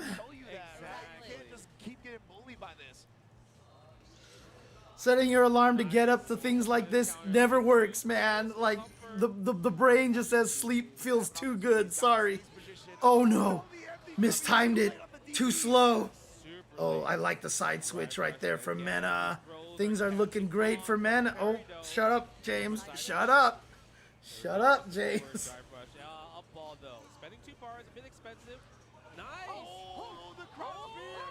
Oh, yeah, the less you think about rhythm games, the better you do. It's absolutely that kind of thing. Oh, too early on that follow-up. Oh, the standing fierce of death. That button should have been the one that won best button at Evo. Ken stand fierce? Come on. That button's so ridiculous. Oh my God. Okay, drive rush. No, a little bit too far for the second crouching medium kick there. Yeah. Activate level 2 lightning beast. We're taking you to the corner. My little toy's about to Yep, there comes the Blanca chain. Yep, baited it out this time. He knew. He's like, I remember you doing this. Oh, and he does it again. Oh, nice drive rush forward. Otherwise, that would have been a punish counter throw, and he would have been burnt out. Dude, Ryukichi staying alive by the skin of his teeth right now. Oh, nice. Standing medium punch hit so far. Wow. What? You just walked up and perfect parried? Oh, yep. Anti-air. What side? Yes. Has the anti-air. The low jab. Here we go. Tournament point. Tournament point. Oh, my God. Is Mena RD going to be your back-to-back Evo Japan 2025 Street Fighter 6? Oh, yep. POS. Finally, the first one in the set. Called for it, Justin. Needed to represent it. Yes. Oh, but man, now will Mena Yeah. do the hop Blanca, next I mean, does I it. know Blanca's complain about the reach of his buttons and stuff, but his buttons reach really good. Here we go. Big hit here. Big hit here. Doesn't have the lightning beast ready to go, but you go with that up ball so you can get some pressure after that Blanca ball like that. Has the lightning beast now. This is it right here. Gotta survive this. Can you survive it? Ryukichi staying very still. Did find a moment to jump, but he went for a heavy punch, which didn't hit far enough out, so he didn't get anything out of that. Oh, that's a punish? Wow. And Lightning Beast is almost out. Try to bait out something. Oh, just a fireball? Oh my god. That crouching strong is so good. And again, he went, oh, is that kill? Oh my god.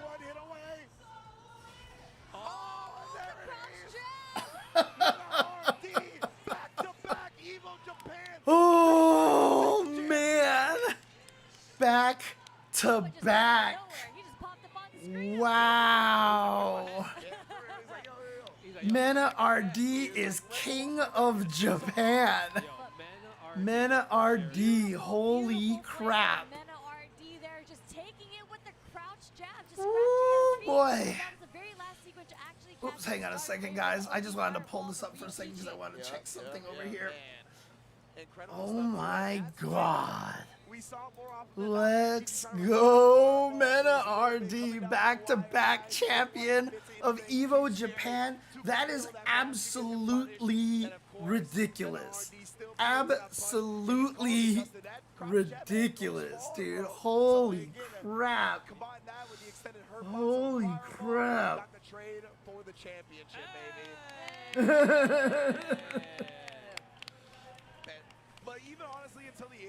Obviously, we're not done yet. Let's see if we get any announcements, but still. Oh my god. Holy crap. Holy crap. Nice. Nice. Nice. He is one of the greatest fighting game players of all time. You see how much. Oh man. Because I feel like obviously this win is important because it helps his resume so much more. But it's also, he was in a situation where he wasn't winning first place as much compared to season 1. So this really helped, kind of like gave him the confidence With going forward. Mena RD with the power up by being in Japan. Back to back. EVO Japan SF6 winner. Beating a crowd of, what is it? What do I have over here? I have 5,089. 5,089 in 2024, and now a crowd of, what is it this year? Street Fighter 6 is 7,195, it looks like. He's been to Japan so many times, and he's been staying here for like months and weeks, just training. Even right before Capcom Cup, he was already out here training. So this is also his training grounds. Yeah, this has become another home for him. We see him, he tweets all the time in full Japanese, right? He wants to connect with the community, and the community here has embraced him as one of their own. Make sure I have this it's right. An incredible connection. Yeah, why am I not seeing? Like oh, here I see. Okay, here we go. Better, Japan, 6,661. There you go. Like when I play ranked 6,661. Because you fight so many different players. You fight all these legendary players that you normally don't get to fight in general, right?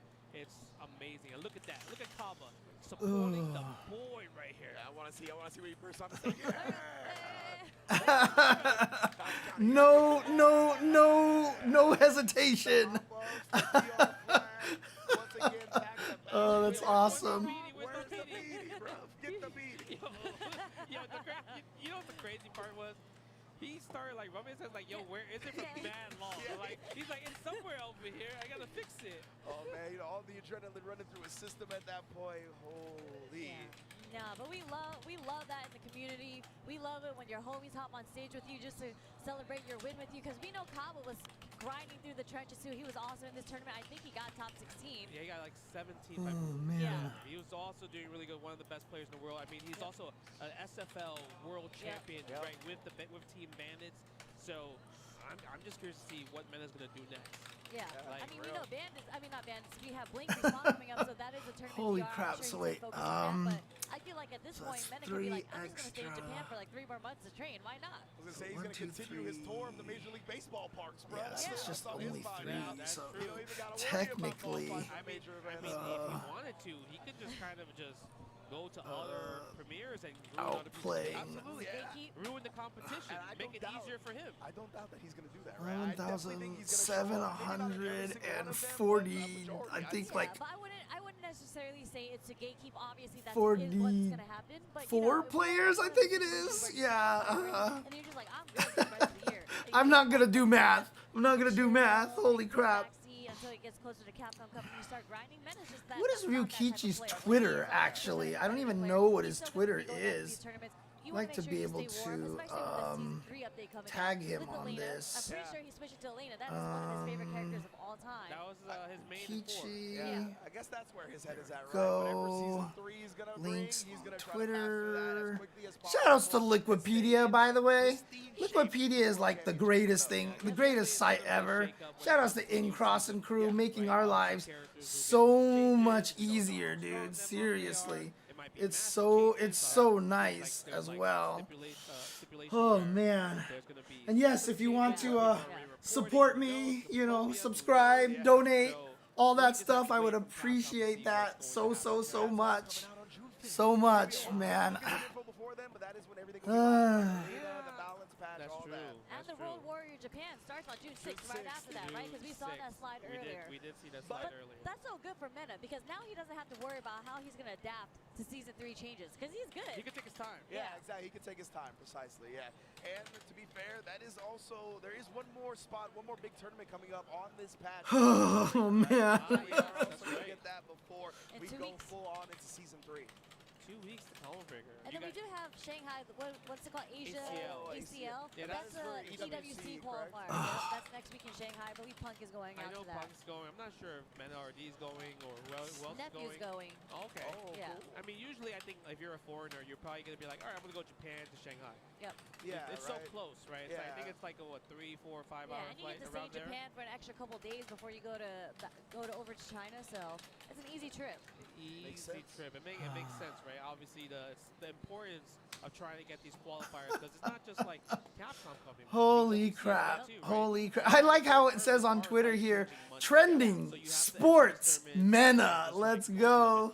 That's right. Sports, baby. And it's a point system. Let's so go, you might as well let's just go. to as many tournaments as you can. Hopefully Wow. you get an auto qualifier into Capcom Cup, or you can just go to as many and get as many top 16s as you can to gain all those points, make it into the top 6 players that have the most points. Yeah, consistency is rewarded this season for the That Season is, with the oh, that's consistency. right. That's So the Mena thing. and All these Ryukichi have players both that qualified out to these to the tournaments that Esports come up World just show Cup the then first as players. We'll well. probably see a few of So, them in Capcom Cup, which is a great thing. So what's Oh, your man. favorite memory of Evo Japan this Two- year? Like, what's like your two personal, oh, times. this is the coolest thing two I've done times, or that's seen or whatever. ridiculous.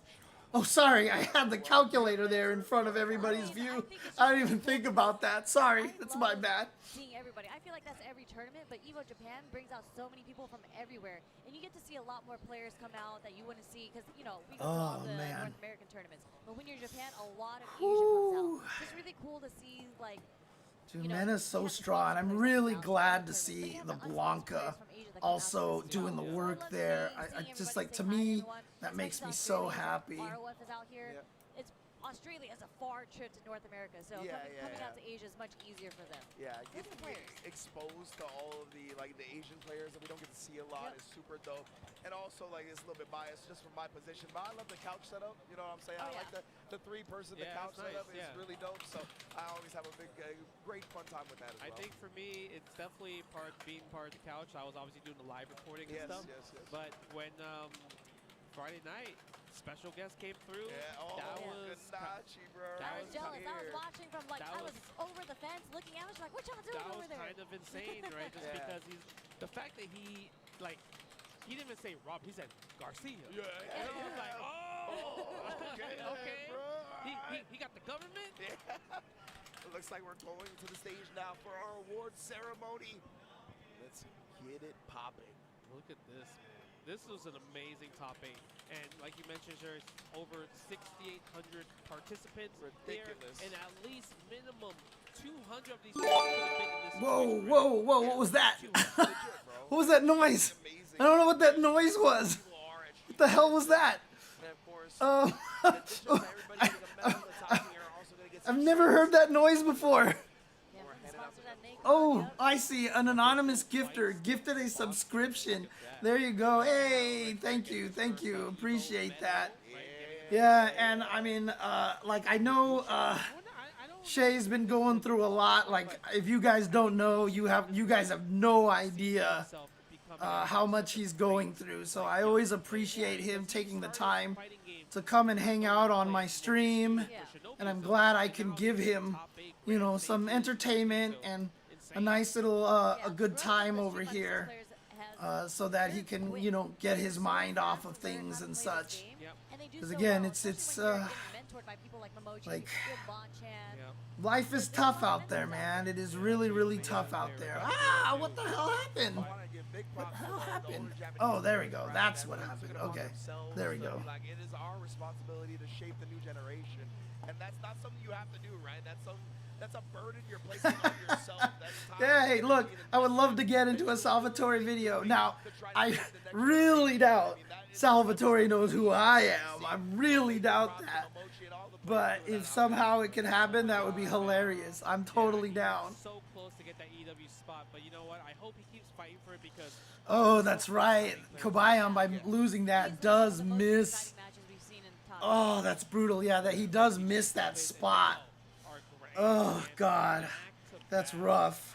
Evo Japan champion for Street Fighter 6. You can hear the crowd just cheering for Menardi. That's the coolest thing about Japan. They're not Yeah, just country it's really fighters. cool They love how every player. Like, yo, you love how the game, much we that love you. Mena RD is cheered for and how many fans he does have out here. So that's really, really cool. Congratulations on qualifying. He looked at me. He said, "Congratulations, congratulations on win tomorrow." Don't say it like that, Forrest. That makes me sad. Oh my God. Okay, I got you. That's the type he is, though, right? Hey, thank Don't you for forget the to use your Prime subscription, and Sancho. earphones. Appreciate it. It's the first new sub of the day. Well, actually, I think the gift sub was the first new sub of the day. So appreciate it. That's beautiful, by the way. That's really cool. I'm jealous. I always like getting memorabilia. The pad player with the arcade stick. You know what I'm saying? Hey, man, it's a good trophy. Absolutely. Beautiful. Hopefully you got room in your luggage. Look at that. You can see I like the nod on his head. He's like, yeah, joystick that I don't use because I'm a pad player, baby. Let's go. Hey, but you know what? It's not about using it or not.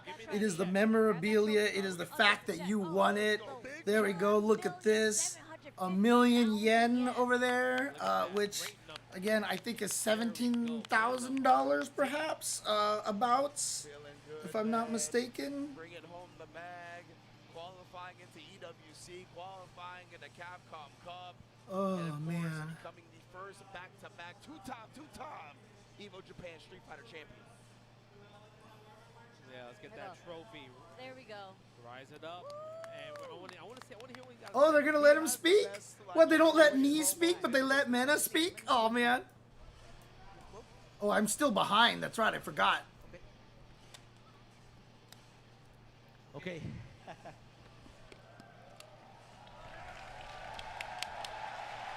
Guys. Aww. Oh, is he tearing up? Oops. I want to thank everybody that's here. Thanks to God, my team, Weibo, Red Bull, and everybody that came to this tournament. Everyone knows that this was a very difficult season for me. Blanca was not as strong, and I lost Luke. So I had a pretty rough year. But something that I learned this year is that you never have to stop believing in yourself. Yep. I think we all need a little bit of delusion in this impossible life. Yep. It's always great because in the end, like, Mena always gives like really good speeches and stuff, you know?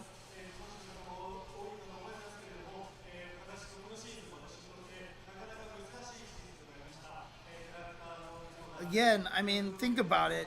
This kid from the Dominican Republic finding a way to make success by playing video games of all things. And now he's been able to travel the world, win so much money, and how can you question why I think the FGC is so great? Umehara-san. Oh! He want that Please first tell to me 10. when. I'm waiting for you. Thank you. Who did he He say? wants that first to 10. Yeah, boy. Who did he say? Oh, he said Daigo-san? He still wants that first to 10 with Daigo? Come on. Leave Daigo alone. Leave Daigo alone.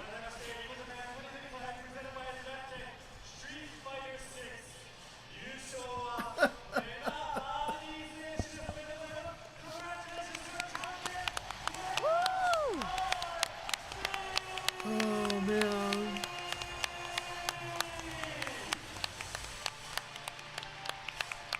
Definitely congrats to Mena again. Two-time Capcom Cup champion, two-time EVO Japan champion, one of the That's greatest fighting game crazy, players dude. of all time. Honestly, that's it's so hard to be crazy. like, right now, I mean, when you think about GOAT of 6, Yeah. Oh yeah, I That's mean he is currently in the the GOAT. lead. Yeah, Absolutely. in the lead by a lot. Yeah, man. Just I love the messages always as well. He always delivers something that is really food for thought after the tournament. And I love the delusion line. You know what I mean? That's where the self-belief always starts, is with yourself. So I'm really touched by that. Oh, man, you're good, Ringe Ringe. is about I to know cry. you love hearing the players that No, have, like, Ringe was I actually, mean, you can tell he's about he the was passion. actually, he came from, breaking a DR. little bit. It's not like the place where it's like you're born with a silver spoon in your mouth, Yeah. right? He worked hard to get out of that situation, to put himself on the map, to put his family on the map, to put his community on the map. And, I mean, we all seen the story from 5 to Yep. 6. Like, I remember the first time I ever seen him, he was a random dude, came in with Kaba to SCR, and just like, He was there lost tournament. with Hey, DR anyone want a Rai money as match, well. right? And that's how it started. From a random kid, anyone want a money match. DR Rai to was one of the world strongest champ, DR players for the longest changing, of time. Life-changing money. That's Yeah. crazy. In a short period of time, too. Yep. Insane. It's literally like the Cinderella story, like you said. It's like I Oh, saw man, him at he's SDR tearing for the up. first time too, and then it was him and a couple like Dominican players that came out, and they were money matching a whole bunch, and I was like, who is this kid? He was a child, and then he was just like, oh, he was explaining to me the story. You know, they saved so much money to make it out. And what's up to Tasty Steve and Yipes, of course, but yeah, he was just like, we save so much money to come out to these tournaments. We don't got sponsors like that, right? And then they had the money match to get the money back. Yeah. And they were winning in the money matches. They just haven't had the chance to like fully win the major tournament yet. Yes. And they started saving all this money to go. They were at final round also, just the crew, Yeah. just supporting this kid. And all of a sudden you see all that work, all that community effort behind Oh, him man. come in, and you see Tough him one, win man. Capcom Cup, I from mean- the Dominican Republic, defeating Tokido. It was just like such It's like, a uh, great performance. Mena Yeah. said, 2 man, sets. can't And give then up what hope. did he do with that Capcom Cup winning? He invested it back into his scene, right? Yep. He invested it back into the DR to make sure everybody else get risen up. I don't even know what I'm saying right now, but, rise the community up along with him. And then it goes even beyond that, right? Where last year he placed himself into one of the hardest regions in the world for World Warrior in NA East, just to free up another spot from his home country, right? I mean, the dude is a consummate professional. I think a great role model for anybody in the FGC. Man, look at that. It's And beautiful. Yo. Setting history. This tournament made history. Like your first time, 2-time EVO Japan. So does that back-to-back mean no champion. announcement? EMP getting 9th? That was such a sick performance. But I believe we're about to have a presentation. I'm curious because, I mean, this guy, he won the Canon Award last year from EVO Japan. Oh, he did win last year. I was wondering why he didn't win this year. I forgot that he won last year. Thank you. And he's been in the scene since forever. Forever. Yeah, used to I run remember SBO, seeing him at obviously EVO doing 2002. Cooperation Cup, First just EVO keeping all the games 2002, that I he think loves alive, and he was obviously there. making sure that all the modern games also has a place to stay, trying to help the younger generation. He's always about it. Indeed, man. We thought that the venue was a little bit too small, so we doubled the size this year. But even yet, so many people came to the site, and so many people. I mean, look at that. You can't see where the sea of people ends. Yeah. For coming. So they gotta go bigger. Yeah, we gotta go bigger next year. Is there another venue in Japan that you can actually do this?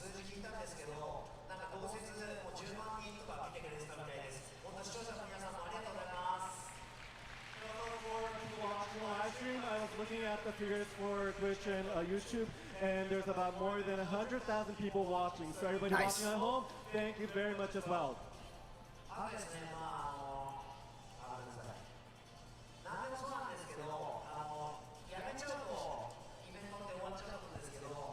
幕張メッセ in Chiba?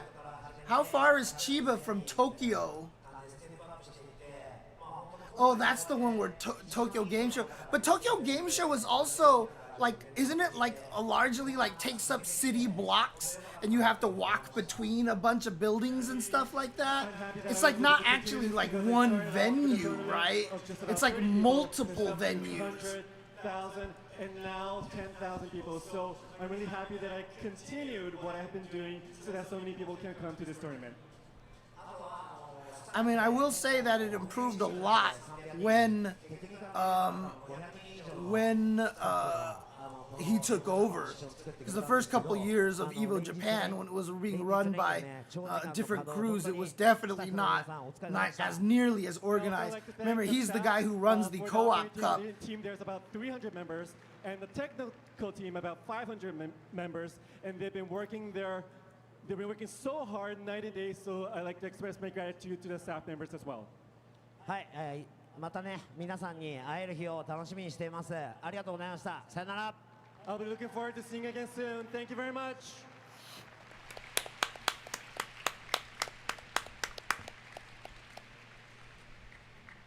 Oh, there's a new VF trailer dropping on the side stage. Literally. What an event, brother. Yeah, it's 3 days of just constant fighting game action, right? And it's just like for everything. So it's like record breaking, the biggest Evo Japan up to this date. Yeah.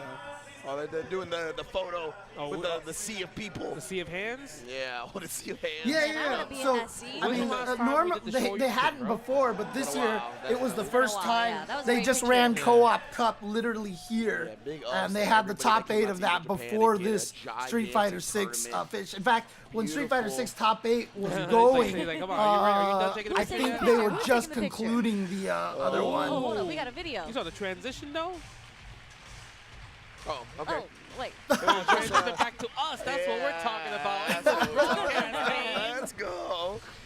Oh, but man. That's what's up. It's a compilation video of everything that happened this weekend, I guess. Okay.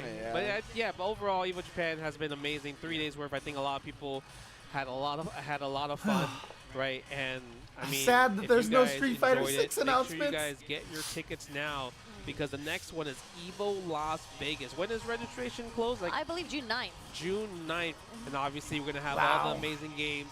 Street Fighter 6, like That's you saw, crazy Tekken because the 8. spacing And, we got some between new Evo games as well, too. They have Japan Marvel and 2, Evo, right? Gonna beat us the retro title. And obviously official for Fatal Fury Season Ultimate Edition tournament there. Lots of stuff. Make sure you guys register now. Subscribe to all Evo channels. Whoops.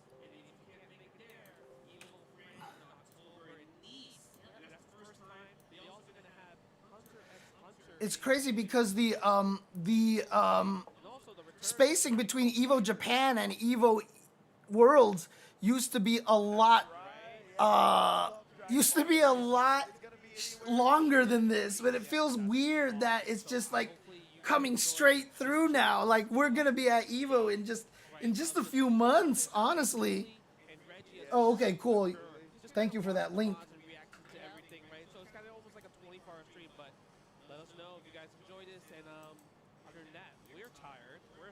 Hey, if you guys want to give them feedback, let them know that, you know, certain specific commentator was horribly missed.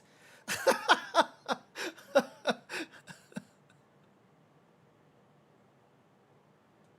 right, hang on. Let's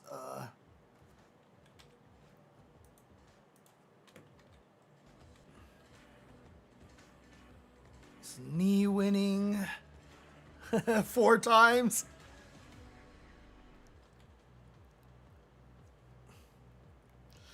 All right, hang on. Let's all watch this, guys. Let's all watch this. Hang on a second, because this might be kind of big over here. I'm gonna pause this. I'm gonna come over here and let's do this. Oh dang, Wolf.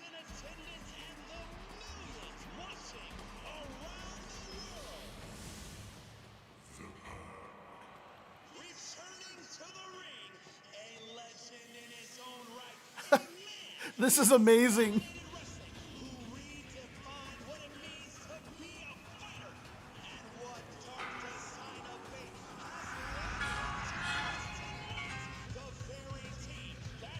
Oh, nice. Holy crap. He looks so different.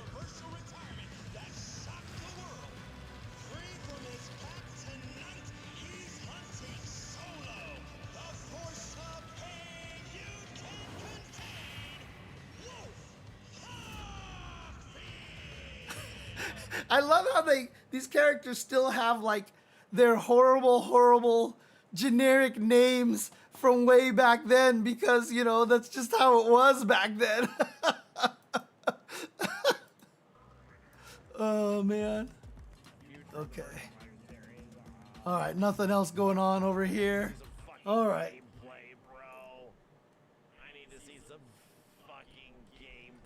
What the hell is happening? Oh, I see. We went, it auto played to Maximilian stream. Okay, there you go. I was like, wait, what's happening over here? I was so confused for a second. Holy crap. All right, there we go. Well, guys, I hope you enjoyed the stream here. Hope you guys enjoyed that. Hope you really enjoyed, how I approach, analyzing the matches and everything like that here, live like this.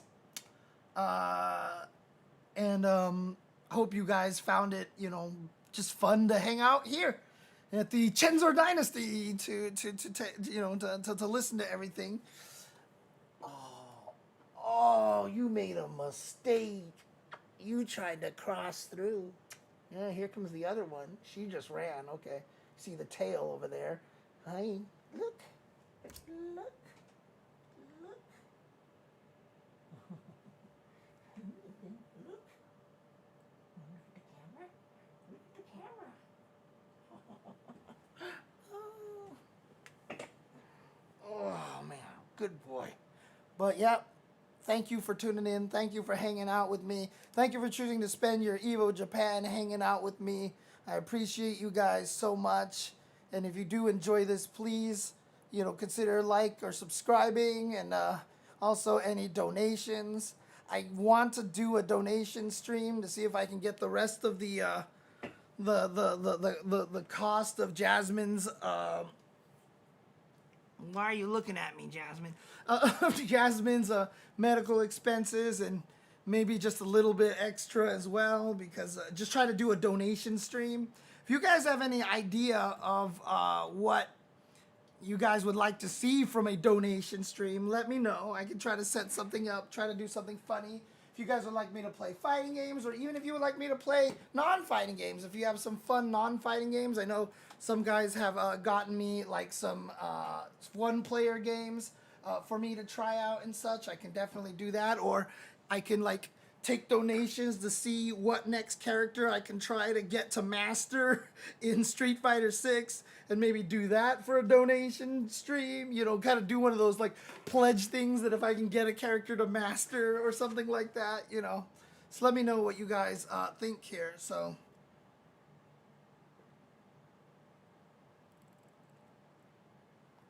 yeah, I have been warned not to play Balatro. I have been warned not to play Balatro. So, in any case, thank you guys for tuning in. I appreciate you guys as always. And hope you guys had a great time. So, I guess I will see you guys soon. I will try to stream again soon. Obviously, on Tuesday, I will be back with the It Was Tuesday podcast. And so we'll go ahead and do that. But once again, I appreciate you guys hanging out here and spending your Evo Japan with me. Be excellent to each other. Party on, dudes. As always, remember that Black Lives Matter, Trans Lives Matter.